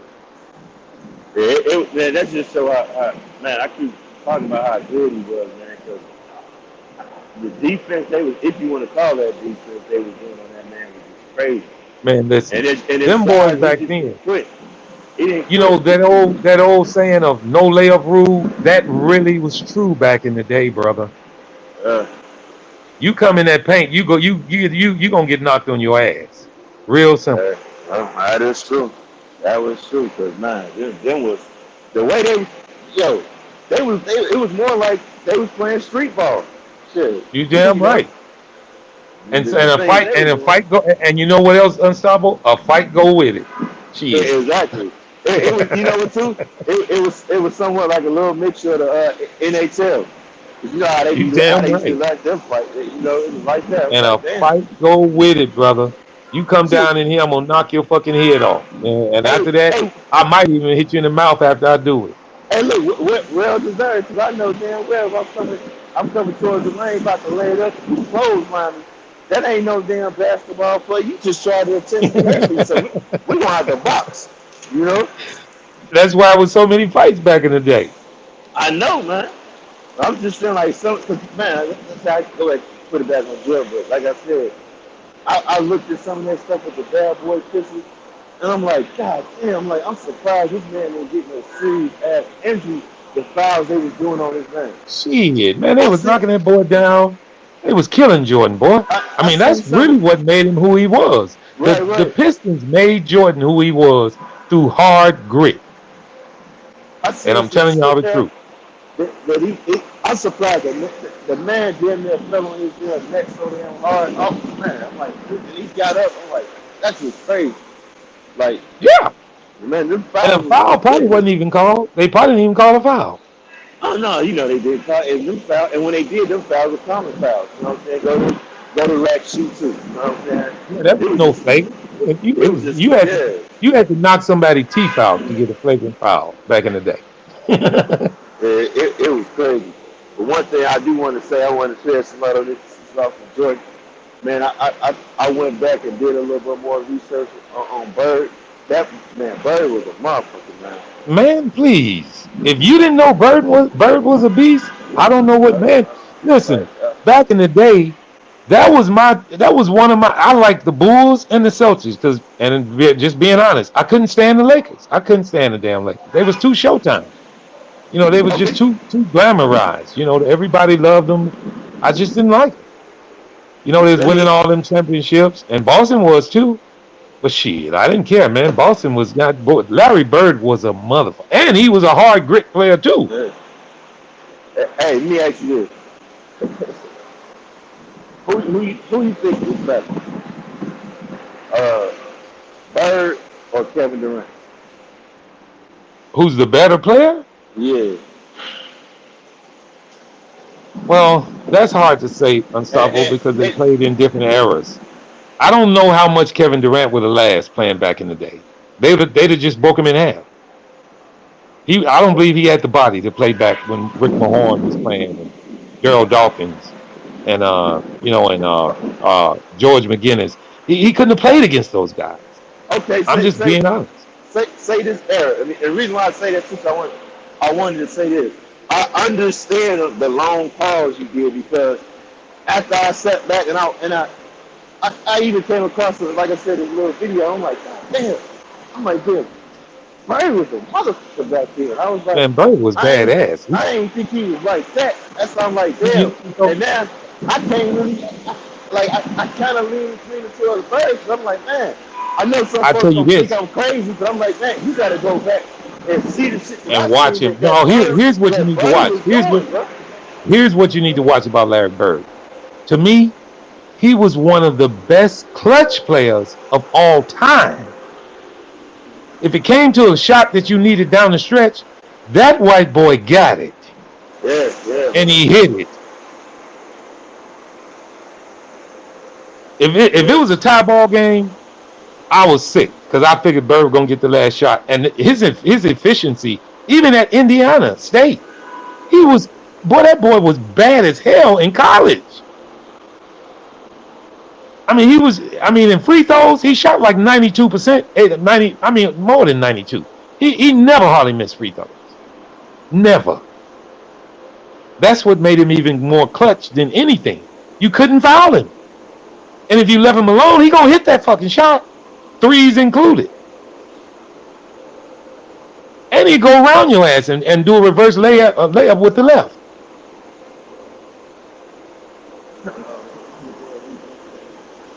He was a cold piece, man. He was a cold piece, man. Yeah, he was, Now, man.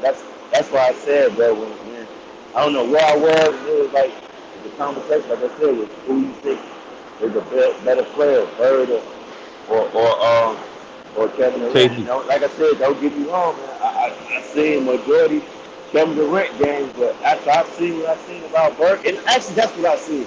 It's an actual video on YouTube. I think it's called like Larry Bird versus Kevin Durant, and I came across something like that. And I was like, damn. After seeing that, I don't even know. Like I said, I don't even know if I can say Kevin Durant. Because he's like, man, this motherfucker was old as fuck. You know what I'm saying? Like, see what he Man, was listen, doing. man. I'm like, God damn. Man, listen. Bird a lot of people don't put him in the GOAT decision only because he wasn't real, flashy. Right, right, But right. as far as fundamentals, he was the He best in the had it. league. Like, Yeah, he had it all. Yeah. as far as shot form, being in the right place, taking bumps, 3-point plays, and ones, clutch. I ain't seen too many people better than him but Jordan in the clutch, bro. Yeah. Pressure games, he thrived. He thrived on pressure games. He loved it with hardly no emotion. He could pass too, man. That motherfucker I could mean, he pass. was cold blooded in passing, Yeah. rebounding too. Now, see, he looked slew footed while he was out there, which gave people the misconception that he wasn't fast and that he wasn't no good. Bullshit. That white boy will pull up on your ass in a minute and hit a three. You know, it's funny that I heard Bird was like, I forget who. I know you probably gonna remember this, Marvin. They had somebody guarding him, and Bird looked at his teammate and said, "You gonna put a white boy on me? Okay, watch this." Yeah. And so his ass Hold up. up. I'm Here's a like, prime example of how good he was. You remember when Jordan was in his prime and when the Bulls finally got to the playoffs when Jordan scored 69 mm-hmm.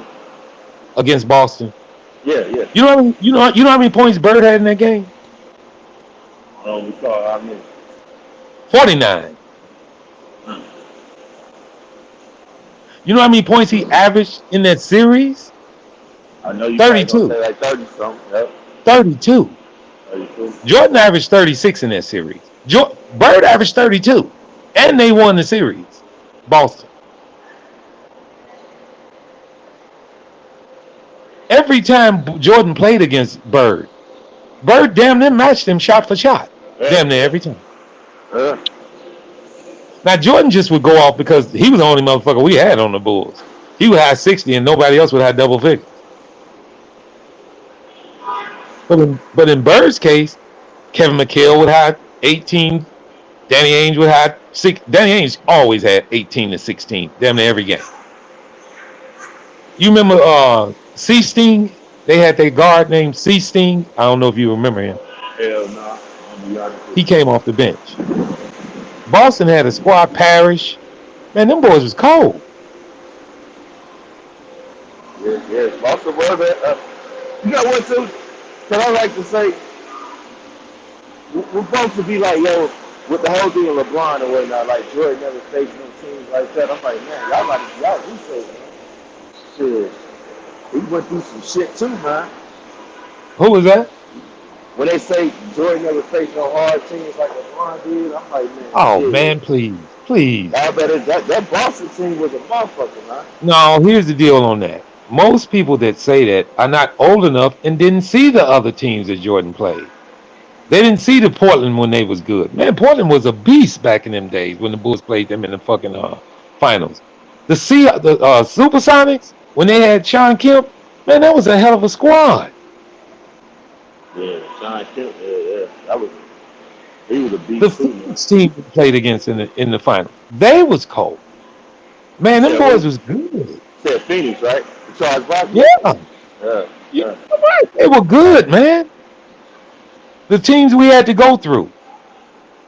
Now, one thing I always wanted to see was Jordan play against Olajuwon in the finals, and we never got a chance to see it. Yeah. All right.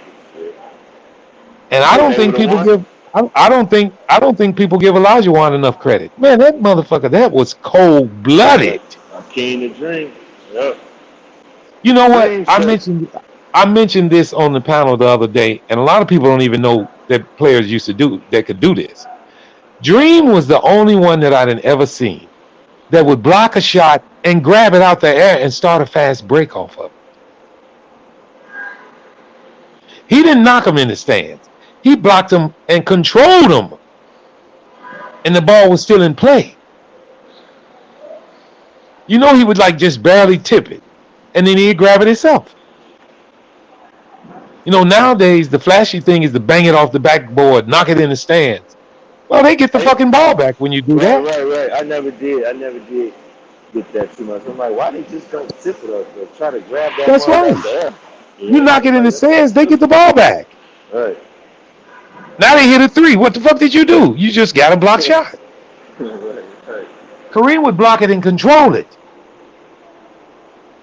That's a winning play for your team. Because not only are you stopping them from scoring, you starting a fast break. And he did that his whole career. And that dream shake, come on, man. Unstoppable. I remember I seen when he went against David Robinson. Oh man, he was putting that cat in the window, man. He didn't know what to do with a team, bro. Man, and a whole lot of finish.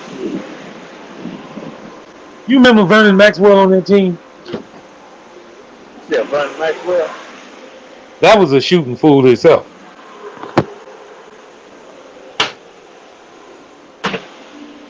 That Rocket team is nice, though. I would, like you said, have liked to see Chicago face them. You got a lot of people that feel like they would have worked too. I'm not Chicago. Rockets would have beat Chicago. A lot of people say they don't think that Chicago could have beat them. Man, listen, that Rocket team. I'm with you. I don't know if we could have beat them. You know, they won 2 in a row when Jordan went out. Right, yeah. Which leads to more of the agony of flight because the Knicks lost to them. As soon as Jordan leaves, they had to run through goddamn Olajuwon. The Knicks will be back though. We got some good pieces, man. They just got to put it together. They just got to be careful. No, I'm talking about back in the day, Flight, when y'all had Patrick and y'all would lose. I mean, I ain't just trying to be funny, but when the Bulls would just, you just couldn't get past the Bulls. Well, Jordan leaves, y'all get to the finals, and who y'all see? Olajuwon. Right, don't make no sense. What was that series? Do you remember that? They beat the Spurs. I forgot what they lost in, but I know they lost to the Spurs too. Yeah, and the Spurs. Then y'all see Duncan. Yeah, and Robinson. Robinson. That was crazy. I think Avery Johnson was on that team. Yeah. I mean, just think about it. After all of the suffering, losing the mic, then you get to the finals and you see Olajuwon.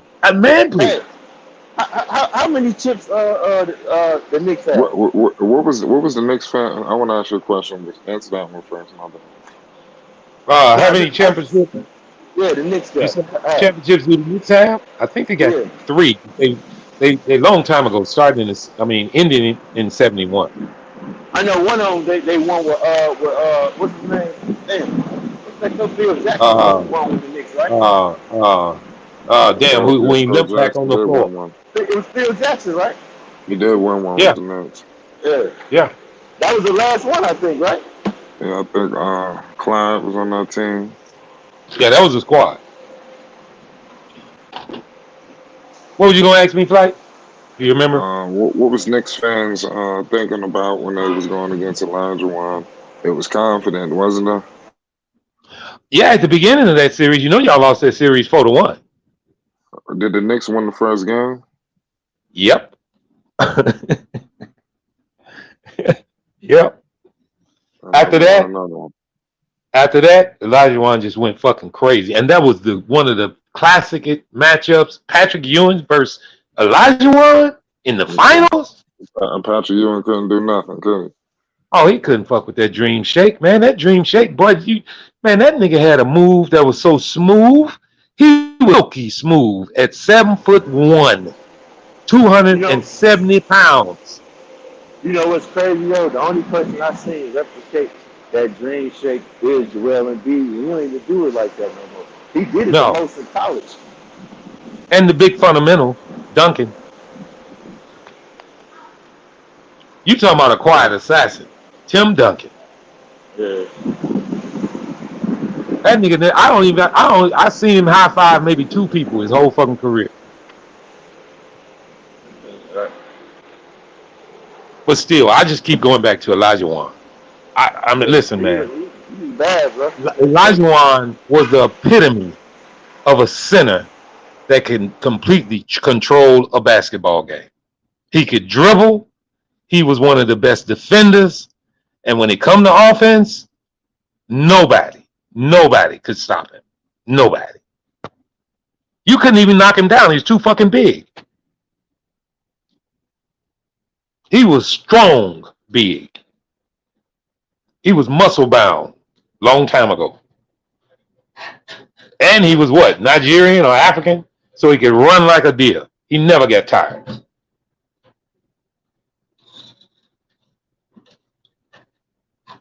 Yeah, that Houston team when they won 2 in a row, that was a great team. Those were great teams. They had Big Shot Bob then too, didn't they? They have Robert Horry on their team.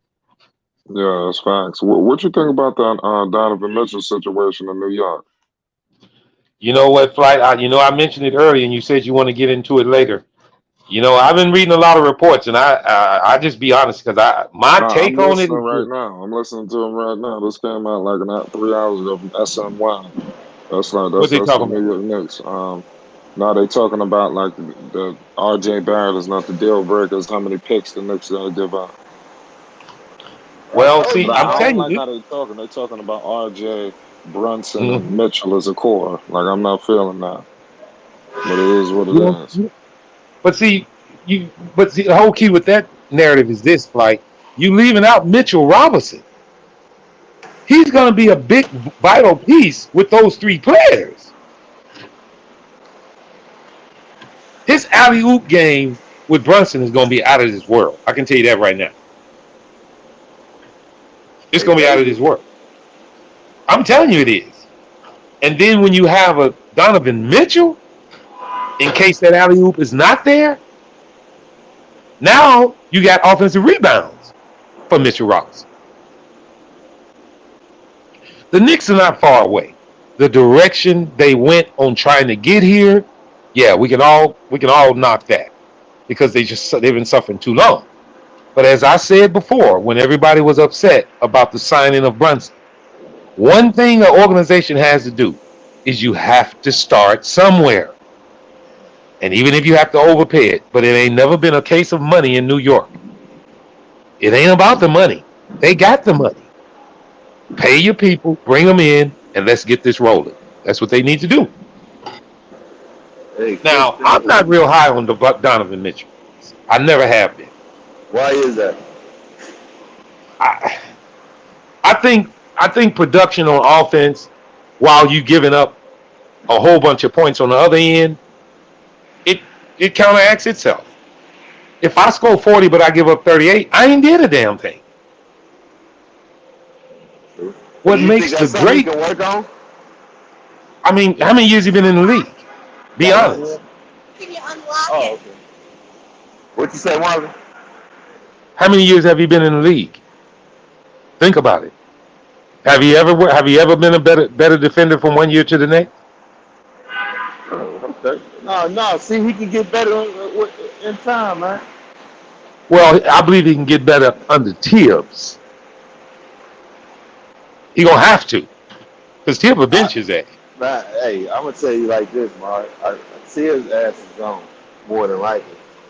Well, Tibbs bench him. They done gave him too much assets. Well, here's the deal. Tibbs is out of there based on the performance of the team. If they don't do well, you're right, he gone. But if they do well, he's going to fulfill his contract. If they make the playoff, Tibbs will be back. Real simple. If they don't, they might get rid of him. And the same thing like you told me about Billy Donovan. You feel if the Bulls don't go to the second round this year coming up, they should fire him, right? I think they should fire his ass regardless, bro. I'm gonna be real with you.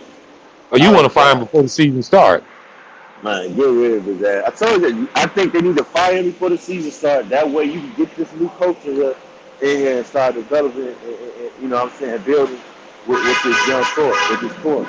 But unstoppable, let me say this. Do you know if the Bulls fired Billy Donovan tomorrow, that would be a shock of the NBA.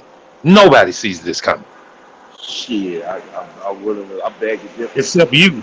I beg you different. They probably be No. like, you know what? I had a feeling like this might have happened just because of the things that he was doing that made you scratch your head and things he should have been doing that he didn't do. You know? Okay. All right. Question. This right here determine where your sentiment is with Billy Donovan. How many games did he lose for the Bulls last year? Too many.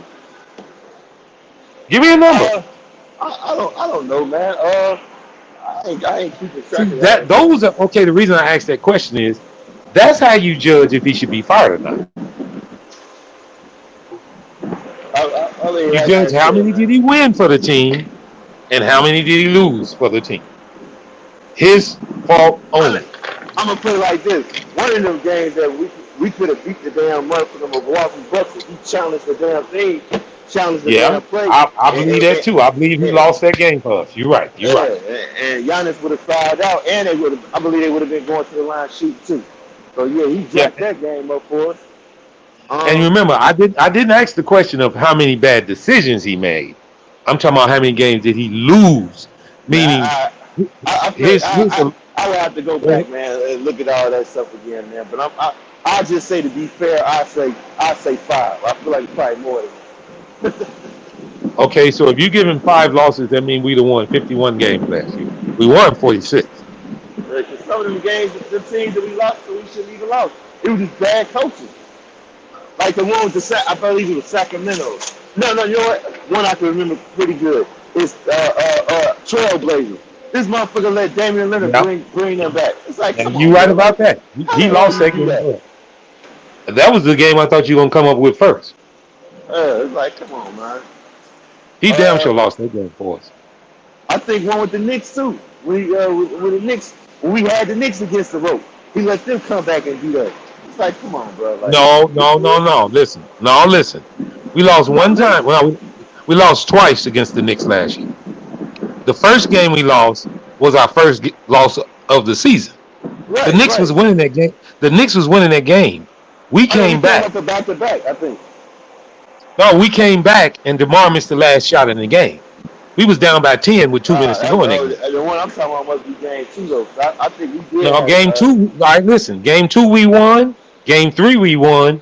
The last game of the season we lost. That's when we was on that. We ain't lose all of them to the Knicks.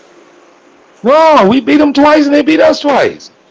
I must be thinking probably something. The first game. Listen, the first game. This is why when I'm on a New York panel, I always remind the Knicks fans when they talk about Kemba Walker. Kemba Walker beat us in our first loss last year. He beat the Bulls almost single-handedly. He beat us the first game we lost in United Center last year. Our first loss of the season was against the Knicks, and Kemba Walker had 25 points in that game. And it wasn't a Knicks fan nowhere talking about getting rid of Kemba Walker right then. Right. Oh, would you agree that he sucks ass at making adjustments? Oh, well, yes. All right. And he sucks ass as being a hard-nosed coach. Who? Kemba. You know what? I said it, and a lot of people laughed at me and said I shouldn't say it. I felt he should have stayed with Detroit. He would be a great mentor to those players. But he'd have to change his attitude. He's not a good locker room guy. Who, Kemba Walker? Nope, he's not. He was actually a virus in the Knicks locker room last year. Prior to the catch. The players said it. I didn't. Who said it? I ain't never heard nothing like that. Well, I know he was upset about his minutes. Yeah, he was upset about his minutes, which caused. Should I be mad too? Also, but hang on, listen, which also caused Randall to be upset about it. And Fournier. Fournier didn't like it either. About the minutes, here's the deal. You know, I brought this up, Flight, I want you to hear this. I brought this up to the Knicks panel one time. Do you guys know when the slide of the Knicks started? It was right after. No. It was right after he came from nowhere and benched Kemba Walker. The Bulls, the Knicks was 2 games over 500 the day they benched Kemba Walker. 2 over 500. when he finally let him come back and he scored that 46 points on that first game he came back, the Knicks were a game under, and they never recovered. And whose fault is that? I believe that was Thibodeau's fault. He benched him for Exactly. no reason.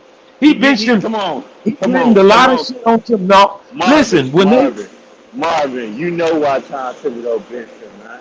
You know he why. said he wasn't playing defense. Wait a minute. Okay, Listen. there you have it. Listen, Unstoppable. Listen. They was 2 games over 500 without him supposedly. All right, wait. I get it. He benched him for 11 games. All right, listen. He benched him for 11 games. When he got back, they was 1 under. So who you gonna blame it on now? Tom Thibodeau. It's just, it's obvious. And then here's the deal: when they brought him back, because when they benched him, damn near every New York fan was like, "Hell yeah, bench him." But when they brought him back, he scored 40-something points in his first game. All the Knicks fans was like, "Hell yeah, he back." and that's why. And Frank, you can back me up on this if you remember. All that talk about they got Tom Thibodeau and good coach. I was like, just wait. They won coach of the year, and then like I said, he had a bad season. Everybody just telling him he gonna be alright. I give you 2 more years. Y'all not gonna like what I'm telling you. He was over here. I already know what y'all gonna do. Y'all gonna play some good defense. And I do want to remind part of this. Y'all ain't gonna be able to score like that. And he gonna make a lot of bonehead decisions. He gonna think he's strong in the offensive side, when he really not strong on the offensive side. When it comes to your young talent, he's not gonna play your young talent. But he should play your young talent and develop your young talent. And when it comes to the players, if y'all not playing defense good enough defense that he like, he gonna sit y'all ass down. And y'all not gonna play. I'm telling you, I've seen this too many times before. And I guarantee you, Tom Thibodeau won't be a coach going forward. They're gonna fire his ass and hire somebody else because you're too damn stubborn. He just need to be an assistant coach if he can't take a step back and let somebody handle the offense. He just need to be an assistant coach. Well, I'm gonna say this though. The reason I'm not so quick to say fire my head. Players in the ground. Excuse me, I forgot to say that too, Marvin. He gonna run them players in the ground in the game and in practice. Yeah, and in you're right. practice, But I want to say this. In the ground. The reason I'm not real keen on saying firing my coach has always been, who we gonna bring in to replace him to make us better? You say Juwan Howard. That's a chance. That ain't my first choice. My first choice was Adrian Griffin, and you got. That's a chance. That's a chance too. He's never been a head coach in the NBA. Never. But guess what? Udoka never been a head coach in the NBA, and look what he's doing. He made you want to use the finals. You honestly want to use honestly want to use that as a blueprint. That's an anomaly. That happen every day. But you don't know until you give these coaches a chance, man. You got to get. That's the point of taking a chance on. You just keep repeating with these coaches. That's our names for you. Billy Donovan ain't done shit. Doc Rivers done something one time. What's his name? Dan Tony really done. Like, come on, man. Try something new. Just think honest. Let me ask you this: do you think Udoka would be successful if we had him as a coach? And remember, we really was supposed to get him. What really stopped Chicago from getting him was when Billy Donovan became available. That's what stopped them from getting him. He was supposed to get the job. From getting who? Udoka. That's his name, right? Oh yeah, you're right. Yeah, well, he was the second choice. They was about to hire him, fam. What stopped it was when Billy Donovan became available. That's what messed up the whole thing. Well, I mean, his track record, if you look back at it, if you're a person who go on head coaches who have been in the league and rookie head coaches, the right choice is to take Billy Donovan. I wouldn't have took it. The only reason I said I wouldn't have took it in the beginning, I was like, well, shit, he had Russell and Kevin Durant. He could do shit with them. And you know something else that's so ironic, Unstoppable, I don't know if you realize this. Do you know when Billy Donovan went out with COVID this year for the Bulls, those 11 straight games, You know how many games the Bulls won when he was out? I mean, 10. I was gonna say that shit too, right? They lost one game I under that assistant coach. One. They mean, went on a 9-game winning streak, actually. he okay, man. He ain't all that to me, bro. Like I just, I only, at least I'm gonna be honest. Now, at first, I was kind of, I was actually 50-50. I was like, he ain't do shit with Kevin Durant. He ain't do shit with Russell Westbrook. But I was like, okay, well, maybe Russell Westbrook is holding that back. I was like, I look at the success we had with CP3. So I'm like, okay, maybe he really did all that bad. Then he came over here and he's like, yeah, I don't think this is right now. Even though we was winning, but I still was questioning some of the stuff he was doing. I'm like, damn. I'm not a damn head coach, and I know not to do some of the dumb shit he was doing, and some of the stuff he should have did, he wasn't doing. And perfect example, like the challenge. And not only that, it almost seemed like the whole season that the Bulls was running the team and not Billy Donovan. Like he was just there. He just didn't show that enough assertiveness. He didn't show that heart. He didn't show that. That's him. You know, he never showed emotion though, man. Think of any time he showed emotion. Right, there's something that happened that now I done seen him cheat the shit out some bubble gum before, but I ain't never seen him get angry when he should have got angry and got a text and said that was a boy. I ain't never seen him angry. He didn't even get mad when it was clearly a dirty play that Grayson Allen did to Caruso. He didn't get pissed off. It's like, come on, bro. Like, for real. I mean, but who on the team? Wait, though. But who else on the team got mad? Nobody. Bunch of fucking wussies. Yeah, that too. I mean, come on. Like, yeah, that was just ridiculous. Like, man. And then, when he came back and came to Chicago, he did almost the same thing to Ayo. Tripped him up and shit. And nobody really got on him. Yeah. On purpose. Lightning did it on purpose. Yeah. I mean, sometimes you need that enforcer if it ain't the coach, somebody on the team. Listen, bro, if I was a head coach, I would have told Tony Bradley, whoever, like, look, bro, I'll pay that fine. Go out there and lay his ass out if you can. I got you. You're damn right. And sometimes it takes that. It changes the attitude of the team, knowing we all for one. We gonna stick up for each other. I wish somebody would do that to my team. Hey, if I gotta take that hit, I'm taking it. That was a bullshit. I mean, you know what? You can go back to what me, you, and Flight was talking about earlier about the old school players. You do that shit to one of them players, to they players, you gonna get your ass knocked out. Yeah, absolutely. Or either when next time you come to the glass, you liable to bust your head on that floor. Right. You got something waiting for you, absolutely. Back in the day, you mess up one of their players, you can rest assured it's like baseball. You hit my player with the ball, we gonna hit yours. Hit yours. Yep. So yeah, like man, if he ain't, he just. I think they just need to go ahead and just. If he ain't showing that he ain't trying to improve on these things and make a change, which I don't think he will, because he's been like that for years. Just go ahead, man. Let him go, bro. And the reason why I'm gonna say it like this, Unstoppable. He's basically in the same boat that Tom Thibodeau is in. It's one more year, or you out of here. Real simple. And I just want to say the reason why I rave for Adrian Griffin so much because he was here during the Tom Thibodeau era. You know what I'm saying? So I think he had that defense on lock. And his player development. I mean, look, Jimmy Butler said, "Yo, I give Adrian Griffin credit for the player I am today because he spent hours in the gym with me, getting me right, hours." And then look, when he left, But when you're a head coach, you don't have time to do that. He's gonna have different responsibilities. But I think he'll develop his players a little bit better than. And then here's the deal on that: his name ain't even never came up to be a head coach in the NBA. Period. Like I love Sam Cassell, but his name never pops up. His name came up, Marvin. You know what screwed him up? I think possibly getting a head coaching job in Chicago because he had ties here. What was that? What happened was a mysterious domestic violence came up that his wife said that he was hitting on her or something like that. Oh, Yeah, and the kids came out and said they don't know nothing about that. That ain't true or none of that. And it messed up his opportunity of getting a coaching job that I believe he did. So yeah, go look it up, bro. Yep.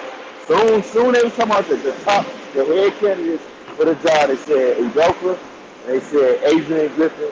And like I said, I think Adrian Griffin was gonna get it because he had ties to Chicago. You know, he played here. He was here when Tom Thibodeau was here. You know what I'm saying? And when that came out, I'm like, oh man, it's pretty much over for that. You can forget about it. I was just gonna get it. And he never I was want to say found this. guilty. He wasn't guilty. So Well, I want to say this. There ain't a head coach nowhere that didn't get a first chance. And I believe all of them deserve a chance. So I don't think it's a bad idea to try to get him. Meaning you got to start somewhere and you got to take a chance sometimes on something. And if you're going to do it, you might as well do it on a coach that you believe in. And I don't know how much the Bulls believe in him. I don't know how much the Bulls believe in. man, they gotta be dumb, bro. I'm like, look at his track record. I want to say this. Okay, look, the next job he was in Toronto. Guess who? Guess another player who had a breakout year. Who got the most improved player? Guess who it was? Who was that? Pascal Siakam. That's another good track record for him. So you see that? Oh, So that was under David Griffin's tutelage? yeah. I mean, Adrian Griffin. Yeah, Adrian Griffin, another one. Guess who he was at? OKC. Guess who else got developed? I believe he got a most improved player. I'm not too sure, but for damn sure, I know when Russell Westbrook got that out, he started to get that buzz and became the player he is. Adrian Griffin was over there too. So that's number 3. So it's like, man, this dude, we know what he's doing, you know. And then you got another player. I said I would like to see Sam Adams if they not gonna get Adrian Griffin. And I always said this. I think Sam Adams has always been that guru, the mastermind behind that Chicago defense. Because guess what? When they fired him, he went to Golden State. Guess what? Golden State defense shot all the way up. Yeah. I mean, And he got an eye for talent. Us as fans, we look at the obvious. We look at the head coaches with the nice record, the longevity, and we look at the rookie coaches like, I don't know. Can he do it? Will he do it? Until we give one of them a chance, just like you said, we'll never know. Well, don't lock. I put it like this: if you on the fence about him, don't lock him in long term. Give him at least 2 years. See what happens. To some teams like the Bulls, we ain't got 2 years to spare right now. I don't want to go in a 2-year rebuild. I'm looking for the Bulls to do something either this coming year or the following year. Man, all you got to do is get the right coach in there, man. You'd be surprised out there what you're saying. He ain't the right coach for me. I mean, like I said, you may see something that I don't see, and I could be wrong on my end, but I don't think he's the right coach. All I see in Billy is this. I see a name in Billy Donovan, obviously. I kind of look at his history, and it ain't glorious. No, it's not. But I do see an offensive rotation and plan that can work. I see his offense being okay, and I see his defense being okay. Now, his flaws and his pluses and minuses, I believe he has more minuses than he does pluses. But I think a good team can overcome some of those minuses. Meaning, even if you don't make the right coaching decision, sometimes good play oversees that. In other words, even if he called the wrong play, somebody might just hit a miraculous shot or a tough shot. Because, the Bulls are one of the top tough shot makers in the NBA last year. Contested shots, the Bulls, DeMar DeRozan thrives in somebody right there with a hand in his face. Making tough shots. He thrives at that. The Bulls are one of the best teams at that. Now, that's not to say the offense is being ran properly, because your best way of thinking of a good offense is you always creating wide open shots. But that's hard to do in the NBA. If you got people wide open all the time, then you're running a hell of an offense. You really are. If they open all the time. and your team hit wide open shots, and then what happened is people go back and say the team they played wasn't playing no defense. No, if you're running a damn good offense, you can't get to that shooter because of the way the ball was swinging. You don't get to that shooter. He wide open, period. But do you see a fault in his offensive game? Question first. You said, do I see any weapons off of the game? Do you see a fault in Billy No, Donovan's no. offense? I don't see Okay. it. Do you see a fault in his defensive philosophy? Actually, no. I do see a small fault in his offensive game. Defense, uh, defense. Let me try to think. In Billy Donovan's Uh, defensive game plan. no, not really. When you got the defensive players, no, Okay, not now really. listen to what you just said. Those are two keys on being a head coach in the NBA. You know that. The Right. faults you see is like me. He's not tough enough. He don't make the right. He don't make the best decisions in game time decisions in crucial moments in the game. Those are crucial things in the game too. But do they oversee his regular overall way you feel about the offense being ran and the way the defense feels being ran? I think the comfort of having the confidence that we're gonna run a good offense and we're gonna run a good defense oversees that sometimes he chew gum too fucking Sometimes. much. Because that's all the fucking time. Right. But I think that's more minor than me being okay with his offensive philosophy and his defensive philosophy. Why, in turn, is why the Bulls decided to sign him. I believe they seen his deficiencies in being kind of, strong-minded and taking texts. They knew that from the start. But they also saw whether he can get a team to run a good offense. He can make a team play good defense. And I think that supersedes the flaws that he has. Not to say it's good, but that even in Udoka, he had his problems in certain areas of the game himself. He almost won it. But you know what almost is? It's only good in hand grenades and horseshoes. That's it. You almost hit somebody with a hand grenade, you're going to kill them. You almost get a horseshoe real close, Well, you're we being good. We pretty good. good. We good. We understand. Well, that's crazy. What? Yeah. What you say? What was that flight? No, I was just talking about your analogy that you was bringing up. Yeah. Oh, you don't want me to elaborate on No, it. but I that, understand. that was cool. Yeah. I'm just saying when he said almost, I just let him Yeah. know. In that game of almost, hand grenades and horseshoes. That's the best thing they good for almost. So when you look at Billy Donovan, but is he the coach for the Bulls? That's the main question. I mean, out of all the head coaches in the NBA right now, unstoppable, who would you want besides Billy? Who you think? Now I got one in mind. If a coach of another team that I think that would fit the Bulls perfectly, who would you say? Uh, I, one of them I would say Popovich, because he about spreading the ball around. So they don't stick. Greg Popovich. Popovich? Okay, let me Yeah, give you my first one. I got two. I'm gonna give you my first one, and it's a sentimental pick, even though I know he can get the job done. Steve Kerr. yeah, that was gonna be my next one. I was gonna say Steve Kerr. Okay, if your second one was Steve Kerr, my first one is Nick Nurse.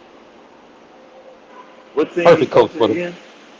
The Bucks? No, not the Nick Bucks. Nick Nurse. Nick Nurse of Toronto. Perfect coach for the Okay. Bulls.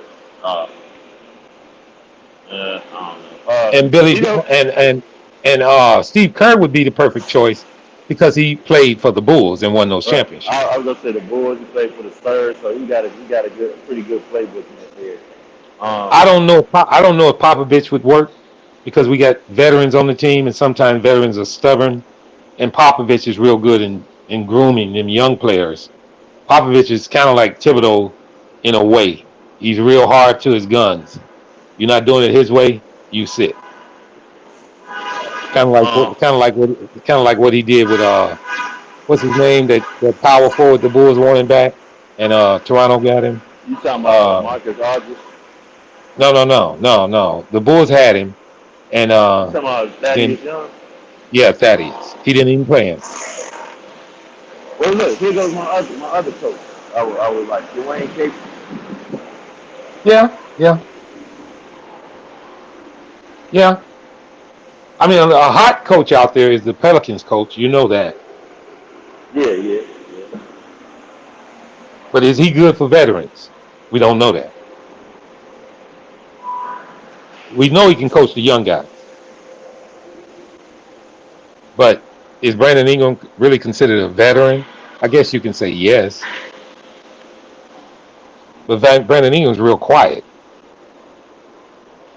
Yeah, when he wanted to be, he pissed him off. You know, those fathead players who's veterans, they speak out like a Kyrie, KD, LeBron. It's hard to coach those players because they want to do it their way. What about Eric Westbrook. Spoelstra? Yeah, I like Spoelstra. I think he's good for young and old, and his philosophy is off the chart. I mean, I think his lack of talent in certain areas is what kind of knocked Miami out. You know, he's homegrown for Miami too. Yeah. They brought him through their own system. But Spoelstra is a defensive minded first. And I'm telling you, the best coach out there that could be the best coach out there, and you might not agree, is Tom Thibodeau. I knew you Shut were up, gonna say that. chance. He could be the best if he finally decided to let somebody else handle the offense. He could be He the ain't best go- coach out. He not. He not gonna do that. He I'm not. just telling you, if he did, I know. I mean, and if for the fifth, we all be drunk, and he ain't gonna do it. He's too stubborn. That is. I don't know why you don't see that's not his strong suit. And he probably could have had a ring or two by now if he just let somebody else take over that offense. all it takes is Oh, a you know, powerful y'all owner. already got one, but All it takes is a powerful owner telling him you gonna do this, and he'll do it. And I'm gonna ask Flight that question: is Dolan that owner that make him do it? Flight? Make who do it? Tom Thibodeau change on his offensive philosophy. have somebody else run the offense basically instead of I him. don't know. I mean, you got to see. I mean, I think he just won Coach of the Year, y'all. So they That's giving what I'm him a saying. grace period. He lost this year. This year they're gonna be I keeping mean, eyes on him. if you So ask I me, don't think they've applied any pressure to Thibodeau just yet. I I don't mean, either, He's Flight. gonna he coach went. this whole season. He ain't gonna get fired midway through this season. It's just not gonna happen. If he's Man, gonna get Nope. look, fired, it'll probably be at the end of this season or in the midway through next season. what's The his Knicks will contract Oh, fire like? your ass in the middle of the season. You know they will. What's his yeah. contract like? What's his I'm not contract? sure, but I think it's a 5-year deal. Oh, you got 2 more years.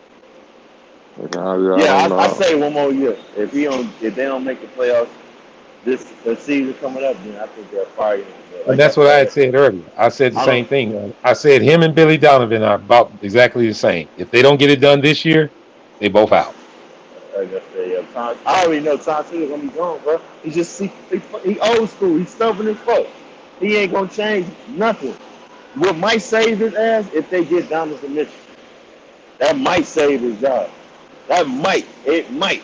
I ain't saying I'm 100% sure, but like I said, he one minded. I mean, so I expect him to be gone, and I kind of expect Billy to be gone too, because like I said, I don't think Billy's gonna change his mindset.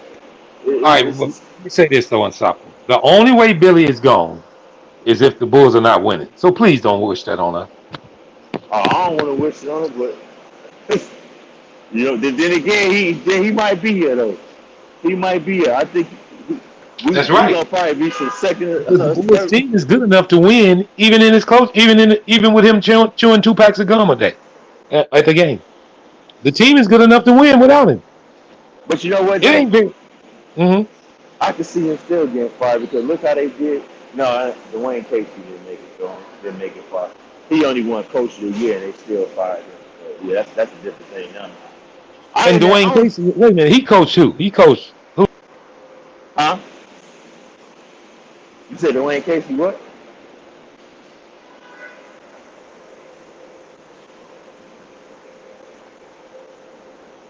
Huh? Yo, y'all. I What you didn't hear say you. about Dwayne You said Casey? Dwayne Casey what? Hang on. Can y'all hear me? Yeah, we can hear you.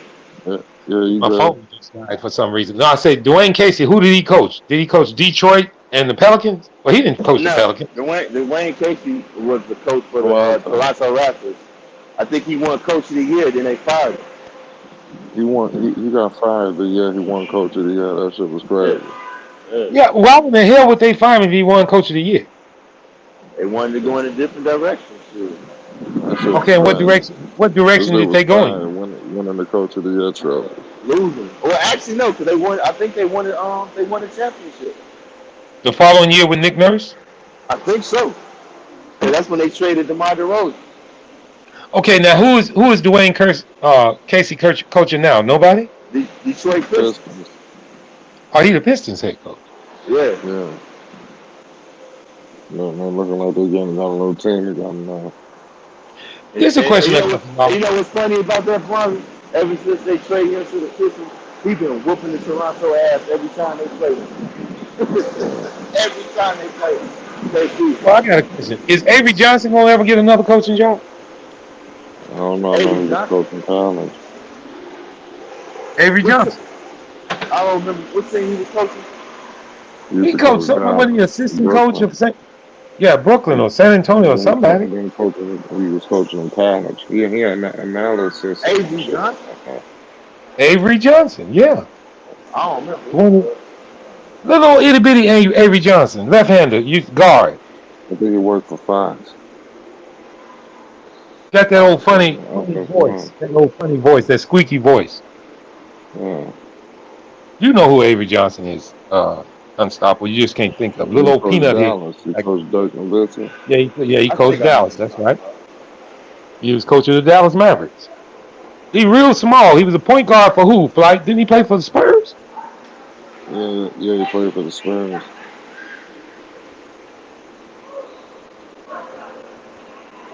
I mean, he's not coaching nobody now, is he? No, he He's got an another job since Brooklyn. He flamed out in Brooklyn. He coached Darren Williams and Joe Johnson. That was the last time he had a coaching job. Yeah. Who he coached?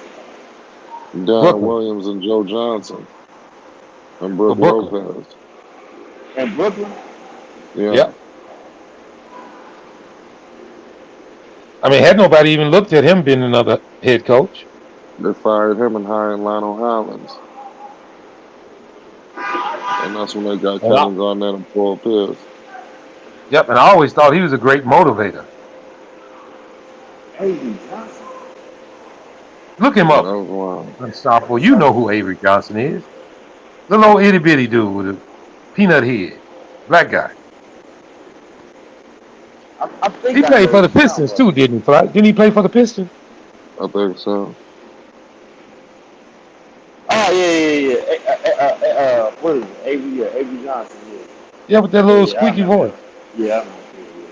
Yeah, you right. He had a coaching job. Yeah. Yeah, he ain't been a head coach in a while, but he is, like Flight said, I think he's some kind of ESPN analyst now or something. Yeah. He doing something now. He on Fox. Yeah. Or CBS, my fault. He doing something with CBS. That's why you don't see him like that. I see him talking basketball on CBS. Yeah. I don't know what's going on. He was a little spark plug. Yeah. When he played. I thought he was a decent coach. I mean, I remember they went to the finals. Yeah. And he played in the finals too. Didn't he play in the finals with the Spurs? Yeah. Yeah, he almost won the championship, man. He played against y'all, the Knicks, didn't he? Yeah, he won that one, but I'm talking about as a coach. I remember Avery Johnson and I remember they won up the first 2 games against Miami, and then Dwayne Wade just went crazy. They couldn't do nothing with D Wade. Yeah, that was probably one of the best series I ever seen. When D Wade just took over that series, that shit was crazy. That shit was history.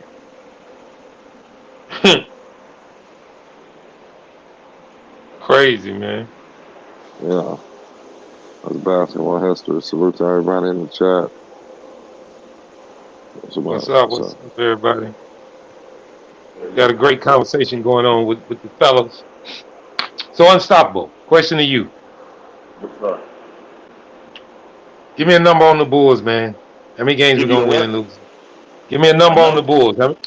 How many games we're going to win this year with a healthy squad? I say maybe, I think we're going to definitely hit 52 games, I And you know we won, what, 46 last year? think. Yeah, I say 50, 52. 50, 56? No, 50, 52. Oh, okay. Yeah, what about you? I feel if we healthy, I know if we was healthy last year, we'd have won 50 games. And we wasn't. We won 46. So I feel if we can be healthy with additions, and I think we're going to make a big move, big splash at the trade deadline. I think we can win 55 games, 52, 53 games. I feel the same way. To me, the difference is 50 games. You win 50 games, you should be considered a pretty high volume team. You either 1, 2, 3. You should be a top 3 seed if you win 50 games in the NBA, Right. especially in the East. And if you win 50 games in the East, you should be pretty fucking hardened for the playoffs, ready to go. I agree with Basil in the chat. He said 52. Shout I out guess Basil. Basil in that case. Basil, we definitely gonna have to say that's predicated on health. Hey, how you doing? Yeah, I was going to say 50, 52. Yeah. Yeah, but that's on every team. You know, I was on another panel earlier today, and they had the conversation going on how many games would the Clippers win? How many you think if based on health? How many games Is can the John Clippers Wall win? healthy? I say they'll Everybody. be like, I don't even feel in John Wall. I'm talking about Kawhi. I say 52, 54, 54, I'm say. One guy said 66. Hell no. I said, man, you said 66 fucking wins. No. 54. How many games did Phoenix win last year? Not this past season, but the season. No, this year. Didn't they win 60 games this year? Yeah, I think it was.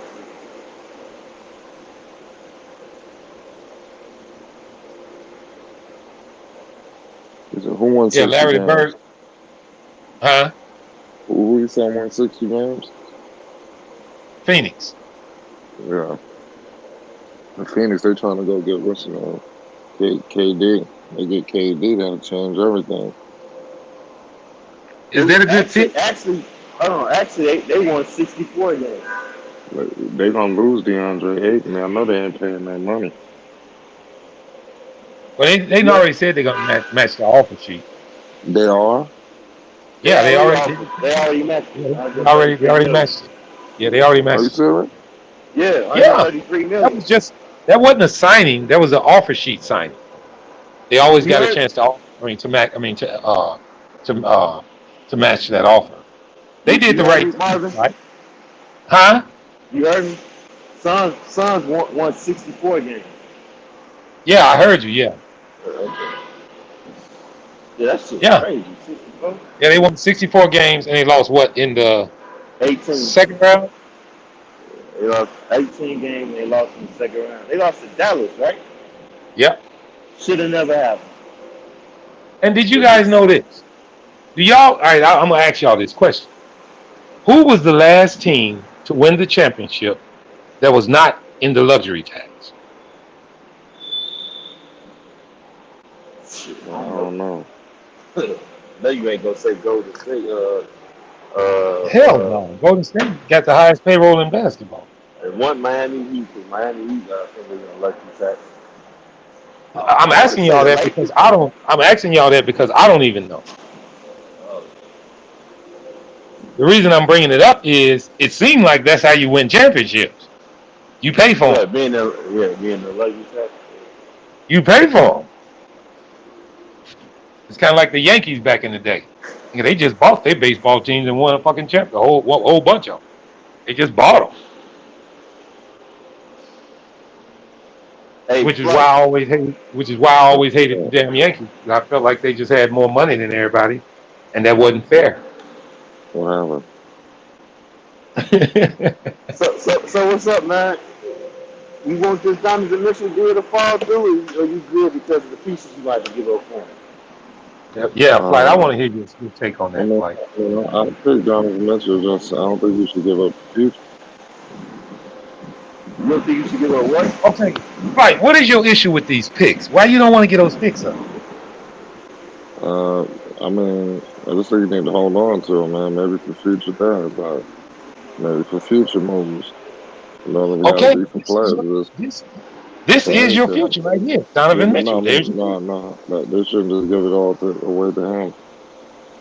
You don't think he's worthy of it? You think KD's worthy of it? I don't know, but I don't think they should give away everything. That's all I'm gonna say. And that was their reason for Y'all don't getting have all too these. much of a choice, though. Well, they got a choice. Yeah, when I say that is Rudy, that deal with Rudy, that fucked up. Excuse me, that messed up a lot of things for everybody. And you know that was who I say, shrewd Danny Ainge, brother. Nope. He's a hell of a businessman. You got to give him props. He's a hell of a businessman. If you want Mitchell, you're going to have to come to some close to that. I mean, I think Donovan Mitchell was more important than Rudy Gobert. Yeah. So that means you got to give up more. Yeah. When Danny Ainge is running the fucking organization, you do. Yeah. You know, Danny Ainge, when in his playing days, he was fucking hardcore, man. That one was red as a fucking apple every damn game.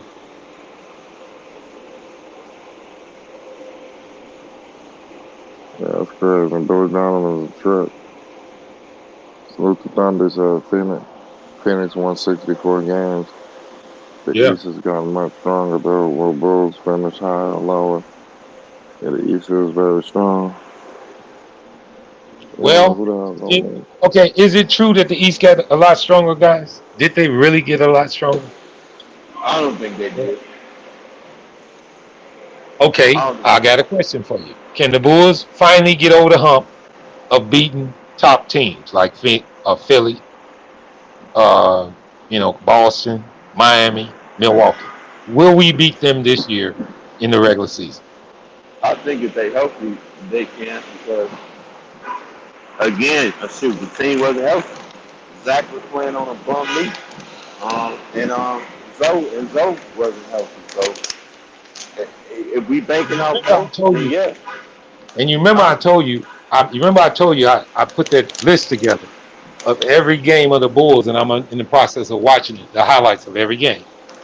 And I watched the games against the top teams. And I watched what their score was late in the fourth. And a lot of people don't realize this, but the Bulls were in a lot of those games. They got blew out in the last 4 and 5 minutes of those games and ended up losing by 10, 15.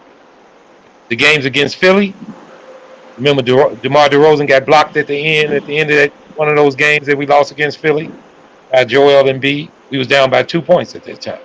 We lost that game by 4, I think. We lost a game. We beat Boston once, but we lost the second one when we had to lead. We really never gave a good showing against Milwaukee this year. And we really never gave a good showing against Miami this year. Now in the West, we were never in the Phoenix game. We were never in the Golden State game. Who else over there? We beat the Clippers, beat the Lakers. We beat Portland. So the only two teams, we were never in the Phoenix game. Neither one. I was going to ask you, the Phoenix and the Golden State game, did you say they were out coached or what? No, we was out talented. We was out talented in those games. The Bulls wasn't playing the defense they were playing earlier in the season. We played Phoenix late. We played Golden State right after we played Brooklyn, and they blew our ass out. But in that Golden State game, that's the game that Zach got hurt. So there's a lot of ways you can look at that. I mean, but I don't think the path to winning the championship is beating them in the regular season. Obviously, it's beating them in the playoffs. That's what matters. They would think Now, 76 is going to be a problem. the confidence of knowing you beat them in the regular season helps, but it still don't give you a win in the playoffs.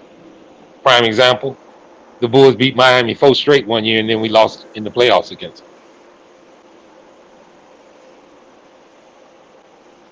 Man, that's crazy. I mean, but it don't mean much, Flight, if you beat them in the regular season. Playoff basketball is different. Yeah, you're right. The regular season is deceiving. Yeah, it's different, man. The only team who plays damn near the same from regular season to playoffs is Golden State. They about the only team. You'll say that. Yeah, because they just run the whole game. They do it. Phoenix too. They don't change their game much. No, when they're in the playoffs, they do change, man. They start to crumble. Even though they got the finals. But Golden State, and I think you both can agree, they don't even change much. They just do what they do best, and they win the fucking game. No, they outshoot you. Shoot. They say they just outshoot you.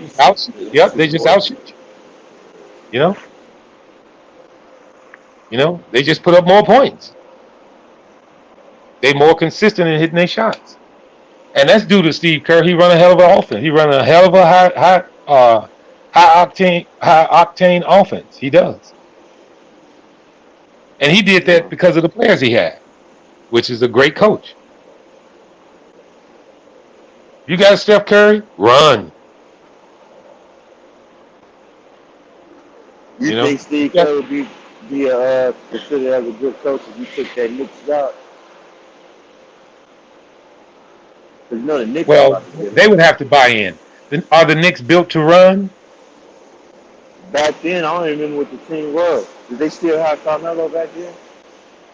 Oh, you talking about back in the day? I thought you were talking about right now. I was talking about back then. I don't know. I mean, I'm gonna ask like that right now. Flight, would Steve Kerr be a good coach for the Knicks? Steve Kerr, I mean, shit, he was supposed to be the head coach. I mean, if you think about it, Phil Jackson, he did try to hire Steve Kerr, but he reneged on the job. So they tried. You're right. He showed. Why did he renege? What was the reason?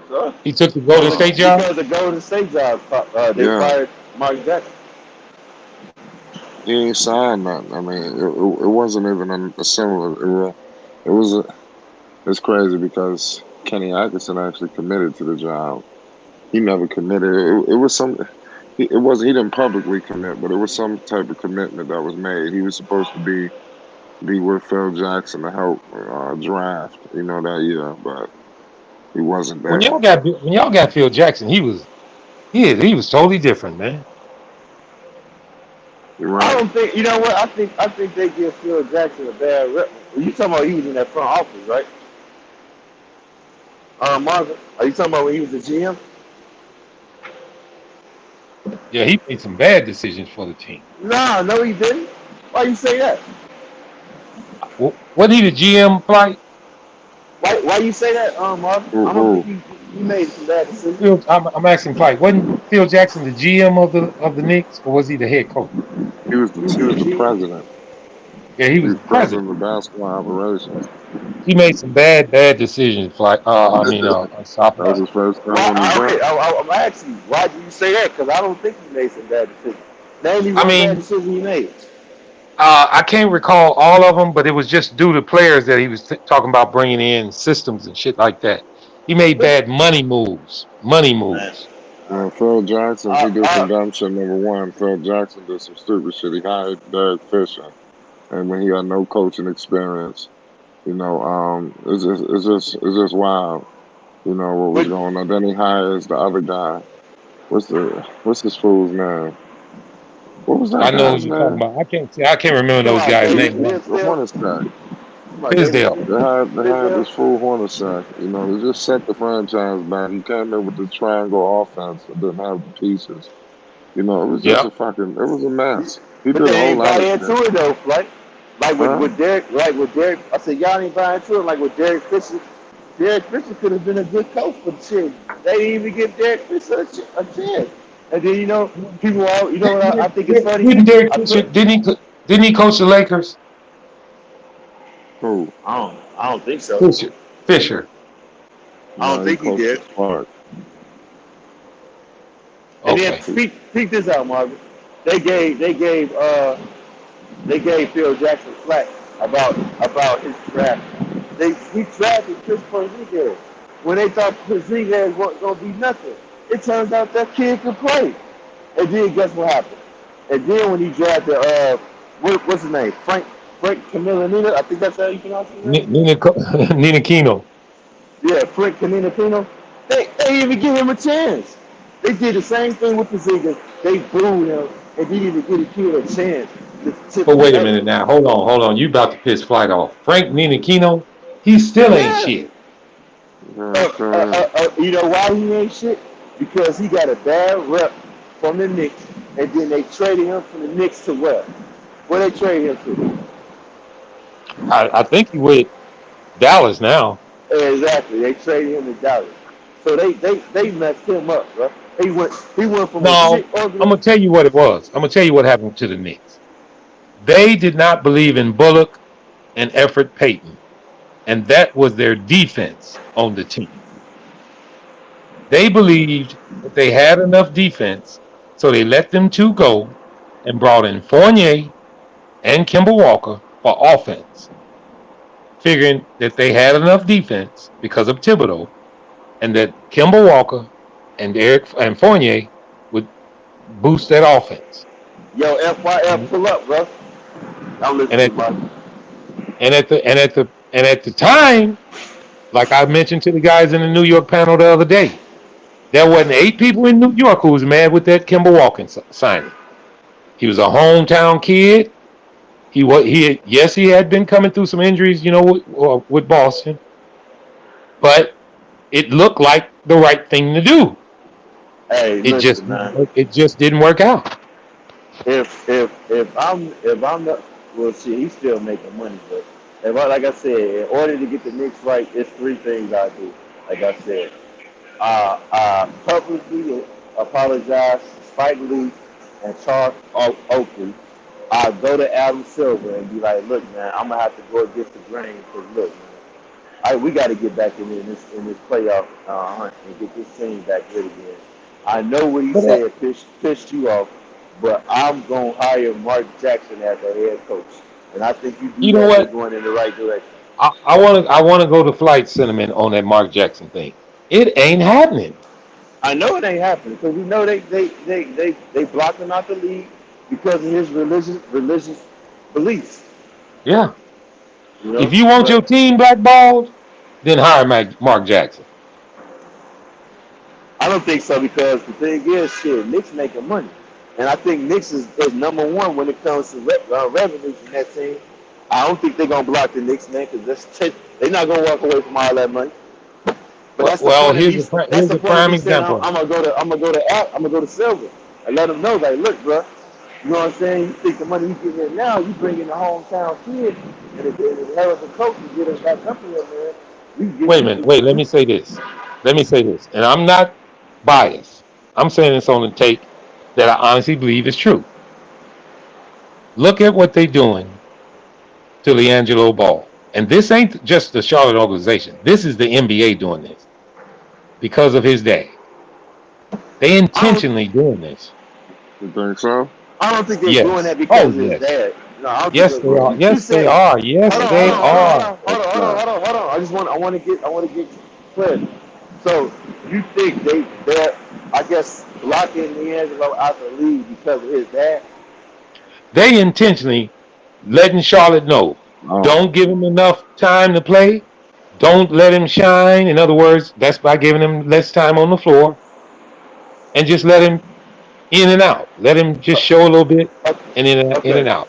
All right, I got all two right, wait a ways to minute. say Hold that. on. Let me say this. Uh, Here's a prime example of it. Other teams would have already been talking about picking him up on their G League teams. Nobody has offered him. to him. No other team. Okay. Not one more NBA team. Okay. I got two things to say to that. Okay. One of them is involving his dad.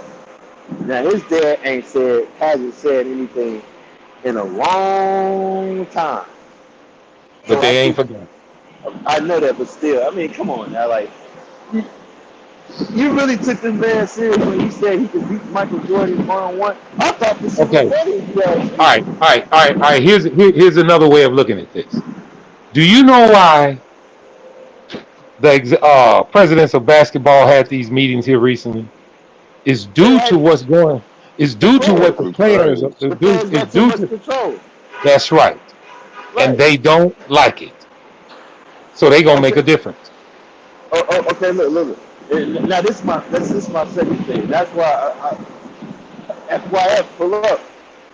I kind of see what FYF was talking about Or what? when he said there ain't no money tied to him versus Book Knight.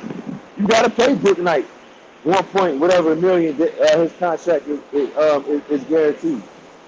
Oh yeah, but that's intentionally.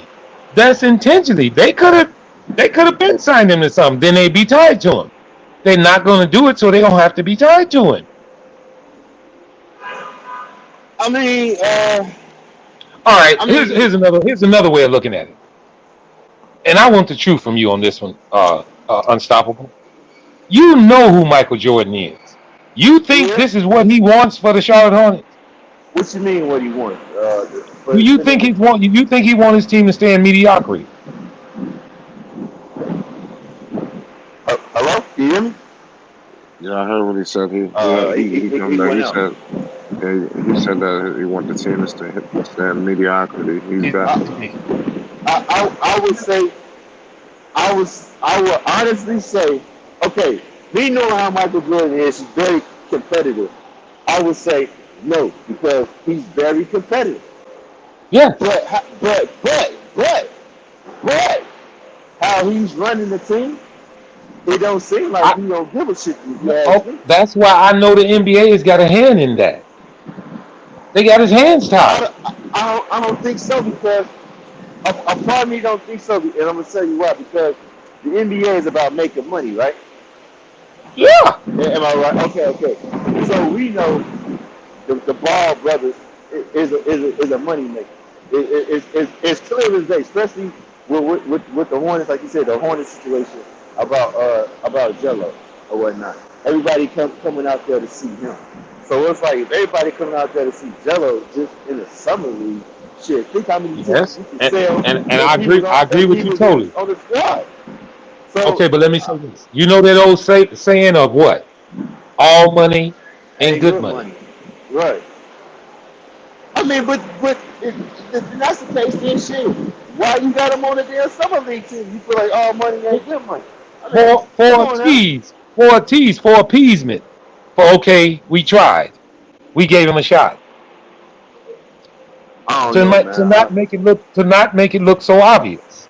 I don't know, bro. Because shit, like I said. And then also, but also it goes back to his performance. He has to really shine for that to happen. And if you don't give him the minutes, he'll never get a chance to do that. Yeah. I don't know, man. Like I said, I don't think it's the NBA because of his dad saying his dad not saying anything. Listen, a prime example. I didn't take that man serious at all. The things he was saying. It's like, come on. But hold up. A prime example. Hold up. A prime example of the power of the NBA is what they're doing right now. I'm telling you, dude, the future for the young players coming in the NBA will not be what's been going on here recently. I know that's changing. That's the obvious. That's what we're saying. Yeah, and including my brother brought this to my attention. All of the players who got the big contracts, who signed the deals, and then a year later say, "Man, you know what? I just want to win, so I want out of it." They didn't made it bad for the young players who getting ready to come in the league. because they're I not going to be mean, able to do that. yeah, they do. I mean, I think they They're not need. going to be able to do it. I They're think not they going to need be to. able to do it. I They're think they not. need to stop that anyway. I think they need to stop that anyways and make the NBA team balanced, bro. You know what I'm saying? And bring the competitive back, bro. I mean, These players, that old that saying. form in super teams, that shit lame as hell to me. You know, they should bring You back know, the all right. field. Here's a prime example of it. Here's a prime example of something that's way out of our league, but it's so true to rich people. The difference between a billionaire and a millionaire is night and day. Yeah, it is. I would agree. And billionaires do not like to get beat. Big money eat up little money. You ever shot dice? And it's true all the way around the table. Big money eat up little money. Even if you don't know how to shoot dice, but if you come to the game with 10 grand and everybody else got $200, you liable to get it all. Right. But look, I want to go back on this thing actually before I forget. What do you think LeVar said that was so bad? The only thing, like I said, I named was. Well, his sentiment. I guess if you want to say I'm that going to bad, tell you. I'm going to tell he you. beat Michael Jordan. No, not that. No, his guaranteeing that What's his good, sons are going Lakers? to get exactly what he What's said. up, What he Flight? said You they're know, going to you get. know, I want to get in this conversation every You time you said talk what? about Yeah, Jordan. I'm yeah, in. most His definitely. guarantee to the NBA that his sons are going to get exactly what he said going to happen. It threatened the NBA, and they want to make it seem like you ain't right about everything. It's just how they are. I mean, but he was. I mean, I don't know, man. I think folks is looking too much of what he said. He just selling his boy. He's selling his boys Okay, wait a good. minute. Okay, all right. Well, listen to this. How hard was it? I guess it was a little tough for the Curry brothers to get in the NBA. I don't think it What was was it? hard at all. It really wasn't, was it? What did their dad No, ever say? What did their dad ever say? Not a word. yeah, they Not a word. no, they ain't say nothing. But they put the cameras on LeVar. You know what I'm saying? They knew it. They knew that man was gonna say some crazy shit, if you want to call it crazy, when they brought him up on ESPN and all that. They knew what they was doing. They was doing that shit for clicks and to get views. They knew what they was doing. But I don't think he said anything out of pocket. I mean, you know what I'm saying? Somebody, which is Well, true. his I would, intentions. as much as I'm a Jordan fan, he right though. Somebody got to be better than Jordan than this. I don't think it happens Yeah, all the time. but Some, but okay, I'm gonna somebody say got it to be like better this. than him. His intentions were not bad. It was just what he said and what But he's what he said, I don't think constantly was said. bad though. I don't think it But was bad. in their eyes, it was threatening. And I I'm gonna say leave the that only, to the. I say the only thing that probably that was threatening to them, so when he was starting his own little league, that was gonna knock out that money that they was gonna Well, get I mean, for the that top. adds on to it. That adds on to it. And with that, I want to go to the new guy on the panel. Can you introduce yourself, buddy? Yeah, my name is Lakers for the win. I just want to say this to your homeboy that you trying to like get some sense to him. Now, you remember what happened with Chameleonaire and Jordan? Did you ever see that videotape? I already know about that, man. I've spoke on Jordan many times. Jordan's Okay, an okay. Well, asshole. well, I let ain't me nothing move new. on. Well, let me move on from that. That's exhibit one. Now the next one. Why You did breaking up, Jordan give bro? old You boy that botting, $100 million contract? Why did you he botting, hold up? bro. Listen to You me. botting, Listen to me. you botting, bro. Why did he Fix your give him? phone. Oh, yeah, your Why did he phone is give him breaking a up. $100 million contract? You Your botting. phone, Now I need you to your fix your phone. phone. Yeah, we can't understand you. Get your phone fixed. Okay, I got you.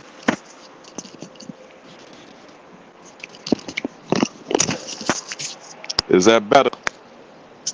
Yeah, we still got a little You breaking still up in botting a there. little But, bit, bro. but, but before It's you still go, a little breaking. Yeah. but before you go, let me say this. Me and Unstoppable, we on the same end. I'm not trying to teach him that. I'm just, we just rapping. So, but go ahead with your take.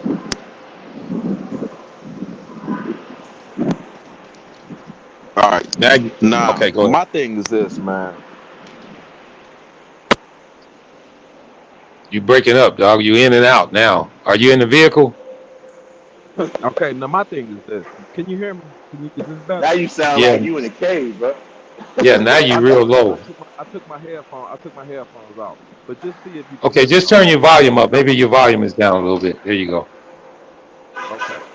Nah, my thing is, why did Mike just hit that one dude $100 million contract? Why? He What paid We him did he can't $100 have to million. hardly. show? I think We can, I gave him a little bit. He's saying why did Michael Jordan pay that man $100 million? I'm thinking he's talking about Gordon Hayward. He paid Gordon Hayward $1 million, banking. He paid him $100 million, banking that he was gonna be the same player he was in Utah, which Gordon But what Hayward did he was. do? I'm about to What tell you. did he have to do? I'm about to tell you. Listen, you let me talk. Gordon Hayward was a hell of a player with the you, Utah Jazz. But yeah, he was. what messed him up was the injury, fam. They took a gamble on him. Perfect example. Exactly. You remember? Hold Exactly. on. Perfect example. You He got remember the a player? money You after remember the a player? injury. You remember a player like player called what is his name?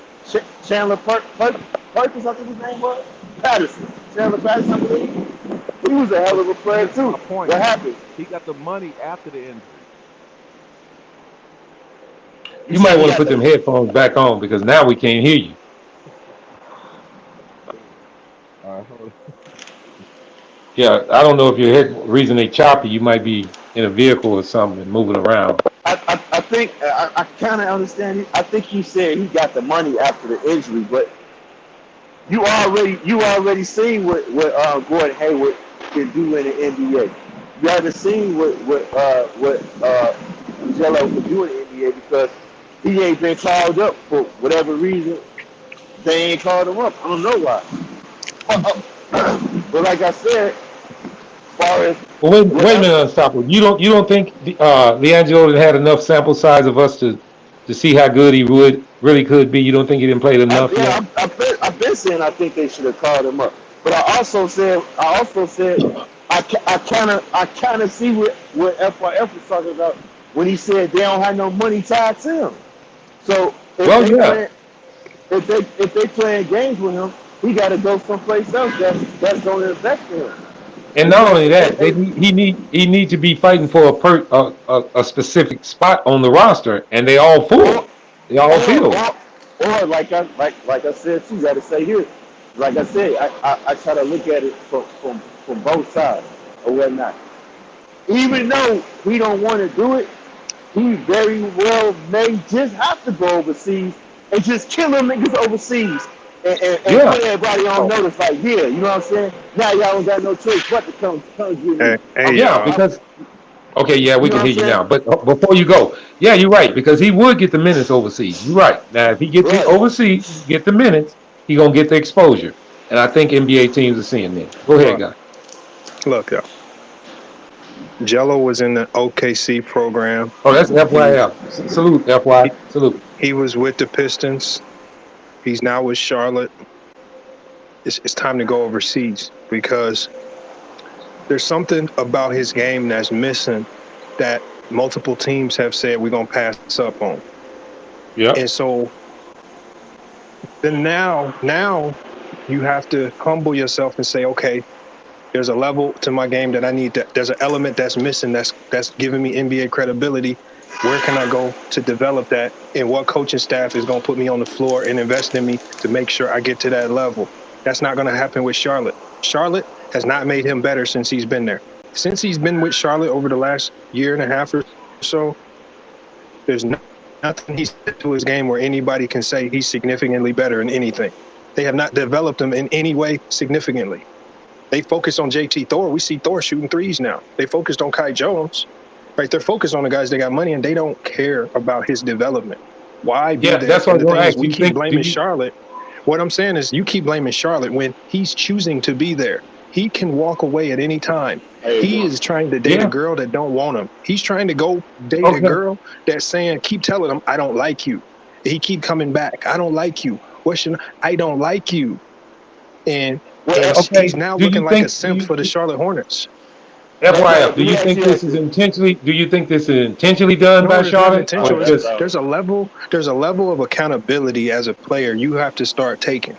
right? You cannot run around saying the league is blackballing him because of his dad and still blaming LeVar. There's accountability that you need to give to Jello. He needs to get with his agent and say, what's best for my basketball career if I'm really trying to get to the league? And you need to stop chasing a team that don't want you.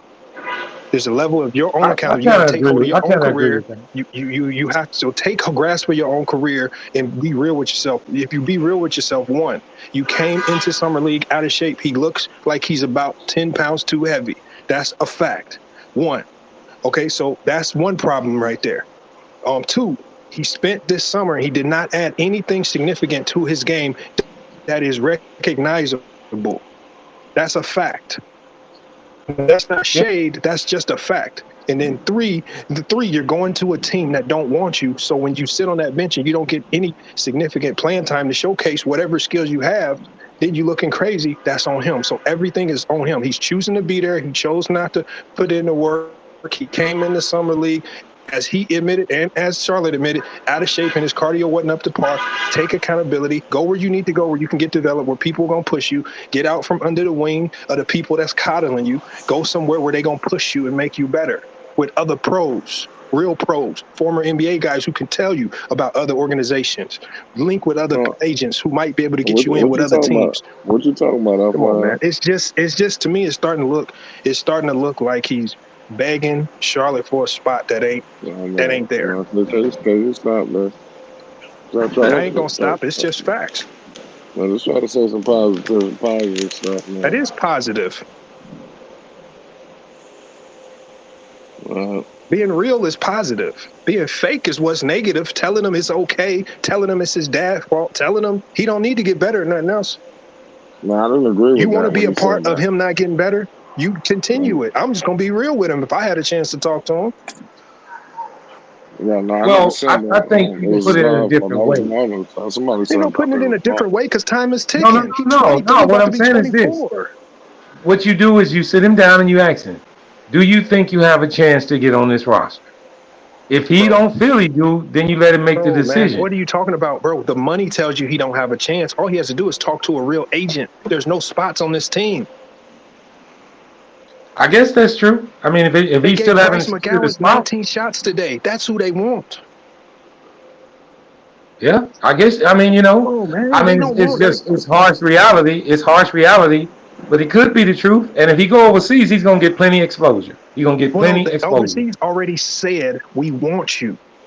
Hey, Jello, we want you over here. Look what NBL 1 year the NBL did for LaMelo. What you think a year gonna do for Jello? Come on, man. Ain't nobody saying he ain't got the game. And not only that, I just hate that you come in camp. If you come in camp out of shape, that's not good. We all can agree with that. That's not good. Bro, you cannot come to Summer League out of shape, bro. And that shows your dedication to the job that you're applying for. You need to be in shape. That was a bad. I mean, that's true. I understand that. But as far as his talent, I mean, it can never be seen in full because we never get a good glimpse of it because they're not going to give him a chance to because he just doesn't have a spot to fit in. And that's why he got to go. Yo, you bought FYF. There's so many talented players got kicked to the wayside by the NBA. They don't care about talent. Talent comes. Yo, FYF, you bought it, bro. You got to capitalize on it. You're breaking up. You're breaking up, FYF. You bought it, FYF. I'm breaking up. Yeah, you're good now. You're good now. I mean, I understand what you're saying. I mean, just being true to it because it wouldn't be there's nothing wrong with going overseas. I don't believe it is. I mean, it's not everybody's path, but if it's your path, you need to explore it. No, I think, like you said, I think it'll be better. It will be better for him because he'll get big minutes, and it's like now you just show him, right? You know what I'm saying, that you belong in the league, and nobody can't make no excuses. Do you know how many NBA scouts is in the some NBL? players had to go over there. What player went overseas? They was there, and then they got called over. I forget who it was. It was Dellavedova just did it. I mean, there's a ton of NBA guys. What's his name? Mike James has done it. Mike James did it. I think Pat Beverly. I don't know if he's in the NBL, but he might have been. I know Bogut did it. No, I it mean, was Lance Stevenson. That's who it was. Lance yeah, Stevenson Stevenson did it. Like, I went over mean, there pros and got do his it. spot. Yeah. I mean, if pros are I willing to mean, do it, what you mean? You should be willing to do it. yeah, like you say, if it's your best path, then you go with the best for you. I think maybe he feel like he's right there, but like you saying, like even though you I feel like mean, he's right there, I, they I ain't agree. they I treating agree him with No, they treating FYF him in bogus. that. If he was right no. there, he would be getting the You don't minutes. mean to tell you Right, what He it right, would be right. is? That's getting what the I'm shot. saying. No, I'm gonna tell you what it is. It's comfortability. He's comfortable. He's gotten comfortable being close to the Charlotte Hornets in the G League program. It's comfortable. It's safe to him. That's comfortable. The hard thing to do is going to be to turn them down and say, I'm going to go pay my own way, because doing it your way, I'm going to end up being a 35-year-old finally getting called up. Well, let's see what happens, man. I Bro, think well, how many times you he's going to keep taking saying, too see what far. happens? Every game you say, let's see what happens. After No, every G I'm League just trying season, to. let's see what happens. I mean, listen, he's making progress, man. No, he ain't making no progress. Be real. Listen, I am being real. He's making What progress progress. did he make, Flight? Tell me Listen, any type of progress, please. listen. He did good. It's only a 4-game preseason. Right. Oh, If come on, man. he's So either gonna come go to on, man. You gotta Greensboro stop or it, he's gonna man. get Be called out. real one time I'm being real. about the situation. He's worst case scenario. He's going to Greensboro, and he should be one of the first couple of call ups if he performs well down there, which I'm First, expecting. oh, And do I you know expect him to last get some year extra only minutes. 29 players got called up Right. Well, God willing, he could be one out of of them 29. 400? Well, let's hope he could be one of them 29, man. Hold on, they got all right. It's not realistic. It is They can realistic. have Worst case a scenario, he's going to 17-man Greensboro, extended roster. and he They could can have do a his thing. 15-man two-way contracts brings you to Man, 17. listen, They're already at bro, 15 right now. bro. You coming from a worst case scenario. That's not a You worst come case from the scenario. That's the realistic worst. scenario. No, that's not the realistic scenario. The realistic scenario is he goes back to The Greensboro. realistic. If he doesn't get called up, and like I said, I think Oh, some of these players will be so you want ahead. them to Like you go said, Mark back to Williams. the Greensboro team No, that didn't that's play him? not what. No, that's not what I want. I want him to So you want them to go go back to to the the same G NBA. League team that Listen, y'all just complained about not playing them? How that nah, makes listen, sense? That's called listen. psychotic behavior. No, Doing the no. Let me same tell thing you. over and over, I thinking don't you're know. gonna get new results. FYI, you just want to sit up here and fucking go back and forth, man. I ain't trying to go back I'm and not going forth back with and you, man. forth. I I just don't really know don't why have the you energy promote for illogical that. behaviors like this. No. I don't know why the fuck you promote your logical behaviors. You keep talking. You keep like shitting on Liangelo Ball, man. I just How told you, did I shit on Liangelo is Liangelo? doing the Tell thing. me one reason how You I keep shitted talking on him. about you keep talking about he's not Did I worthy say he to was be in the trash? Did I NBA. say he couldn't shoot?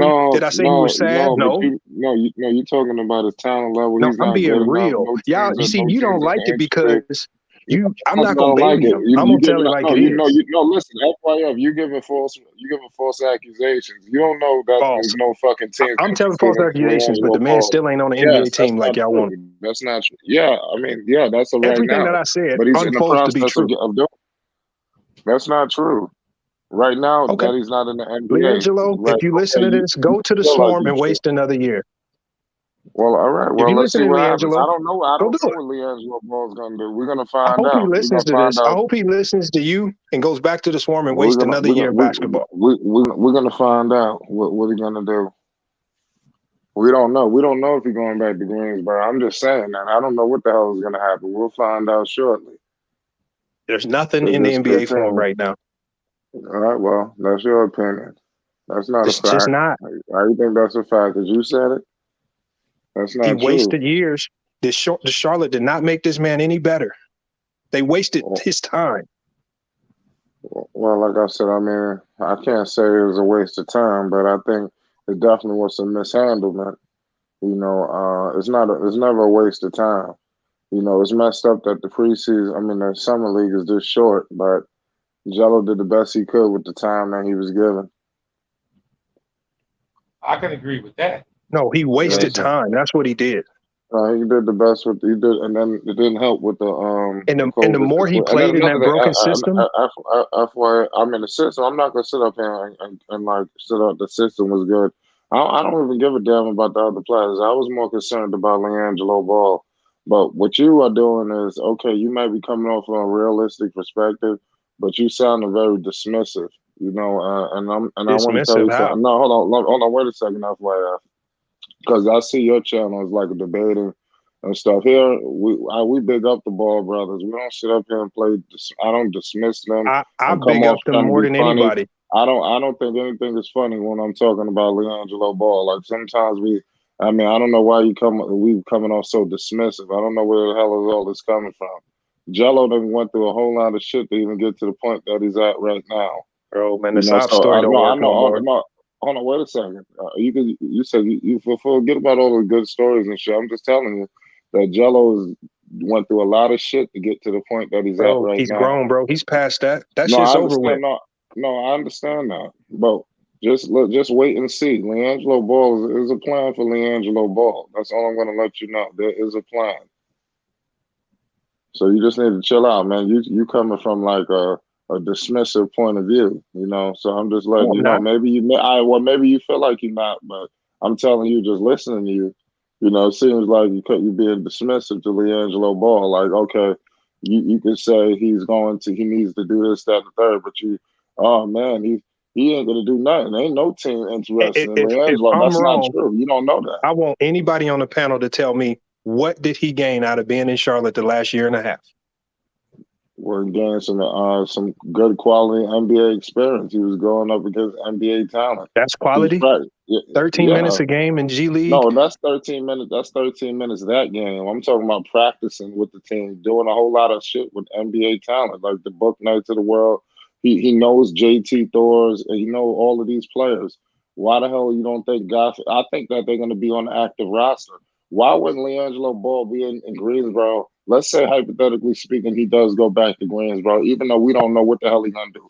We don't know, but let's say he goes there. I think that he's gonna get more minutes in Greensboro because I don't expect all of these people that you think that you is gonna be there to be there. I think they're gonna be on the active roster. So I mean, who the hell are gonna be playing out there in Greensboro? McGowan's, don't you think he might be fucking on the active roster? I know that Book Knight has to be on the active roster. Otherwise, they need to trade him. Mark Williams. I mean, I don't know how many people they're gonna have in Greensboro.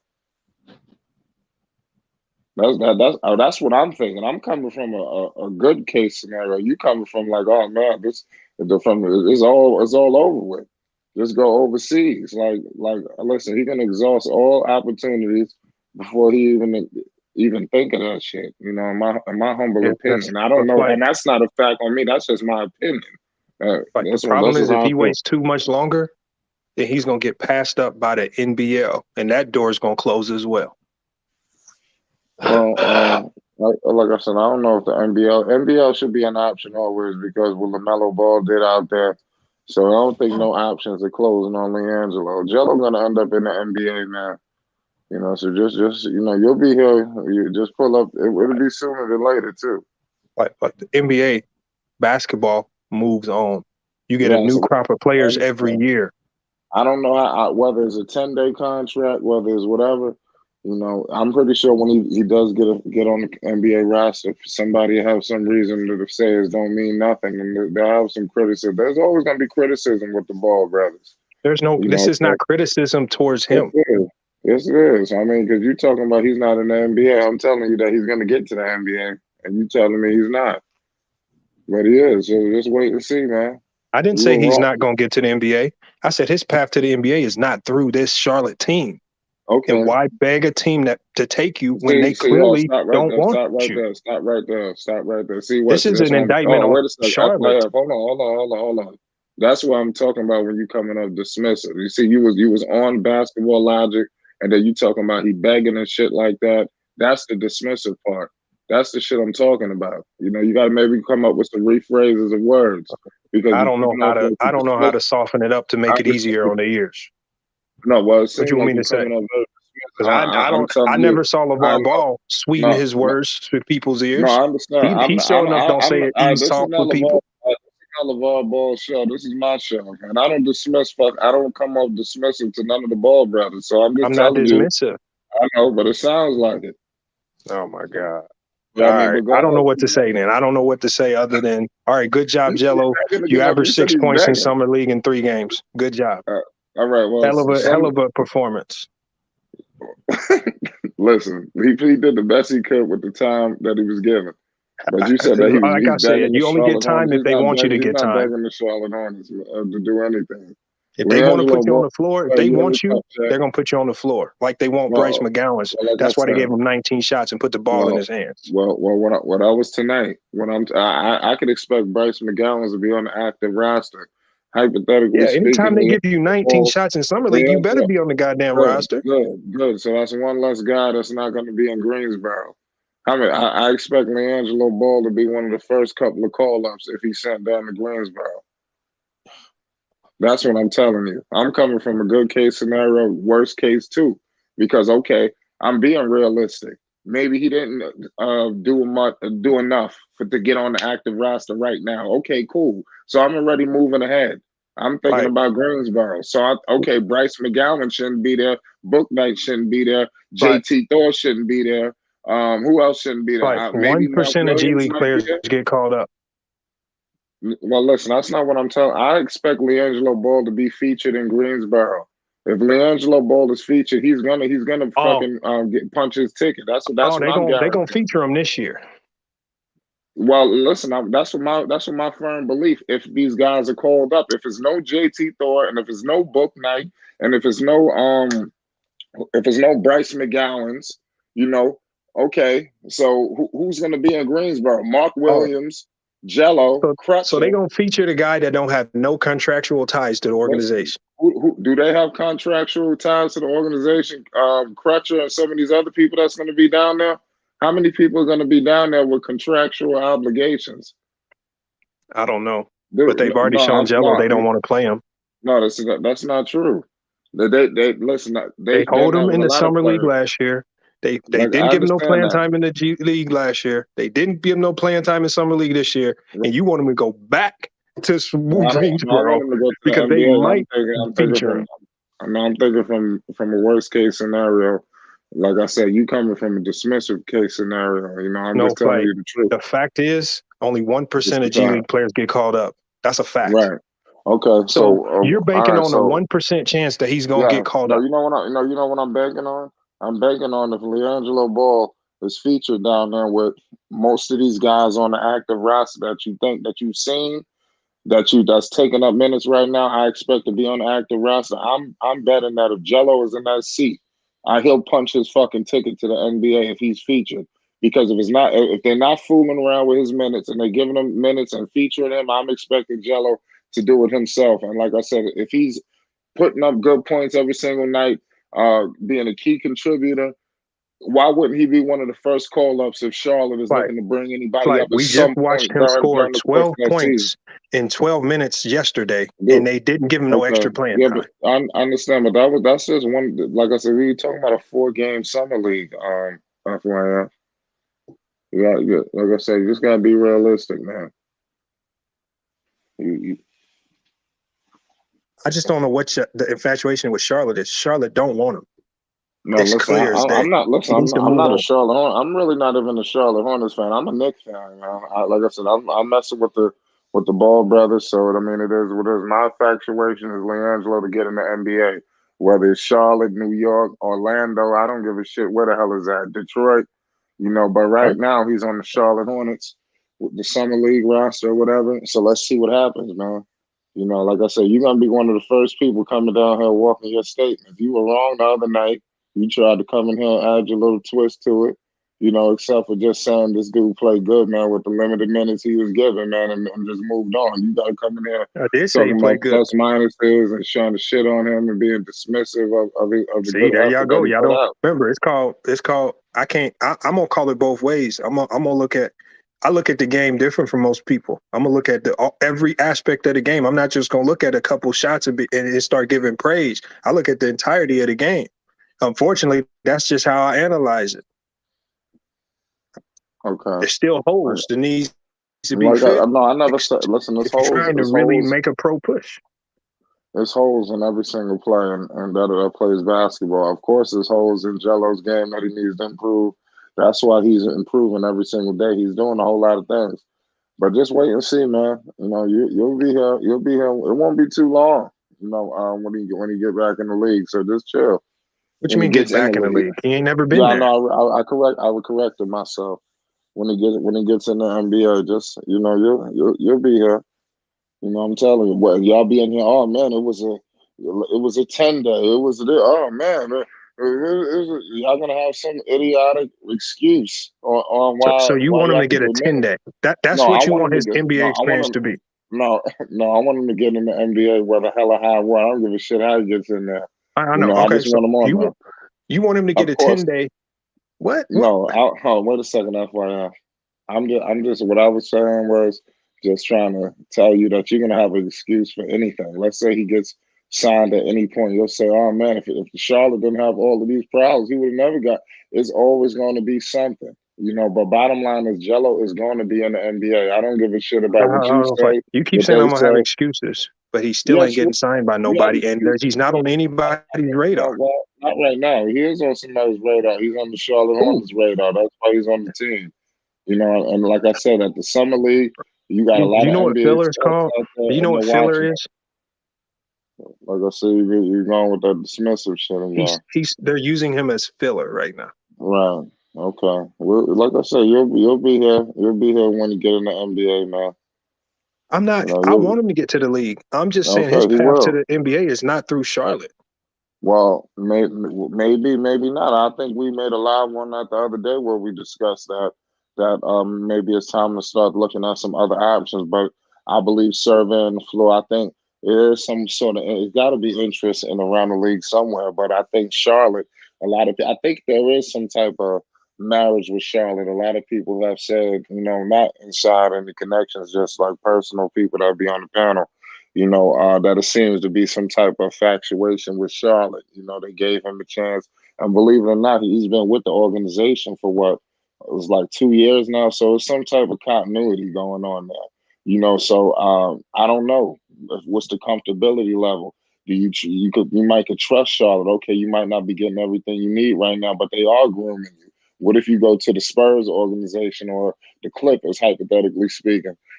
Are they going to be this patient with you? Are they going to be this attentive with you? Who knows? I don't know any of this to be Oh, facts. I'm just but giving like scenarios. y'all literally bash Charlotte Okay. for not playing him, for not managing his minutes right, for not using them correctly. You say all these things, but yet you want him to go back into that desolate situation that not me. Y'all destroy that coaching staff. Y'all destroy the teammates in the swarm and with the in Greensboro. Y'all tear them dudes up talking about they don't pass the ball to him and he ain't. But you want him to go back? Well, listen, that's the cards that might be dealt. FYI, I'm just saying. Let's say he goes to Greensboro. I'm with the assumption that maybe he ends up back in Greensboro. I'm telling you the outline of what best case scenario while he's out there. That's always gonna be the elephant in the room. Is he gonna jerk around his minutes? Because that seems to be an I'm ongoing situation. saying there's an NBA clock that ticks for every player, and that Right. clock has an expiration date if you don't make moves quickly. And Jello probably has another 365 days on his clock. If he don't make something happen significantly that adds to his resume to put him on NBA radars, he might not get a shot in the league. He needs to act now. He doesn't need to wait around and hope a team calls, because after the performance that we saw in this summer league and coming in out of shape, ain't nobody going to be calling him. So he needs to go somewhere. He needs to lock in and get in shape. He needs to get overseas, get on a team that's really pushing to compete, that's going to focus on him and allow him to showcase his skills, and not just that, add to his skills so he can have an NBA package to sell to some team when he comes back. You're right. Liangelo wasn't practicing with the team, so I think he needed to get into the game shape. They said Oh, hold on. Wasn't he that's playing what in he's the Drew saying. League? He was, but he did have. I don't know if you heard that he was in protocol, so I don't know the Okay, so timetable on that situation. you saying 5 days in protocol got him out of shape? Well, listen, I don't know. I never said that. I'm just saying I don't know what was the timeline, and I'm going off what the woman in Charlotte has said on the reporter. She did mention that Jello was getting into playing game shape, if I'm not mistaken. I don't really know all about that. That He was that just is playing that's games. good. Remember, y'all said he dropped 27 in the Drew League. That's He right. was just playing. He looked, wasn't he? That's facts. I mean, that's what they said. I ain't gonna lie. I did hear that. They said that Jello had to get back in playing shape or something like that.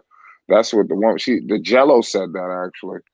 He needs Jello to said he that he needs to needs to go he needs to go getting dark back in mode. He game needs to speed. go in But dark mode. He needs to shut everybody out. He needs to hit right, the lab yeah, and he has the money to get some of the best trainers in the world. He needs to lock in, get overseas, and because his time is going to be up soon. no, I don't think Unfortunately, I go overseas. I don't think I think you were on something. Like I said, you make some great points, but then you get dismissive towards the end. I think you are right on. I'm gonna go with the great points you stated because there's a lot of good things you're saying, but you do, you put a negative twist towards it. To end it. Like you said, you in the beginning, Jello needs to go dark mode. He needs to get in the gym and just go in and grind. I'm with you right there.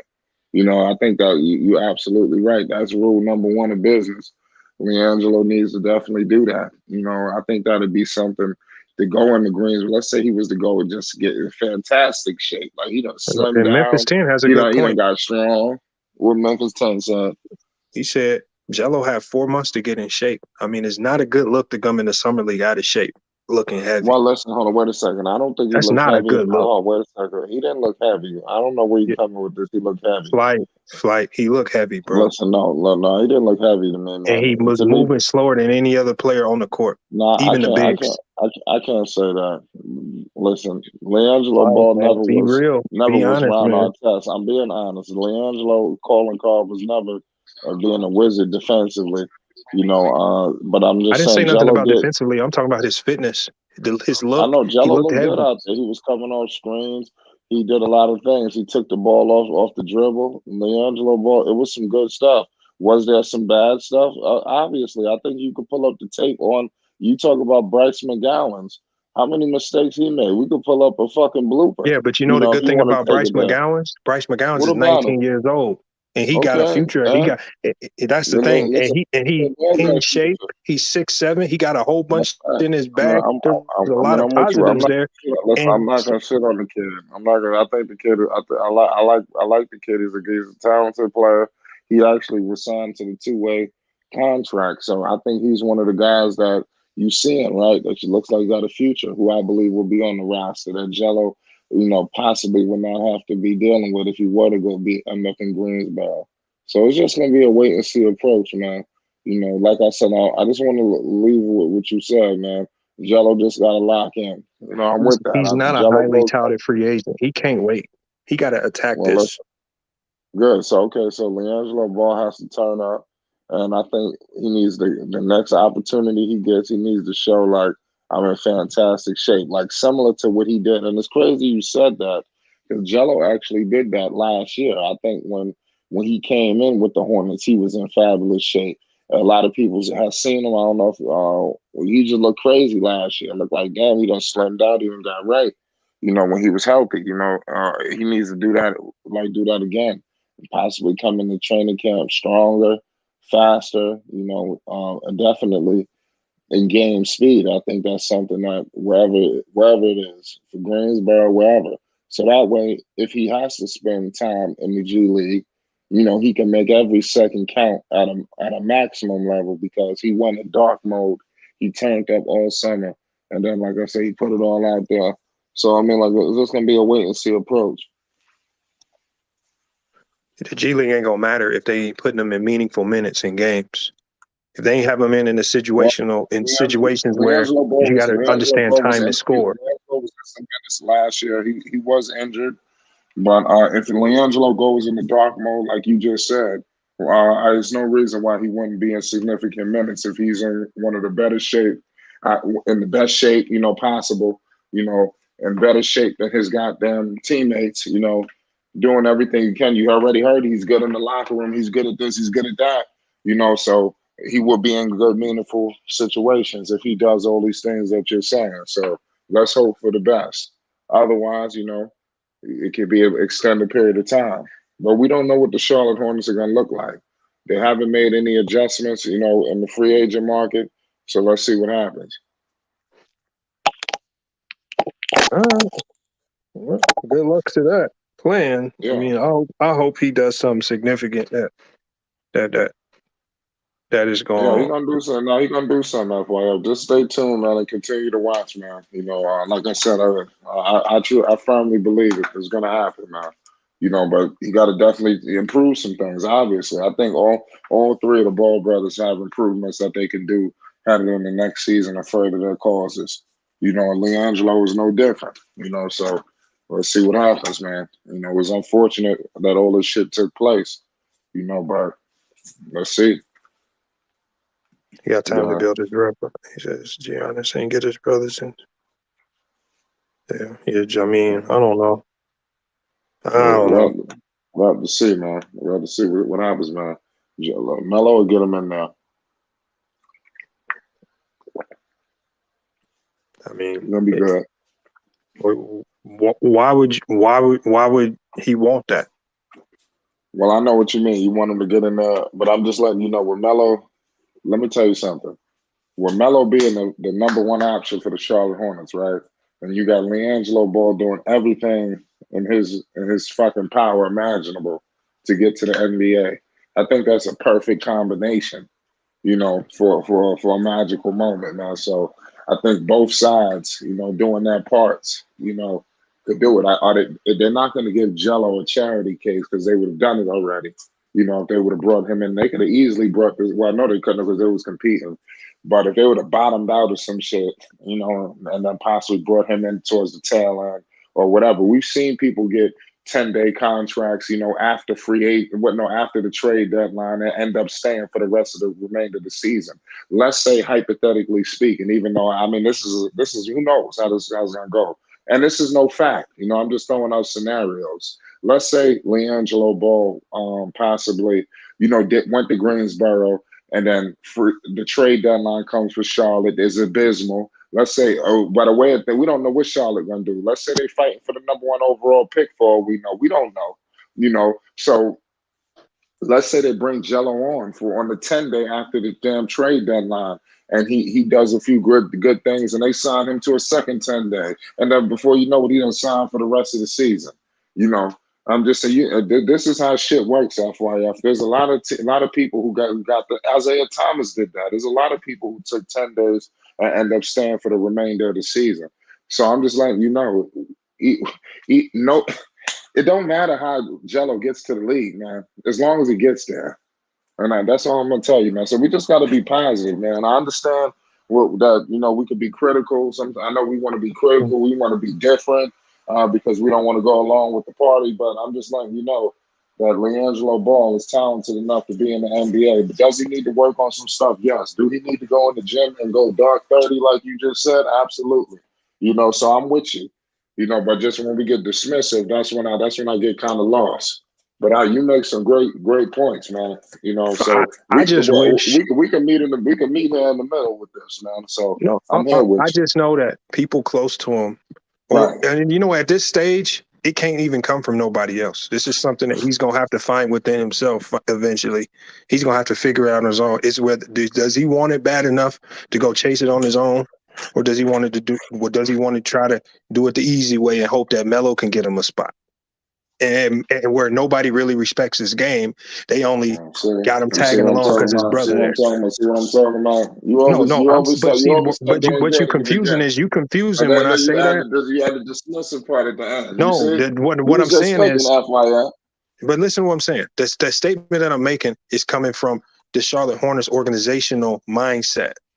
This is what their mindset would be if they go that route, waiting on Melo. This is what he's going to be looked at. Do you really think he's going to truly have the respect of the other players on that roster if they know he's only there because of LaMelo? I think absolutely he's going to get the respect. You know why? Because look at some of these players, Booknight, Kai Jones, JT Thor. They've been with this kid. They with Jello. So they know that this dude is improving and working. And it ain't no charity case, that's going on. When he actually finally get to the goddamn situation where I think all of them will be there, that he's been working with, like by the time Jello gets, let's say God willing, he do get to the Hornets, I expect JT Thor to be there. I expect all of these people you seeing him. You don't think Jello gonna have some camaraderie, some type of chemistry with these players? He No, been with these dudes for 2 years. no. Man, you tripping. And then, like I said, he already practicing with Melo. But we got to just see what happens, man. Let's see what happens. Just let Jello got to go. Whatever's his next opportunity, he better be in the best shape possible. You know, playing shape, just everything everything needs to be right, so he can punch that ticket for real, man. You know, so I'm with you. Let's see what happens. There's a whole lot of time left, man. Yes. It's a lot of time left. Jello gonna get in the NBA, man. Just be here. Be here when it happens. I believe it's gonna happen sooner than later. Mm-hmm. And well, Because the summer league performance put what him. the Hornets. The summer league performance I put him can't like say 10 that. steps behind. I don't believe that. This wasn't a good look for any team looking that might have even been considering it. I don't believe that. I don't believe that. Liangelo Ball did good the second game. He only played. Listen, he did good with the little bit of minutes he was given. That's all. He maximized it. You know, obviously the first game that was really nothing. You know, I'm just gonna scratch that. I'm just gonna count these 2 games right here. But you can't scratch You it, know, Flight.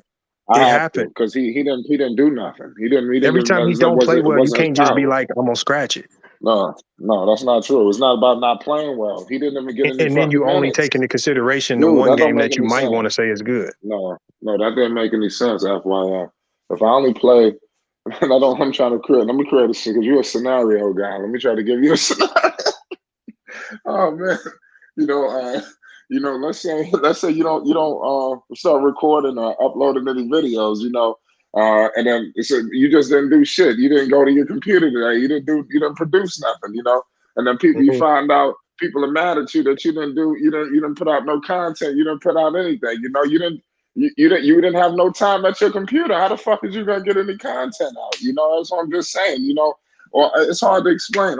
This doesn't make any sense. You are trying to shit on a guy who got no minutes. He didn't do this. It don't make no sense, man. No, what I'm saying is, when I'm going up with y'all said if he get more minutes, watch what happens. This is the most minutes he got today. But yet, all I heard was y'all blaming his performance today on everybody else but Jello. FYF, I'm gonna be 100 with you. Yeah, I missed this game today. I had to go to work. So I appreciate everybody that was here. I had to work this game, so I ain't gonna lie. I missed this game, so I didn't. He had a strong 17 minutes. Yeah, so I didn't really. I only seen highlights, so I don't want to just dive deep in because I didn't really watch it how I seen the previous games. So maybe somebody else who actually seen it could really cook up a little bit better. Tonight was the best night for me. It was crazy. I know. It sounds like you say that a lot. Tonight wasn't his best night. No, I said it was best night for me. I didn't say for him. I just said I missed it. Okay. I missed It's that like, game. man, we keep saying that. I didn't get a chance to watch it. I didn't get a chance. But the games that I seen was the two before this one. So I mean, don't worry about that. If he's gonna get to the NBA, man, that's what I can guarantee you. It's gonna happen. It's gonna happen. Just like I said, it ain't gonna happen on our term. It's just we just know it's going to happen. He's a true player, man. So I'm gonna let you know. And it's more than just like the brother and all of that shit. He's a true talent. He just gotta just put everything together. That's his thing. Hey, tell Slat. I heard from a guy today. He said the Phoenix gonna match the offers. Aiden ain't going nowhere. He ain't going to the Pacers. He already matched. That's basically confirmed. Yeah, I seen the match at all. Yeah, they matched it already. Yeah. Well, let's talk about some other shit. It was a lower the tension. Let's talk about that. Let's talk about some other shit, man. You're a basketball guy, man. You don't just talk about the Ball Brothers. Yeah, ain't you an Indiana Pacer fan anyway? No, you're a Blazer fan. Yeah, I'm a Blazer fan. I'm from Indiana, but I was never a Pacer fan. Yeah, they ain't doing shit with Jeremy Grant. I don't know. That was a basic move, but I guess that's the last move they can make because they just signed Lillard to that big dumb contract. So I think this is all they can bring in. That's the best it can get right now. All right, that's good. So Lillard locked up. He done committed to the Portland. He ain't going nowhere. I mean, gonna be making $60 million next year for one season. That's all the salary cap. That's well. You think Would he your team request? improved? Can he request a trade? Nah, he not gonna request a trade. He love Portland. He love it out there. Yeah, he crazy. Shit, if anybody been out to Portland, you would love it too. That was probably one of my best cities. I had one of my best vacations out in Portland. Yo, y'all hear me? Yeah, we hear you. No, I'm asking you think you like the moves your team made? You think they improved? I hear it's like some feedback. I can't hear you. I said you like the moves your team made. You think they Yeah. improved a little bit? I mean, I never was a fan of Simons. I look at Simons like he's Taylor Horton Tucker. I don't believe in him. Nurkic is tapped out. I mean, he's as good as he gonna get, which is not very good, and he gets injured too much. You brought Jeremy Grant in, which he's a come and go type player. One day he drops 25. The next day he'd drop 4 points. He'd come and go on you just like that. I don't like York either. I think he's soft. Yeah, So I mean, we not no better. No, we got no depth. We got no bench. We got no vets. If we gonna, I mean, they gonna make it look good. Lillard's good enough to make them fight for that 8 seed. And he gonna look good, but they gonna be same old Portland. Do you think they should have traded Damian Lillard and went and did a full rebuild or a retool? No. I guess. I mean, I would have went to Dame and I would have used the James Harden strategy that what Philly did. I'd be like, if you really want us to improve this roster, you got to take a pay cut. James Harden just did it.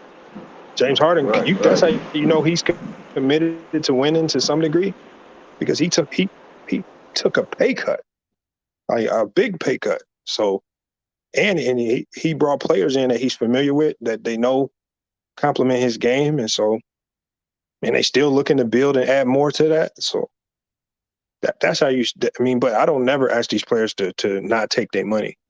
I mean, I want Lillard to get the paycheck. For, who cares about the winning? Get the money, and hopefully we can make a playoff push and make it look good.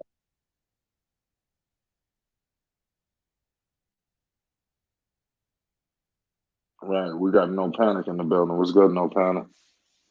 What's going on with you? What's good? You see, we got FYF in the building. We got Unstoppable.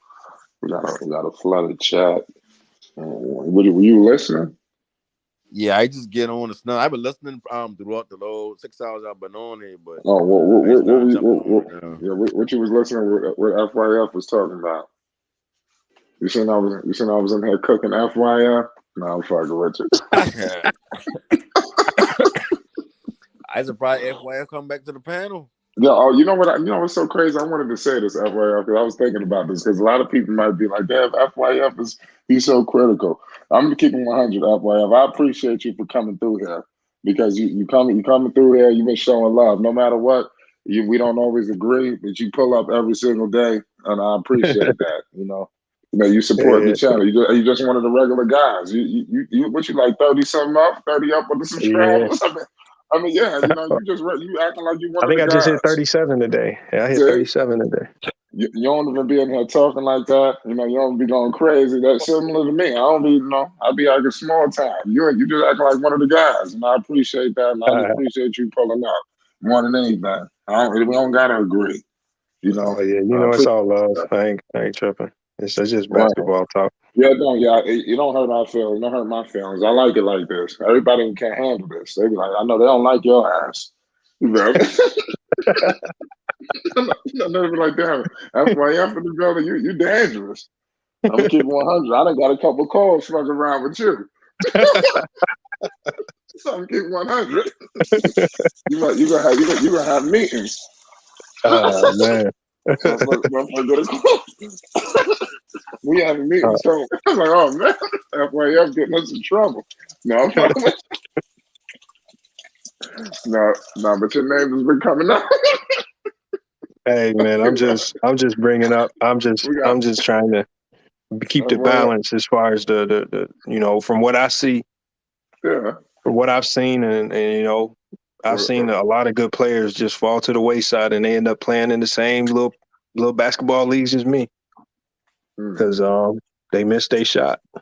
No, one day we gotta all meet up. One day I'm gonna have to bust some of y'all ass out here on the court, man. I don't know if you really want to do that. I just had a whole 3-hour session. That's why I wasn't in here early. I just left the gym. How tall are you? 5'11", 6 feet, something like that.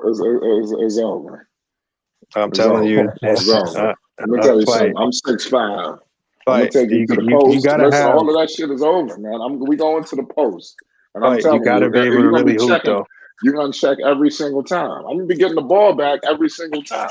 You ain't gonna get an opportunity to do any of the shit you're saying you want to do because we going to the post every fucking possession. I ain't shooting. I'm making a statement. Listen, I'm from New York, man. I got handles. I got everything. You can't fuck with me, man. That ain't gonna save me. You gotta really know how to hoop, though. Listen, man, I'm one of the best basketball players that's on YouTube, man. Period. Don't say that. I done seen some of y'all. I'm 6'5". You know, I'm athletic. I got handles. You know, so I'm just like, if you ain't over 6 foot, you can't fuck with me. Trust me. All right. So I'm gonna hold you to it. I hope to make it a good game. Come on, man. Some of y'all don't even look like y'all 220 pounds. Please. Oh no, hell no. Hell no. Are y'all kidding me? So y'all can get the hell out the way. I'm gonna go. Y'all be coming down the lane. Well, I'm gonna take it easy on you. I'll take it easy on you. I ain't fucking with it. We can make a friendly little wager. You know, I like to do little wagers. We'll get the cameras rolling. We can definitely do it live too. Yeah, of course, gotta be live. Hey, listen, Flight, you still gotta play some defense though.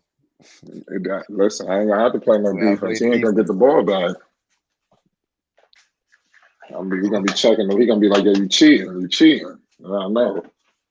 The first game, I'm just gonna beat you just cause. I'm just gonna beat you just to show you that I can do it. When was the last time you was legitimately in the gym getting legit run? No, listen, man. I got a Planet Fitness membership. You know? Oh. No, I'm fucking with you. I played. It's been a minute now. I'm keeping 100, but I'm nice, so man. You Uber with the construction workers. Oh man, that's why you feel like you're nice. Hey, listen, everybody think they're nice because of the competition. I'm nice. Well, he done crossed up 4 It ain't been that long. It ain't been that long, man.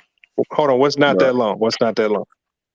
I'm gonna say maybe like 3 months. I'm keeping 100. Oh, but the thing is, I've been balling my whole life, dog. I got a basketball, but that's balling seriously.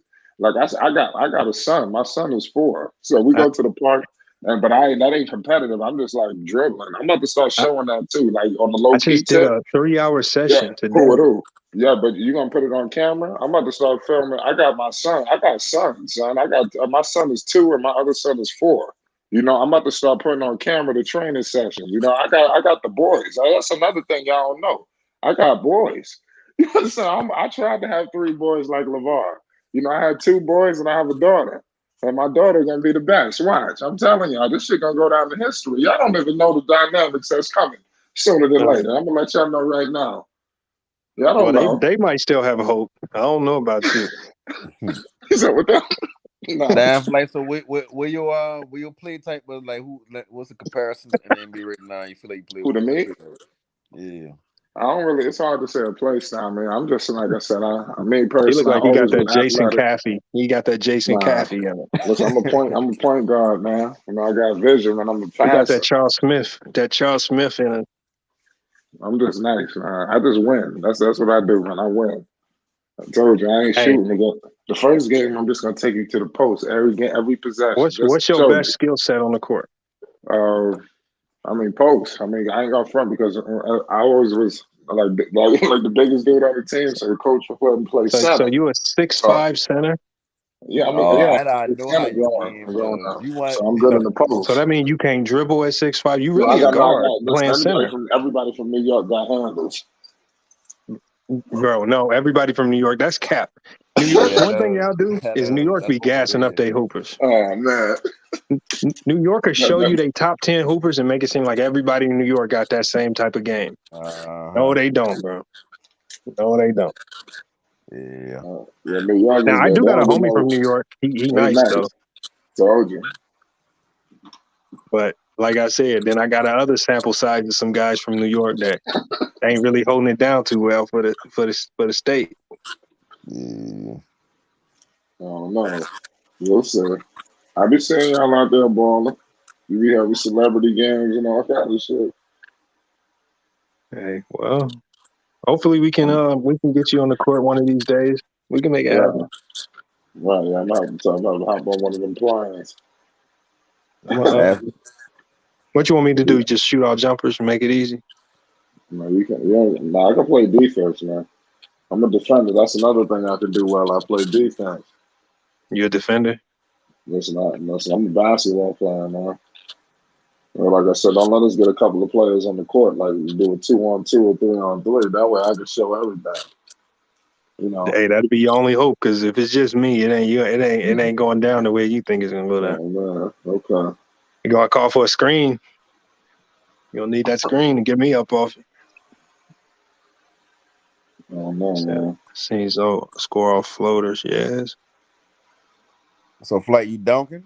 Regulation? Nah, low kid, nah. You saw my dunking. Yeah. I'm gonna keep it 100. I never was dunking. At Oh, 6'5"? Nah, I'm gonna keep it 100. I never was dunking. so It was Flight. at one Like point you in just time. said, you never Time out. dunked a ball No, before. no, right. No, hold on. Wait a second. At one point in time, I never was banging. I could dunk the ball, but I wasn't out there banging it. I'm gonna keep it 100. Right now, I don't know if I can dunk now, but I could at a point in time, I could have dunked, but it wasn't no situation where I was going down dunking on people. I'm keeping it 100. I ain't about to sit up here Hey, and lie to listen, y'all. Flight at 6'5", that's kind of where you need I you ain't gonna some lie to y'all. room. Yo, I'm gonna keep it 100. Y'all tell you another story. Yo, when I had moved down here, I fucked around and I was at a LA Fitness fucking membership. I'm gonna keep it 100. This is the first time I played against somebody that was taller than me. Yo, I ain't gonna fuck this nigga dunked on me, so I'm keeping 100. See, I'm gonna tell you my losses. See, these people don't want to tell you the L's. They just gonna tell you all the Right. highlights. I was balling in LA Fitness and he dunked on me. All right. What you So do, man? Swing give your us a legs. story when you body somebody. I never dunked on nobody, but I mean, I had a lot of times where I was the best player on the floor. I hit a lot of shots. I contributed to the team. You know, that's just like regular pickup. What I'm talking about right now. This is regular, just okay. I'm about to just go play. Man, But Flight, I need now my catch you I the ain't really fast playing break. right now. I'm trying to get my sons. Like I said, I'm trying to do the LeVar route. So that's my road right now. I'm trying to get my son ready for. So I'm trying to get him trained before he start actually So get on the official you the team. trainer or you hiring a trainer? I'm the trainer, but I'm about to hire somebody though because Okay. I go with as much as I can, but for the we don't always go to the park, but we go outside. But I have a basketball for his age, but he's not on the team yet. But I'm about to get him on the team. But I'm about to take him to a place where they do all this fucking training there. Like there's a lot of things I'm trying to do, but right now I'm the only one doing it. I'm keeping 100. Right. But I'm looking for some teams for him to do. I want him to do AAU. I want him to play up too. I don't give a shit if he's the worst player on the team. You know, I just want him out there. I just got to figure this thing out, man. I'm keeping 100. Or maybe you could give me some pointers. You know what I would recommend, Flight? What's up? If you really look into like if Yes. especially if they want to be pros and like they really want to do it. Yeah, my son at 4 wants to do it. He's showing me right now. He likes to do it. My advice would be to keep them away from low quality basketball.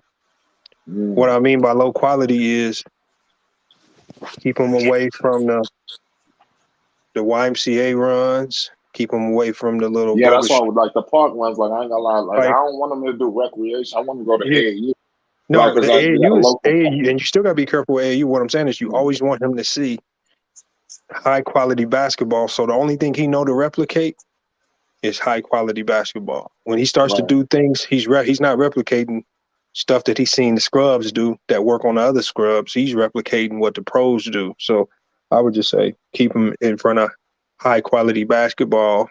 Yeah, I'm telling you, that's it. I'm gonna be like LeVar, man. Not right now, but I'm going to come out with a clothing line for him and everything. Watch, and we're gonna be just like LeVar, man. I'm telling you, LeVar gave me the blueprint, man. Now I'm about to execute this shit. Watch. I feel you. Yeah. All right, Chai. I'm about to hop up out of here. I gotta hop in the shower, man. I gotta. We appreciate you. He was cooking in there today. Yeah. We'll see, man. I wish the best for Jello, man. Hopefully he get it. Hopefully some opportunities come up, but it's coming. It's coming. Man, let's see. Where Coffee been at though, man? So I don't know, y'all. I can't find Coffee, man. You ran his ass off, man. This motherfucker don't answer my calls. Yo, let me tell you something. This dude don't answer my calls, text messages, nothing. I've been trying to reach out to this dude. I mean, it's like you don't made this dude leave us, man. Oh man, Coffee will be back. All right, man. Hopefully, Coffee come back, man. There's no hard feelings. No hard feelings. It's just a little setback in the wallet. Yeah, no. That's all. Oh damn, man! All right, back, man. But go ahead, yo. Actually, we're gonna just shut the whole screen down. We had a hell of a line tonight, y'all. We're gonna pull back up tomorrow, man. We appreciate No Panic, Unstoppable, FYF, all y'all who pulled up. It's Flight Sports TV. Everybody hit that like button and most definitely hit that subscribe button. Who knows who you're gonna see tomorrow? I ain't gonna say nothing. Flight Sports TV, man. That's my dude. I rolls with him. You heard what the man said. It's Flight Sports TV.